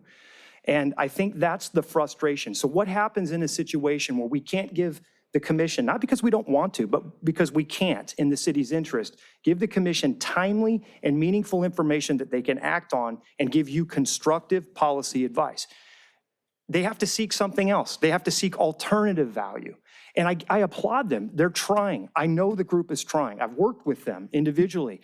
There have been great volunteer projects. There has been good work that's been done, but it isn't constructive to public safety operation. It's not constructive to policy advice to the city council, which is their primary charge, albeit though, ironically, the only commission's charge in the entire region of a city of our nature. So again, on its face, this is a tough one because our job, and I've said this to all of you publicly, privately, I've said it to my own staff, the liaisons, we don't do commissions. The council does commissions. We will support them, we will staff them, we will liaison them to the best of our ability within our resources, within our work program. That's our charge, and we'll always do that, regardless of the type and nature of the commissions that ultimately are assigned to us. So this isn't personal. This isn't about this particular commission. This is about looking at our structure and determining how we can be effective and we can eliminate frustration, I think, that builds in our current construct. So when I look at this, it was set up, I think, in a well-meaning way in 1996 in an era where, as Joe and Pat mentioned, there was no social media. There wasn't an online presence. There certainly wasn't softwares or cell phones or other data platforms that were providing instantaneous feedback. We have instantaneous feedback from residents today in meaningful, communicative ways. Those resources were not available to us in 1996. The commission was a constructive feedback chamber for us in 1996. It was a unique resident perspective. We get that 100-fold today through our different channels. So I think it's a well-meaning construct that has reached the end of its useful life. And it's hard to say that. It's frustrating to say that. It sounds like we're doing this for alternative reasons. We're not. This is evaluating our governing structure and providing you policy advice as requested, This isn't something we sought out. This wasn't a lobby effort. This was us responding honestly to this evaluation of our commission structure and how it can be most effective. So I know it's a difficult conversation. I know many of the commissioners are here. It feels like this is targeting that particular group, but that's not what this is about. This is about an objective comparison of the value it provides, and now in today's era, how we can better seek more appropriate and meaningful input from the public. Okay, thank you. So, I went in with an open mind with the construct of I'm going to tighten up and better define what's in the commission. When I heard this type of feedback, that's what caused me to dig in to the output through the years and the type of things they were bringing up. And I agree. It's not the people, it's the there isn't much value in what, in the construct anymore. And in the areas that they want to dig into or seem to in the latest meetings, it's already under Public Works and Sustainability because it's about capital stuff and street traffic, you know, the design for traffic safety mitigations and things like that. So we already have a commission, and that commission has done that since I've been monitoring the city back in 2000. So that commission's been always doing the street safety and things like that. So with that lack of real mission that's of any value, that's why I'm coming forward with this recommendation. So with that, I'll open it up to the council. Councilmember Waller, you got your hand up. Yeah. I can see how tough this is. I've gone back and forth on my opinion on this as I've learned more things. I was a graduate of Citizens Police Academy 25 plus years ago with Officer Deere as the liaison then.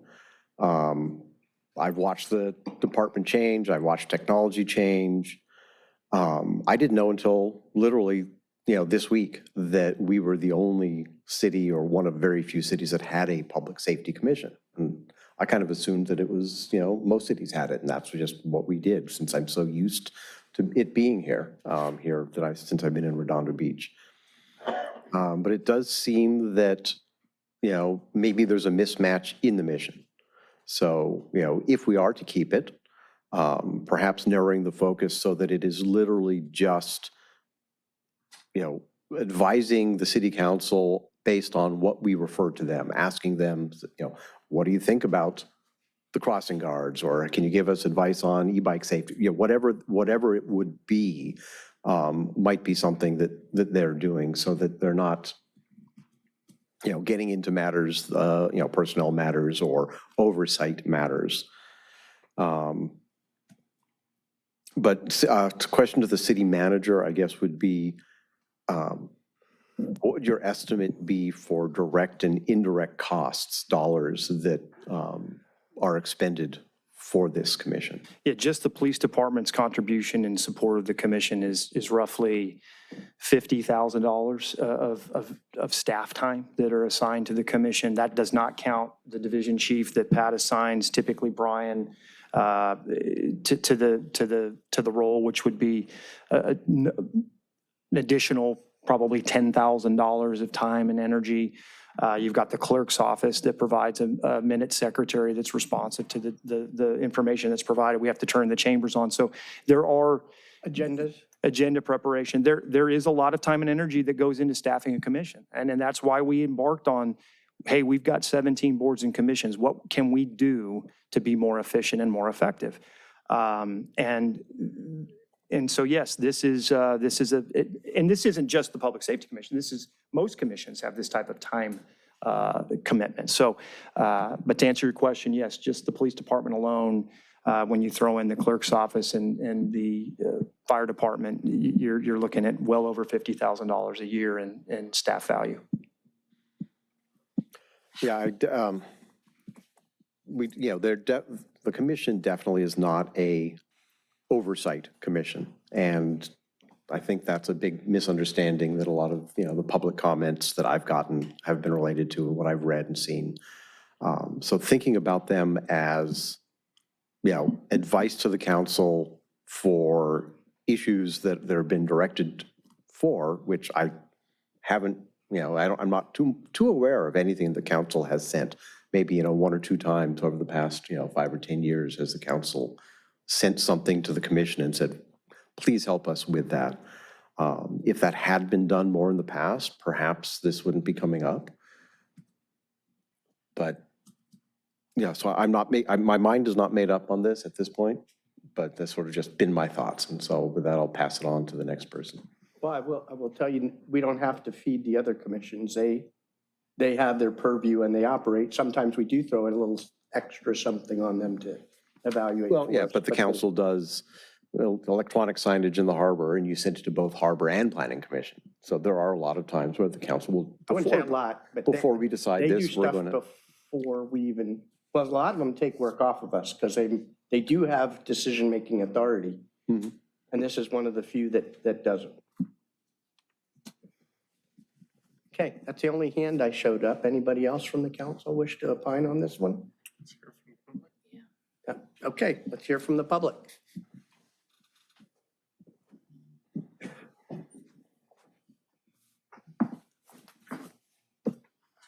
Okay, Gil Contreras, Daniela Wodnicki. Based on what the chief has indicated, I'm going to have to kind of change up a little bit of my presentation. But here are some of the things I find interesting about this. I am well aware that we are not an oversight commission. There's no doubt in my civil service mind of that. It's more so the idea of when you have issues and you have concerns, that we afford the people a little more time to make their presentations. That's fine. But in my time there, not one city council, I believe they take that back. One city council person was the only one who's ever given us any type of situation to look at, to ask about, and do anything about, to present to you. So whose fault is that? If there are concerns in which the city has indicated that you said could possibly happen, then bring them on. Talk to us. But nobody's talked to us and said, you guys are out of your lane. You're not doing things right. Don't bring up that. We have never gotten into personnel issues. I am well aware of the Police Officers' Bill of Rights. I live under the Police Officer Bill of Rights. HIPAA. HIPAA is like a chupacabra. Everybody talks about it, okay? But they don't know actually what it is. I've read it. I work under that currently. We have never asked anything about HIPAA violations or anything else like that, okay? Or the Firefighters' Bill of Rights and such. Now, I get it. Understanding about the time that's in there. I understand what the chief is saying. He has a lot of very valid points about how law enforcement has evolved. I've been involved in law enforcement almost 45 years. Could you address the council? Okay. I understand what he's saying, okay? But again, I think the thing is we're looking at right now is that we have made indications to the council, or want to get to the council about information and questions that we ask. But we're being, and sometimes it appears that we're being stonewalled. Don't have time. We don't know. I can't do this. So what are we supposed to do? If we have an issue, let's discuss this. When people come and they ask questions of us, okay? Because here's the other side to that as well. If you're going to change this out, great, fine. I'll have more time to go to the dog park and pick up dog poop. Okay. The thing with this is transparency. That's what I'm looking at. Questions that we ask. Why do we have 6 arson investigators? City of Los Angeles has 10. Okay? Why are we giving police presentations in Lawndale? So sometimes we do have questions like that, okay? And these people deserve answers. Now, if you're going to be responsive to those questions that I may have as a citizen, great, let's do it. But the last time I asked them a question, I was told by someone up here, was that if you complain, you get ignored. If you complain, you get ignored. I pay taxes in this city. I deserve better. If you want to abolish it, okay. But do it for cause and for a really good reason and not for something that you don't really understand. Thank you. Okay, Daniela Wodnicki, then John Perkelin.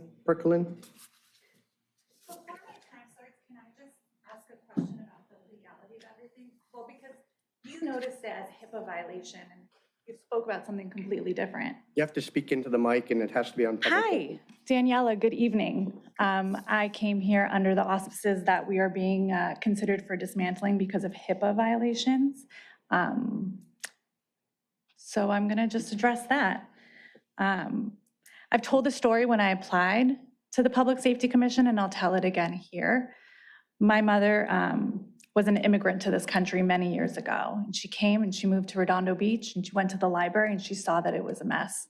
She said, I do not want my children going here. And what did she do? She joined the Library Commission and she secured the funding under the guidance of council and helped build what is now the main branch right next door to us. So I grew up in a home of public service and I went on to dedicate my career to public service. I've worked for the last 2 decades, making other communities better. First, as a public health professional, working in quality of life. Then as an investigator for the city of Santa Monica, which you guys bring up quite a lot.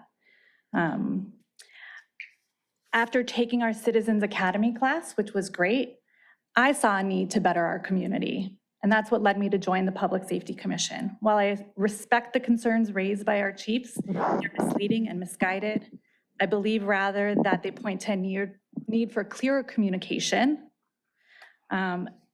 structure and guidance, not elimination. Commissions like ours exist in cities across California that navigate similar legal frameworks.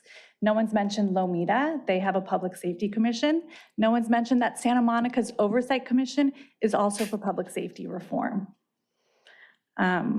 With Measure FP implementation, a metro station and cannabis dispensaries on the horizon, an expansion of our pallet shelters, and a growing number of visitors with the World Cup and Olympics, now is not the time to reduce civilian engagement on public safety. It's the time to strengthen it.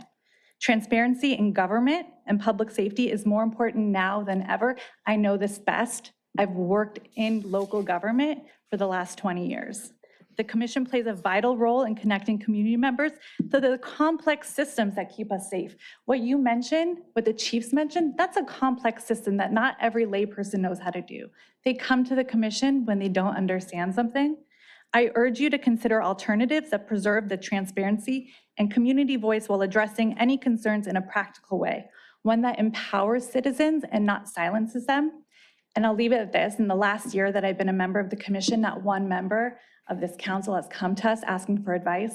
I myself have authored a set of cannabis regulations for another town. I have not come for, I'd love to give guidance on anything really. We have a former detective, 2 investigators, people in organizational capacity. So come to us for advice. We'd love to provide that to you. Thank you.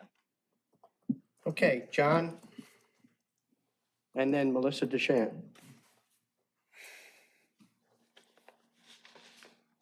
Hi, good evening, Mayor, Council, and staff. John Pershland. Sorry if I talk funny or if I even whistle. I'm having a tooth implant and I'm missing my front tooth.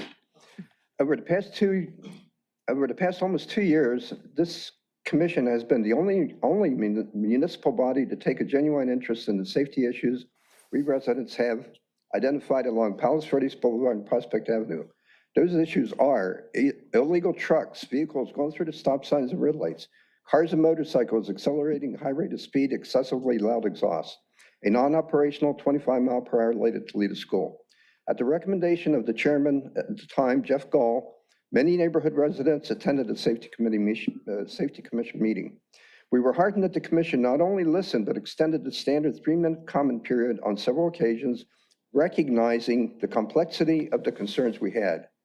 After all the meetings, the commission emerged with a comprehensive understanding of our traffic safety challenges. And sadly, those issues persist to this day. There is one exception. The Toledo School speed light is now operational for the first time in over 11 years. We got something done. While I recognize that my individual voice may carry limited weight, the collective experience of our neighborhood demonstrates that the Safety Commission is an invaluable asset to Redondo Beach. Its dissolution would leave no standing forum dedicated solely to addressing the very safety issues that threaten our children, pedestrians, and quality of life. We do not believe you can replace the personal attention this commission gave us with anything else. Thank you for your time. Thank you. Melissa DeShant, and then Jess Money. Hi, I'm Melissa DeShant, District 1. I want to thank you for this opportunity. So I guess I really didn't understand what this commission did. I spent 7 years trying to get my District 1 council member to just respond to an email about the traffic around Toledo. I used to walk the walking school bus. My late husband walked the walking school bus, and it was treacherous.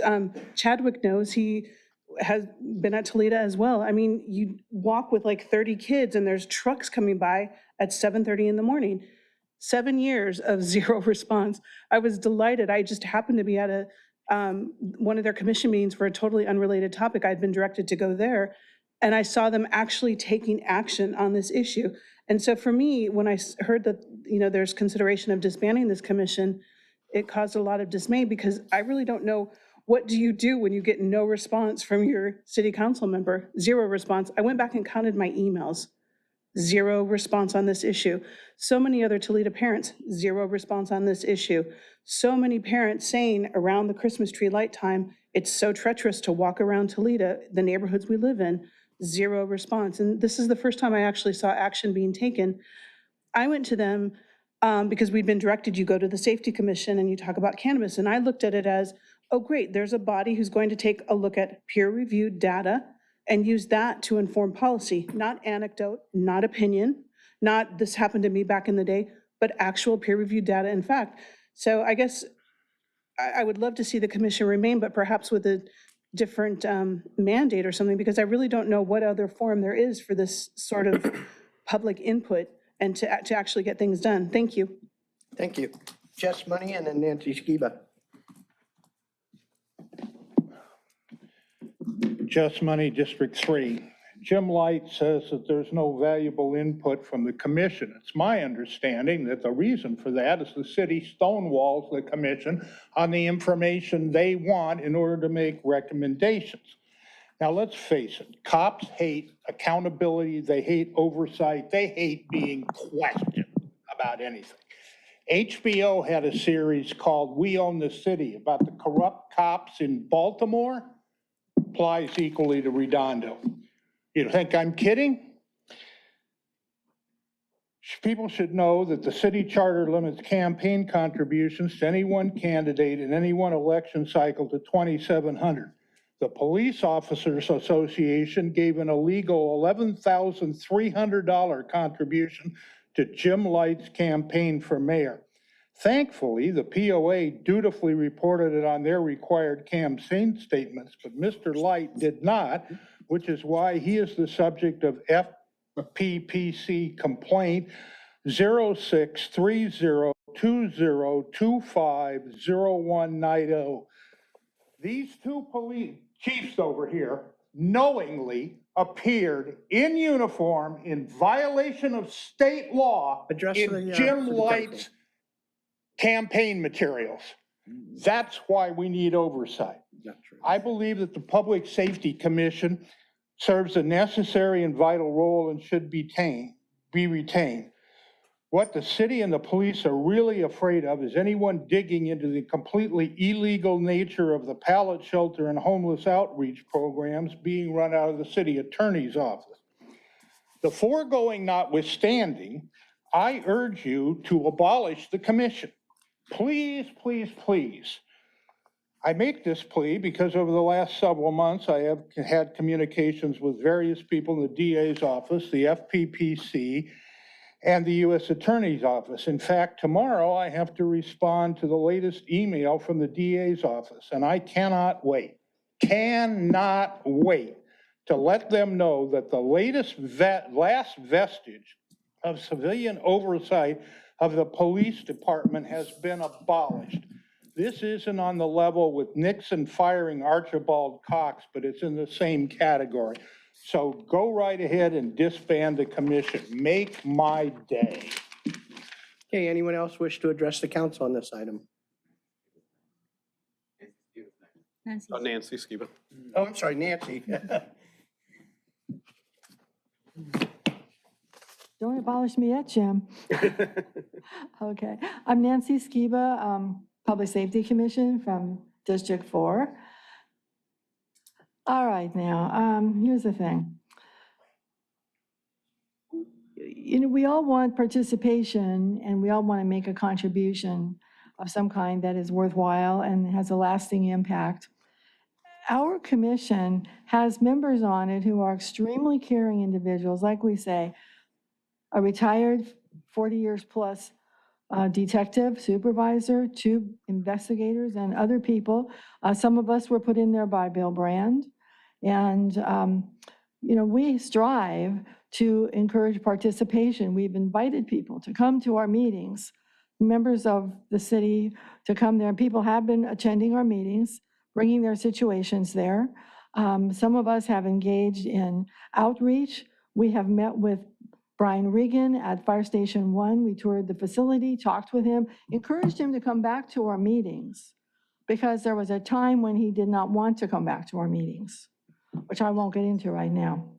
But we got him, he came back, And he's a lovely guy. We really like him. We said, please come back. We want you. And so that was great.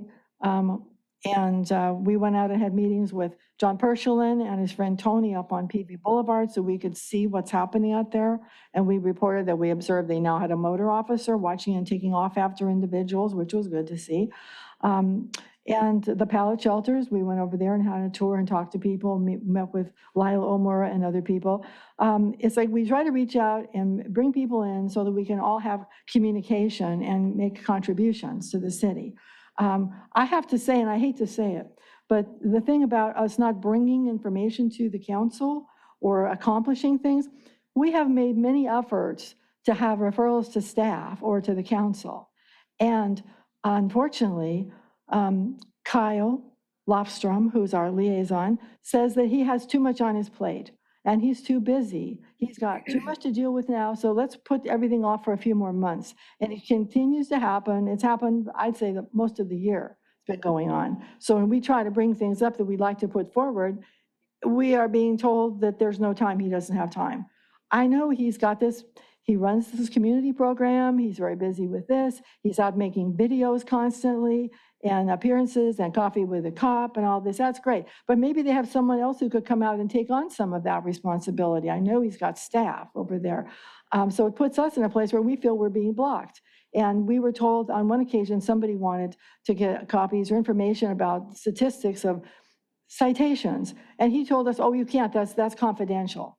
Then he finally said, oh, but you can get a public records request. I don't know. It's very sad, and I hope to God they don't destroy our commission because it's very worthwhile and we all care Hey, Nancy, deeply. your time's up. Thank you. I know, but my question is, what would Bill Brand do? Thank you. It's hard to say what Bill would do right now. He's not here. Anyone else?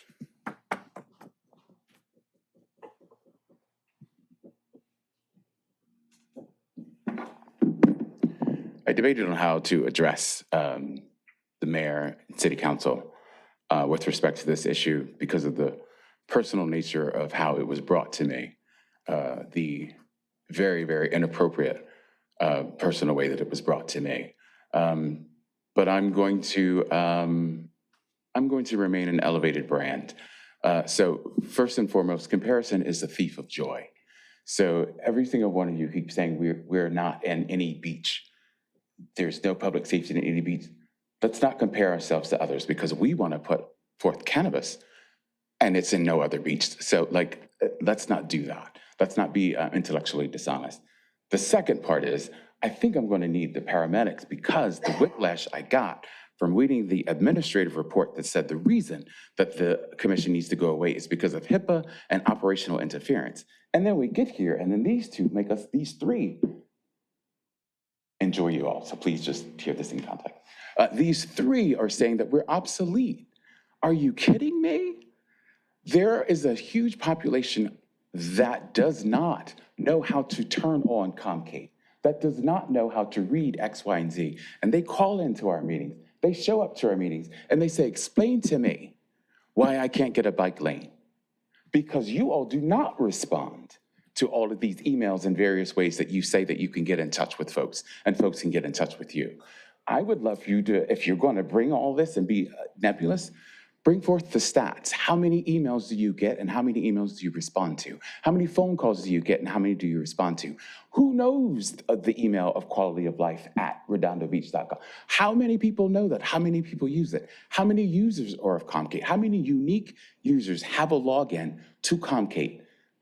Just juxtapose that to the number of people in this city, and there's no way you can say that the Public Safety Commission is obsolete. The Public Safety Commission is that voice. And when we talk about operational interference, my apologies, Mr. Butler, for insisting that you all hire a female firefighter. That was our only operation. I'm speaking to you all, but I need to make sure that he's aware that that's the only operational interference that we have had. We insisted that you interview and hire a female firefighter. I want her to know she's here because we interfered into the operations of the fire department. And when it comes to HIPAA, both HR person and I also have 70 years of experience with respect to what that looks like. And anyone who comes before our commission and wants to know things like the number of deaths at the pallet shelter, which there are 0, HIPAA survives even in death. So we couldn't answer the question. And that's the professionals on the commission who know that. So please, if you're going to make this decision, do it credibly. Okay, anyone else wish to address the council on this item?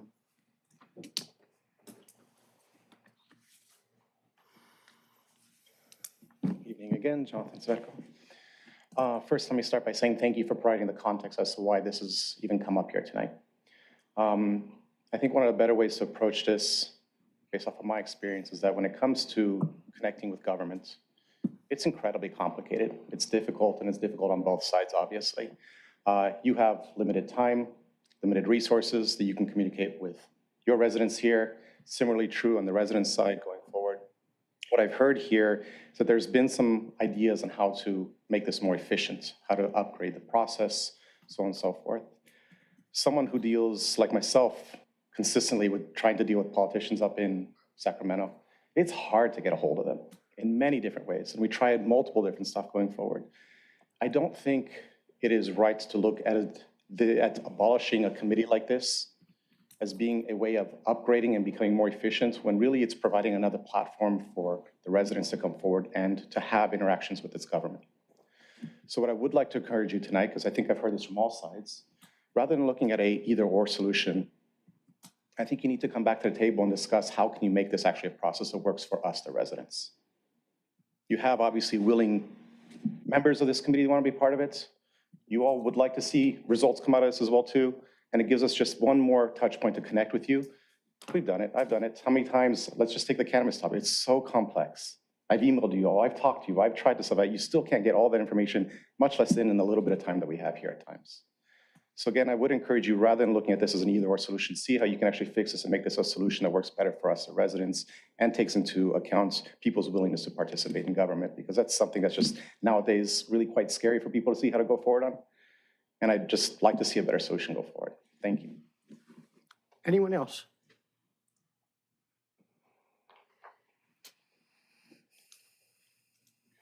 Hello, this is Andy Porchop. Nice presentation from the chief. I just don't understand why is this a problem. You guys have a commission, especially other cities don't have. And I like commissions. Maybe you did not know I go to commissions meetings too.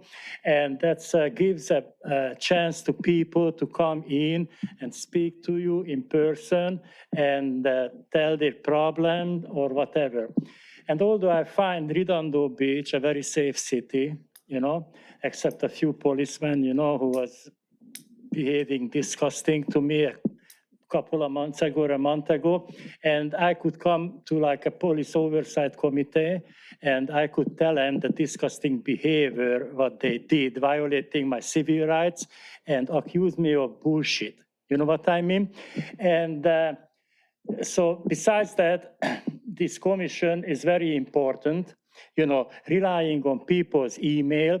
Give me a BS, I make an email tomorrow and I email you. You don't even know who the heck I am. You don't even know, just like the stupid guy, you know, Phil Garner calls in. Yeah, let's and not you call don't out know. other people. Anyway, I'm talking about the commission, but you don't know. So you guys say that email and all that thing is better than a commission and you answer it. That's really a joke. And on the other thing, on email, you know, I did the counting of the, how you call them, cameras, you know, in the village, and people called the police. Police in that case was very nice. But guess what? People put me on social media. And they said things about me that I never, ever did. And that's in their email. Like an example, Mr. Esper. That has nothing to do with Public Safety Commission. That's Please stay on the topic. because this kind of emails makes people come to my house and commit violence against me. Mr. Esper said I invaded his privacy. That's a previous mayor, if you don't know. Esper or S whatever. He put on the social media, that asshole, that I had drones flying over his house previously. I invaded his privacy. I don't have a drone. I don't know how to fly a drone, and that's on the internet. And I cannot go in that and accuse him to lying. He's a degenerate. That's why the city is here. Okay, let's not denigrate. Thank you. other people. Okay, anyone else wish to address the council on this item? Okay, anyone online? Yes, Mayor, we have a couple hands raised. Carissa Robinson, you can go ahead and unmute yourself and begin. Thank you. Can you hear me? Yes. Yes. Good evening, Mayor and council members. This is Carissa Robinson, District 3. I'm here to ask you to reconsider the proposal to eliminate the Public Safety Commission. For nearly 30 years, this commission has been the independent citizen voice on police and fire issues in Redondo Beach. It was created because the city recognized the need for structured, consistent public input and accountability, especially when residents were asking for more transparency and trust. The dismantling of this commission appears ironic timing, given the comments and criticisms earlier this evening. I understand some feel the commission hasn't delivered as much value as hoped, and that public engagement has evolved. But if that's the case, why not modernize and improve it instead of removing it altogether? Other cities have faced the same challenges and found ways to update their oversight bodies rather than eliminate them. I've also heard the point that we are the only city in the beach cities with a public safety commission, but being the only city doing something doesn't automatically make it unnecessary. We're also the only city here using ranked choice voting. Should we get rid of that too, just because it's different? Sometimes leading means doing what others haven't yet done. I also understand there are legal and operational challenges like HIPAA, the Peace Officers' Bill of Rights, and efficiencies. But these are problems to solve, not reasons to shut down public participation. If you eliminate this commission, it sends a clear message that independent public input on safety is being sidelined and it risks eroding community trust. Programs led by departments are valuable, but they aren't the same as independent citizen oversight. They don't fully replace a dedicated forum where residents can bring forward concerns and questions. If you truly believe there's a better alternative, the community deserves to see exactly what that looks like in detail. Vague promises aren't enough. I urge you to consider reforms that would modernize and strengthen the commission so it can better serve our city instead of eliminating it altogether. Please reconsider this proposal and keep citizens' participation strong. Let the Public Safety Commission remain the asset it was created to be. Thank you. Anyone else? Yes, Mayor Marcy Guillermo, you can go ahead and unmute yourself. Yes, good evening, everyone. Please do not dissolve the Public Safety Commission. As a resident, I find it deeply troubling to read the title of item P1, especially in the context of ongoing concerns between our community, such as the impact of each live festival on our police and fire departments, the potential release of a cannabis request for proposals despite widespread community opposition, homelessness, short-term rentals, and other issues coming before the City Council. The Public Safety Commission was established as a platform for residents to report and be heard on public safety issues impacting quality of life between our community. I myself has emailed the quality of life prosecutor, have not heard whatsoever. While there are new technology out there that the the police chief has reported that residents want to use, well, I have something news to tell you. That's not the case for me and many residents. While the chief says, well, we provide different platforms for dialogue, residents are we're looking for concrete actions to address the situations. We're not looking just to talk. And the request from the chief to eliminate the Public Safety Commission is outrageous. We as government employees were all subject to public scrutiny, including the operations of the fire and police departments. How come the chiefs have the audacity to suggest that we provide other opportunities for current commissioners to serve in more efficient and productive ways? Excuse me, the commissioners are here to serve the residents. You are supposed to work with them on our behalf. And if all departments are operated as they should, the fire and police, no concerns should exist regarding the public safety commissions. So I think there is some kind of miscommunication. We might need to fully investigate where all these concerns are coming from and actually analyze how your operations are working, because really whatever the police has mentioned is not working for the community.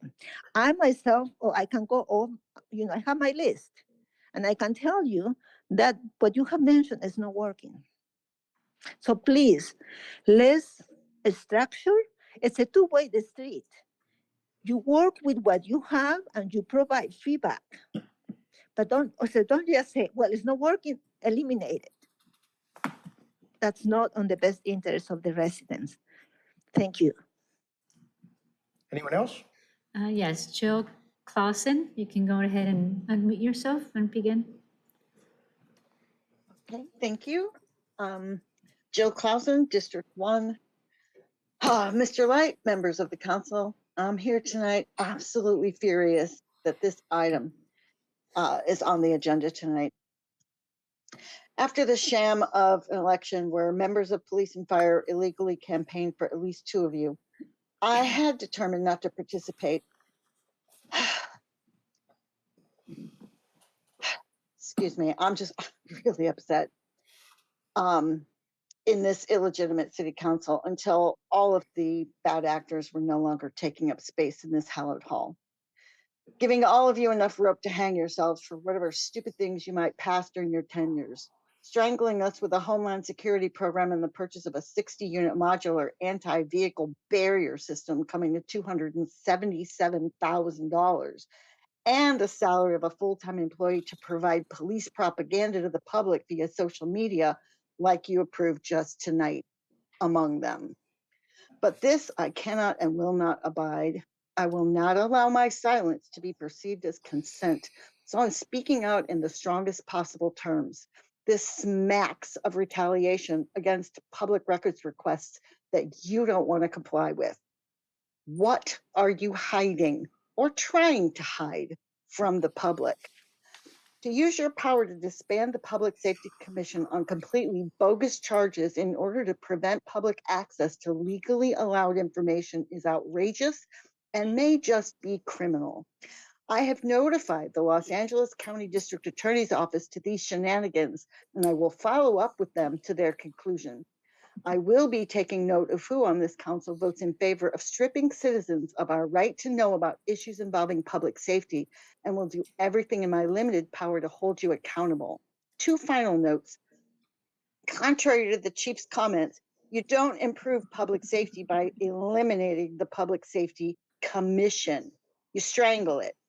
You throw an opaque cloak over it, which is the exact opposite of transparency. And Mr. Light, it is beyond the pale and inhumane that you commanded the immediate presence of the commission's chair in your office on the day he buried his niece. Shame on you. Postscript, I'm extremely tech savvy and involved in knowing about city issues, and I've never even heard of ComKate. Thank you. Anyone else? No other hands raised, but there are 12 e-comments against. Okay, thank you. So I'm going to address some issues that people again brought up that seem to be misguided. First off, oversight was mentioned time and time again. There's nothing in the ordinance today or that existed in the past that was about oversight committee of the police department. Nothing. And if the council wishes to make it an oversight committee, I've done some research on what that entails, and typically it has members of the police department along with specific representatives from the community to look at specific operational details and statistics on a quarterly or annual, semi-annual basis. That's not what the ordinance says today. It's advice to the council on broad public safety and crime prevention issues. That's what it basically says. Truck traffic, had that discussion. That's under the purview of the Public Works and Sustainability Commission. Traffic is Public Works and Sustainability. Bike pass, Public Works and Sustainability. We got accused of trying to hide PR requests. Anybody can file a PR request. Just whatever we do with the commission has nothing to do with PR requests. People. told me I filed too many. Who? I'm sorry, you're speaking out of turn. But you told me, don't sit there and tell that lie. You told me. You have to in be your quiet. office You had your chance. On the day I was burying my niece. Okay. You told me that I filed too many Public Record Act requests. That's what you said to my face. And you told me that you threatened. You are out of order, disrupting our meeting, and need to correct your behavior. I will. That's your first warning. Thank you. Okay. And yes, I did say you had too many because you did. But this will not curtail them. You have every right to file a Public Records Act request as a member of the public. And in fact, that's what you told me, was you filed them as a member of the public. So let's not mince words. And I had a witness in the meeting that will attest to that fact. Let's see, bike lanes. Again, that's under Public Works and Sustainability. We have, I've been here for 2 different strat plan, or 3 different strat plan sessions and 2 budget sessions. Nothing from the Public Works and Safety Commission. I know that we reach out, nothing that was within their purview or of anything that was of value to the council. We got more from the Youth Commission than we did from the Public Works Commission. Public Safety Commission. We get Public Works inputs. We get Harbor Commission inputs. This commission seems devoid of communicating with us. We get letters directly, memos directly from the different commissions on items. We don't get that from the Public Works Commission. So.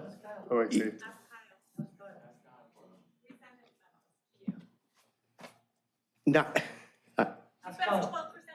Okay, you're out of order. The comparison to other cities was not the only basis for this decision, as I said. There was the input from the city council. There was the review of other cities. There's the review of the data of what we've gotten from the Public Works. There's the review of the type of issues that the Public Works Commission has taken on. And I mean, I'll repeat them again, things like manhole covers, things like directing the city attorney, wanting the city council to direct the city attorney. We don't have that power. Microchipping cats, giving awards to, look, I will ask the police to remove you all. This is a warning. You're disrupting the meeting. You had your chance to talk. Asking for a joint session with Public Works and Sustainability on items that are directly under their purview. And doing fraud and audit, looking for fraud and audits, which isn't in the purview of what this is written out to be. So we go time and time again, and we're not getting anything out of this. If the council wants me to write this up as an oversight committee, we can change the whole structure and do a formal one like San Francisco and other cities do. But we'll have to look at the budget impacts on that. Directing the fire chief to interview someone. We can't do that. There is a law in the city charter. The city charter says we cannot direct staff.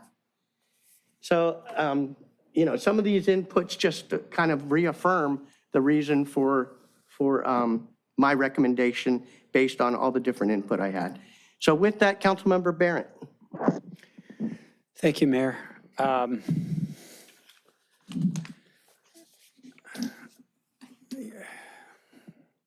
Just to begin, to Councilmember Waller's good point, if I may ask of the city manager, is there a solution short of the complete elimination of this commission?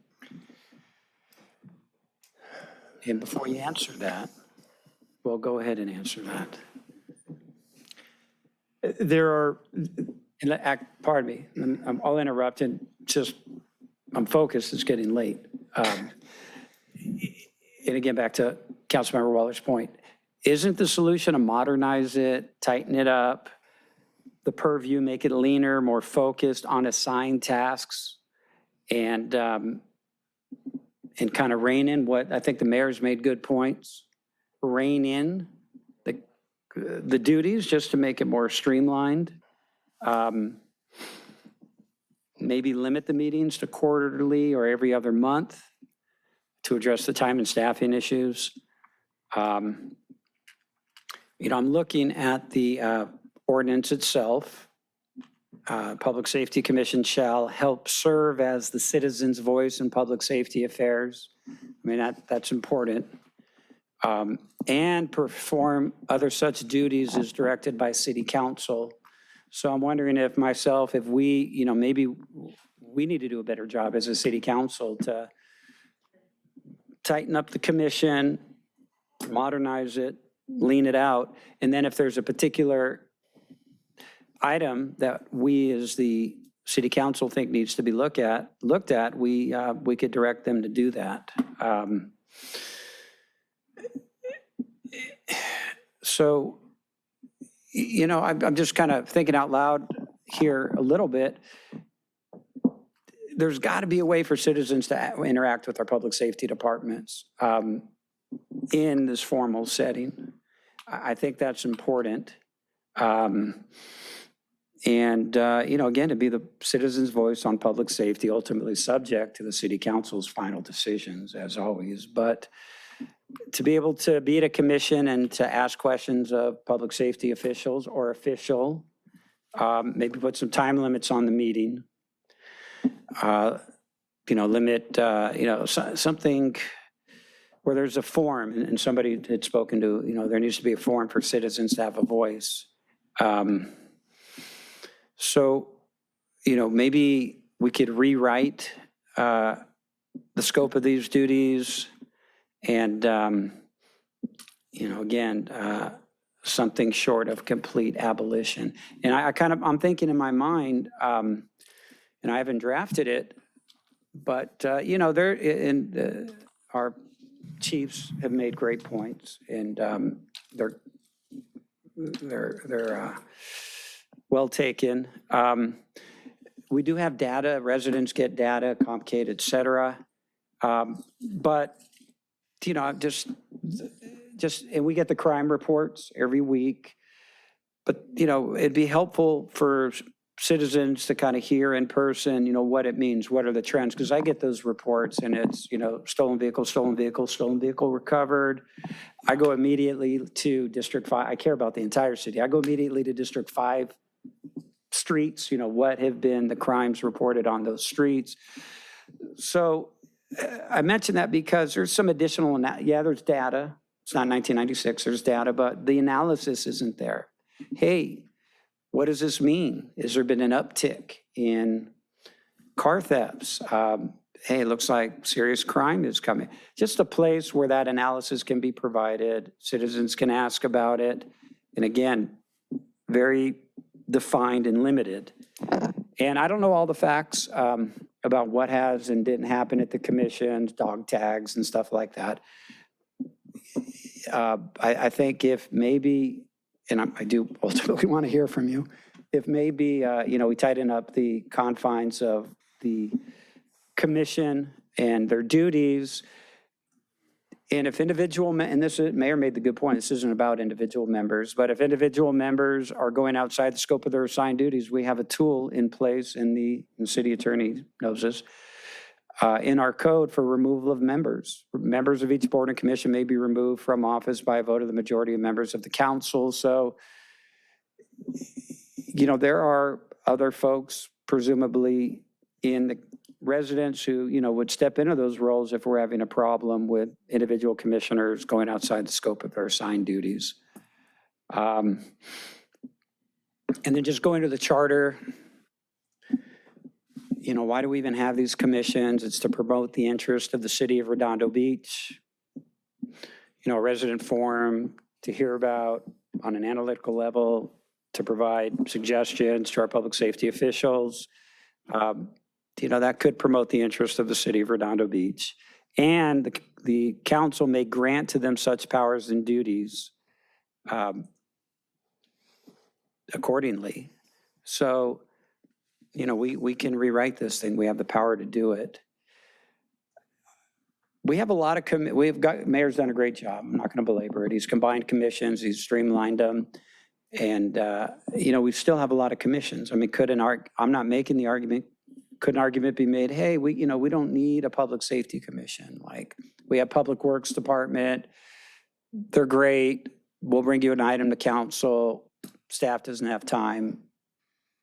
I'm just going through our list. The Public Works and Sustainability Commission, do we need that? Public Amenities and Safety Commission?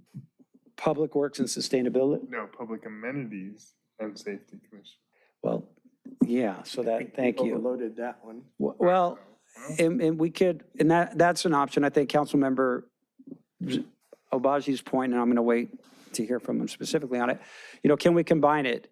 Public Works, Sustainability, and Safety Commission? Maybe, yet I'm kind of drawn to the idea of having a separate standalone Public Safety Commission, a different animal than what we have now as far as what the duties would be. But back to the point I was making, we got a lot of commissions. Couldn't we go through here and say, short of a couple of these, do we need an arts commission? I mean, we have Community Services Department. We could have somebody, LaBosse or we don't need them. Like, show us what you plan to paint at the skate park and, we'll give the thumbs up or down. So I do think these commissions are helpful. And I wanted to mention it. I just looked it up. I don't know the details here. There are other cities in LA County that have public safety commissions. By the way, that's not persuasive to me one way or the other. We've talked about, we are Redondo Beach. We're unique. But, there's a list here. Carson, Claremont, La Mirada, Long Beach, Pasadena, San Marino. I don't know if they actually do have commissions, what the scope is, but my point is, we're not like potentially a complete outlier, and even if we were, that's not enough for me to say, okay, shut it down. So that's kind of my thinking on it. I'd like to hear from the other council members. I want to hear first, though, because you've been sitting there patiently listening to this, and our public safety officers as well, chiefs. But that's what I'm thinking on this. Something short of abolishing it. And so what say you? Yeah, all of those options are available, of course. What you do see in cities is a combined, in most cities will have a traffic commission of some sort. We have that. We have a Public Works and Sustainability Commission. Lomita was mentioned. They have a Public Safety and Traffic Commission. Guess who the liaison is for that commission? It's the Public Works Department. It's not the Police Department. So what you see with these overlaps is it tends to be in the area of traffic, bike lanes, speed bumps, speed cushions, stoplights, traffic history, accident history. That's where you'll see more, I think, constructive feedback from a resident standpoint on those types of issues. Right now, we have two commissions that in some instances have run in parallel course. The issues associated with PV Boulevard were heard by both the commissions. There was two simultaneous items ultimately there. So to your point, could we merge some of these functions into a single commission and cover most of these issues? Absolutely, I believe we could do that. What we have to ask ourselves is, who are we ultimately assigning to this work, and what is their focused purview? Are we seeking input on police and fire operations, or are we seeking an opportunity for residents to comment on trends in the community or special events or other activities? So if the council's desire is to refine the scope, we better be very specific in what we're going to have them do. Because the term public safety, and I've heard Austin say this, and he's not wrong, you could apply the term public safety to just about anything, right? Human resources. Anything we do has an element of safety to it. And pardon my interruption, you're on a roll. Yeah. That would be a no-go. Right. So you put your finger on it, very defined. And I want you to continue. Yeah, so the idea is, I just want to make this point clear.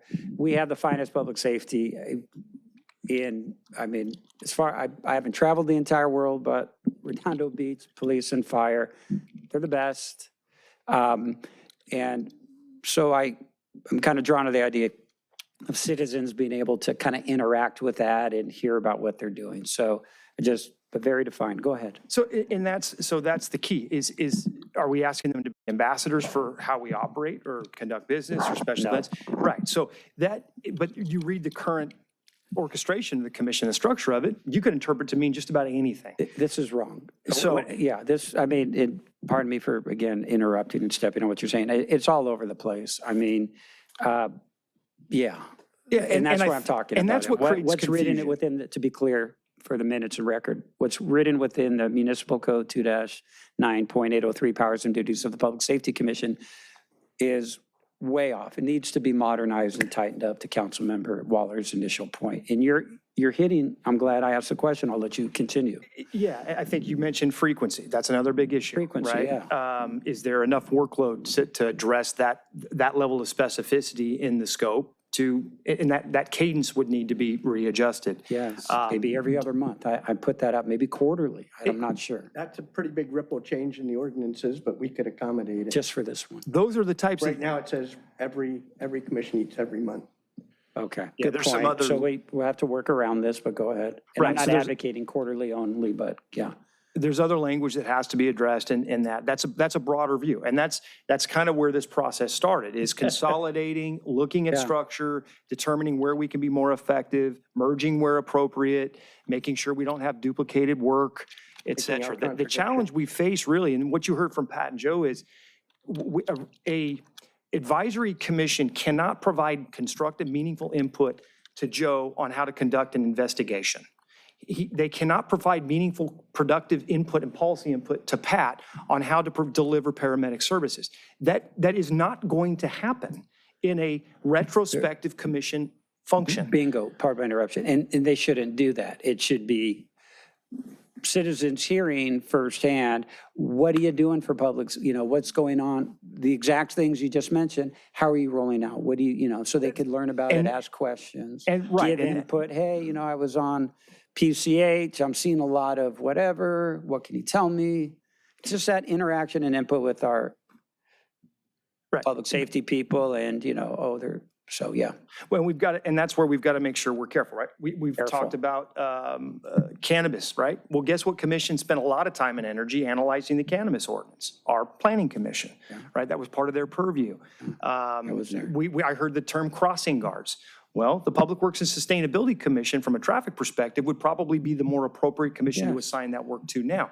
So if we go down this path, which is absolutely the council purview, and it's certainly something we will help support and vet and think through, that's what we've got to be thinking about. Specificity, appropriateness, Yes. and duplicated work effort. And then who ultimately is the right liaison? Maybe the commission changes its tone. Maybe it isn't the police department that's the assigned liaison. Maybe it's not the fire department. Maybe it's somebody else in our organization. Maybe it changes its construct. And then Maybe. we're inviting folks in for periodic presentations or discussions as appropriate. So there's a lot to digest there. We're happy to embark on that exercise, but we need to be specific if we do address it in that form. Yeah, we need to be specific. Sounds like it can be done. We'd have to be very careful about that. So doesn't have to be done tonight on the fly. Anyway, those are thank you for addressing that. Those are my initial thoughts, and I'll turn it over. Thank you, Mayor, for the additional time I've had here. Councilmember Rabaji. Where to start? I will say that I think we just saw it here in this hearing. I think I've seen more maybe it's my maybe I'm just out of it because we just had such a long cannabis discussion, but I feel like there's a lot of lack of deference for our sworn firefighters and police officers, including our two chiefs, by these commissioners.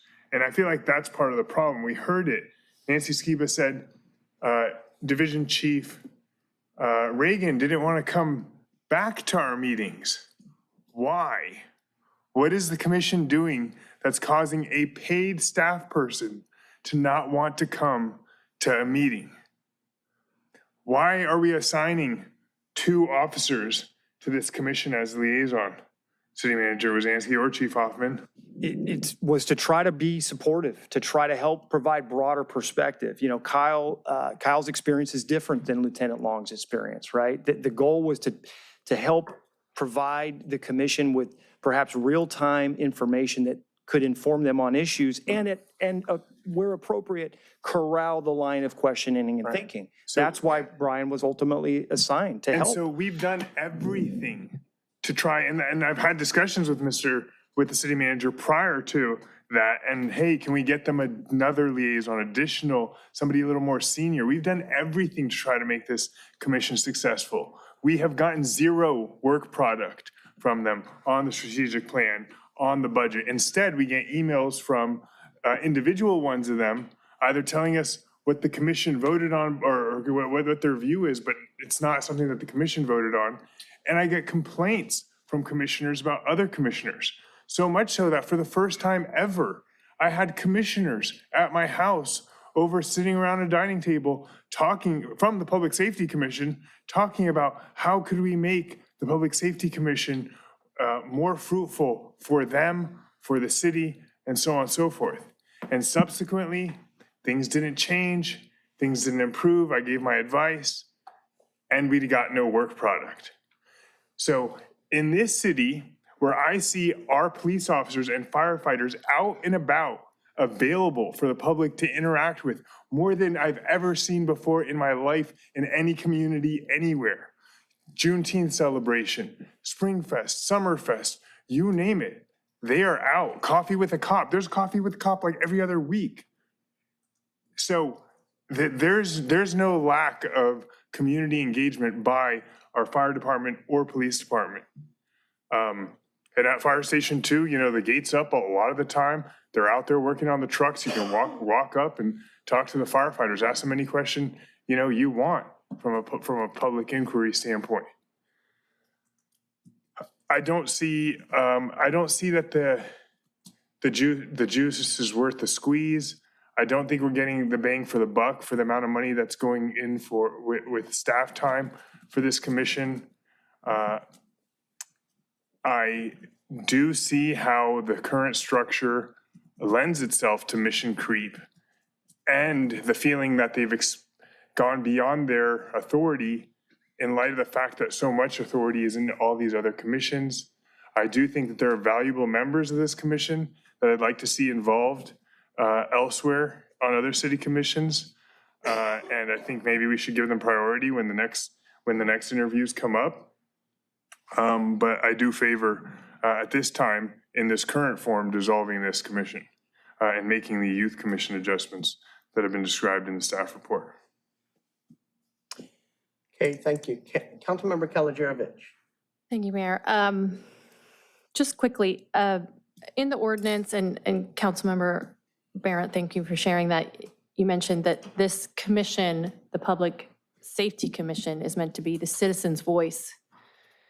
And we've gone through several,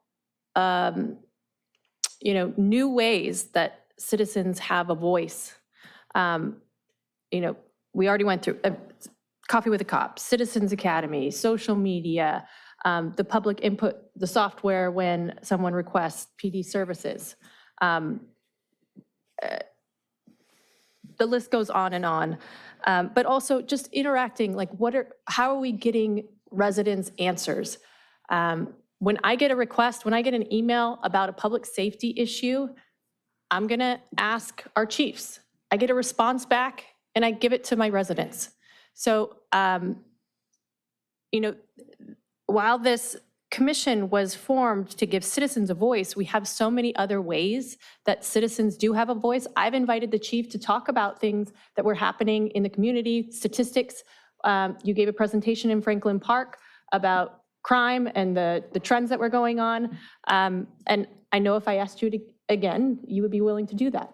So another way that residents have a voice, but I feel like it's morphed into the commission being the council's voice. And that's not the intention, but it seems like it's morphed that way, and maybe it's the way it's written.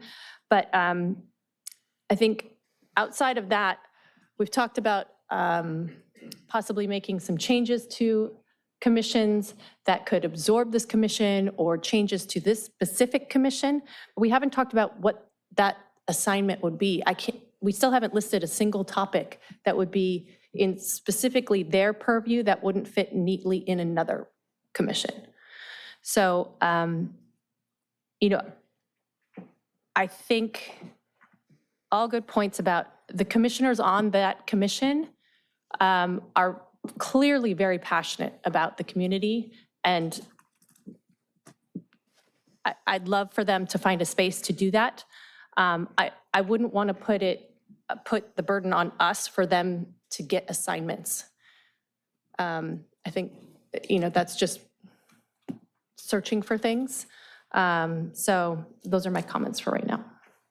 Okay, thank you. Councilmember Castle. So I think Chief Butler said it in his statement that there's a disconnect between what the public thinks that the commission does, what the charter says it does, what the council expects that it to do, and then what the actual commissioners have each giving their perspective on what their role is. Those are all very different things. And I think that's part of the big problem. Like a lot of the members from the public who were here tonight who called in said that they saw it as an oversight committee, which it clearly is not, but that's the perception that the public has of the Public Safety Commission. We've had people come in, like the gentleman, Jonathan, from PV Boulevard, come in and talk about traffic issues that he had. And although they listened to him for years, he said the only thing that they accomplished was getting the lights on the stop sign at Toledo. So my concern with that, in terms of people going to them as a voice, if the city council isn't hearing from them, their voice, their issues aren't being communicated to us to work on. So that's a concern in terms of how effective the commission can be. I think, like you mentioned, that a lot of the topics that they want to cover are in the purview of other commissions. So I could see taking the load from this commission and dividing it up, but also making sure that we give the public a voice to address their concerns in a way that can make it meaningfully up to the city council. And then, like Councilmember Kolodarovich said, when I get emails from the public for various issues, whether it's public safety or other things, I contact the city manager and other department heads to get answers to them and get back to them as quickly as possible. And I know, you know, just depending on what's going on, other council members may or may not get back to people as fast as people want. But I think we all, you know, try to be as responsive as possible to our constituents. So just wanted to share that with everyone as well. Thank you. Councilmember Obaji. Just say to Councilmember Kalojevich's point, when there are issues as far as the public interacting and getting insights into the public safety departments, when there's graffiti in District 4, we had Sergeant Keener come down and he worked on the investigation, described exactly how it went, what they did, how they're connecting the dots, and the police department, fire department have made themselves completely available anytime we request them to be. And my experience has been they've been totally responsive too, within 24 hours for sure. Sometimes within an hour, you get a full response as to an issue, anything from a parking ticket to, you know, whatever it may be. I'll make a motion to adopt the staff recommendation or the mayor's recommendation to eliminate the Public Safety Commission and adjust the composition of the Youth Commission as described in the report. Is there a second? Second that. Okay, motion and a second. Any final discussion? I'll just put out a substitute motion, if I may, Mayor. Yes. Yeah, substitute motion would be to continue this hearing to further discuss narrowing the scope of the duties of the Public Safety Commission and/or combining certain public safety duties into an existing commission, for example, the Public Works, Sustainability, and Safety Commission. And to come back on that while at the same time approving the recommendations on the Youth Commission tonight. I would second that. Okay, we have a motion and a second. I will opine on that. The one thing that I think you came up with that wasn't covered by another commission already, unless we want to make this oversight, which I don't think we do, is statistics and trends for crime and accidents in the community. Because the referrals from the city council is already there. That's the only thing I came up with. Maybe periodic updates from public safety to them on changes. Those are the two things that I don't think are covered under any other commission that was brought up in tonight's discussion. Yeah, that's something we could discuss if this motion passes, substitute motion passes. Thank you. So In the meantime, what's going to occur with the commission? It's going to continue to meet with 2 officers every month? I don't know what flexibility we have to adjust staffing and needs. I can address staffing based on council's actions. I mean, I'll In wait a to holding hear. pattern. I'll wait to hear what the outcome is, and We could Okay, put a poll, yeah. okay, I'll call the vote. All 4? Aye. So that's 2. We need one more. Hmm? We need one more. So that's call. Okay, so we revert to the other motion. All 4? Aye. Aye. And 2 noes? No. Okay. so just to be So clear, in order for this to be ultimately implemented, we need to come back with an introduction of an ordinance that would effectively modify our muni code to reflect the elimination of this particular commission that has a first reading and then ultimately requires a second reading and adoption. So there's 2 more steps to this process. Okay. Next item. I've lost my.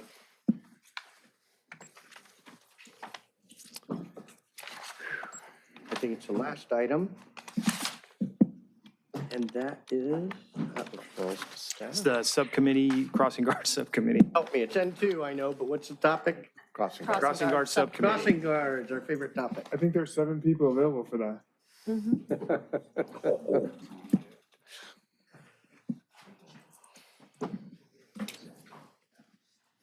P2.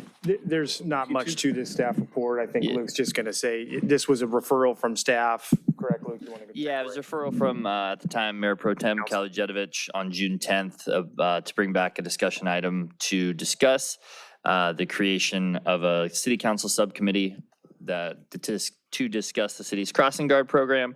And she had some potential ideas for staffing, but this is just an opportunity to discuss those in an open forum and move forward as directed. Yes, thank you. And I am excited about kicking this off. I would like to nominate Councilman Barrett because I know you've been Yes. vocal on this topic. And I know that there's a crossing guard need in your district. So you are a nomination. Well, thank you. And I would like to be on the commission and use the opportunity to really take a up, down, across the board view of our crossing guard program and include in that outreach to our residents so they have a better understanding of what's involved, the costs involved, you know what, and just explore every angle and get the stakeholders in there who are involved and come back with reports and recommendations and what have you. So yeah, long story short, yes, I would like to be on the commission, of course, subject to the. You're nominating yourself, or are you assuming you're on it? I'm hopeful that I'll be on it. I'll nominate. Thank you. Okay, anybody else would like to be on the subcommittee? Oh, but speak otherwise. Do we have to have a Brown Act, or does it matter for that subcommittee? Well, we can only have 2 Right. if we don't want it to be. Well, then that's. Yeah. So is everybody okay with those 2? Or do you? Yes, Councilmember Obaji. So this is a public safety item, right? We do have. Traffic item.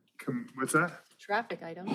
Okay, that's That's where we get into traffic that. or public, well, in Public, any yeah. event, traffic item. Since you are from District 3 and District 5, maybe you include on your subcommittee residents from the other district so that you all can move objectively through you know, this stuff and have perspectives from the other That's a districts. great point. Broad outreach, for sure. Oh, mean, I we've intend to got go the on a map. tour. Okay. It'll be a tour. With, yeah. Tour to crossing guards. Yep, we're gonna visit All schools. 6 in District 1. We're gonna do amazing things, and we're gonna get a lot of community involvement. All right. Okay, so can I get a motion to form the subcommittee with Councilmember Kalajerovich and Councilmember Barrett? So moved. Second. Okay, we have a motion and a second. Anyone from the public wish to address this item? Anybody online? No hands raised, Mayor, and no e-comments on this item. Okay, I'll call the vote then. All for? Aye. Anyone opposed? Motion carries unanimously. Okay, and before we leave this item, you know, we anticipate, and we're not going to talk about the merits, looking at kind of the root causes. Why do we have crossing guards? It's not because people are just kind of walking around, they're walking to a location. And that location's the schools. And so we're going to potentially want to hear from the schools and have them get involved and get their views. I mean, their own independent analysis of what they think. Where should there be crossing guards? Should there be more? Should there be less? And really make this a joint effort. So residents and others, but certainly the school district, I'm hoping they'll, you know, want to be part of this and not just kind of sit back and say, oh, no, we're not going to touch It's your it. prerogative. It's your subcommittee now. So we're not getting into the merits of it. I mean, just putting that out as an option. Absolutely. Okay, mayor and Why not? council referrals to staff. Councilmember Waller. I have none. Councilmember Castle. I have none.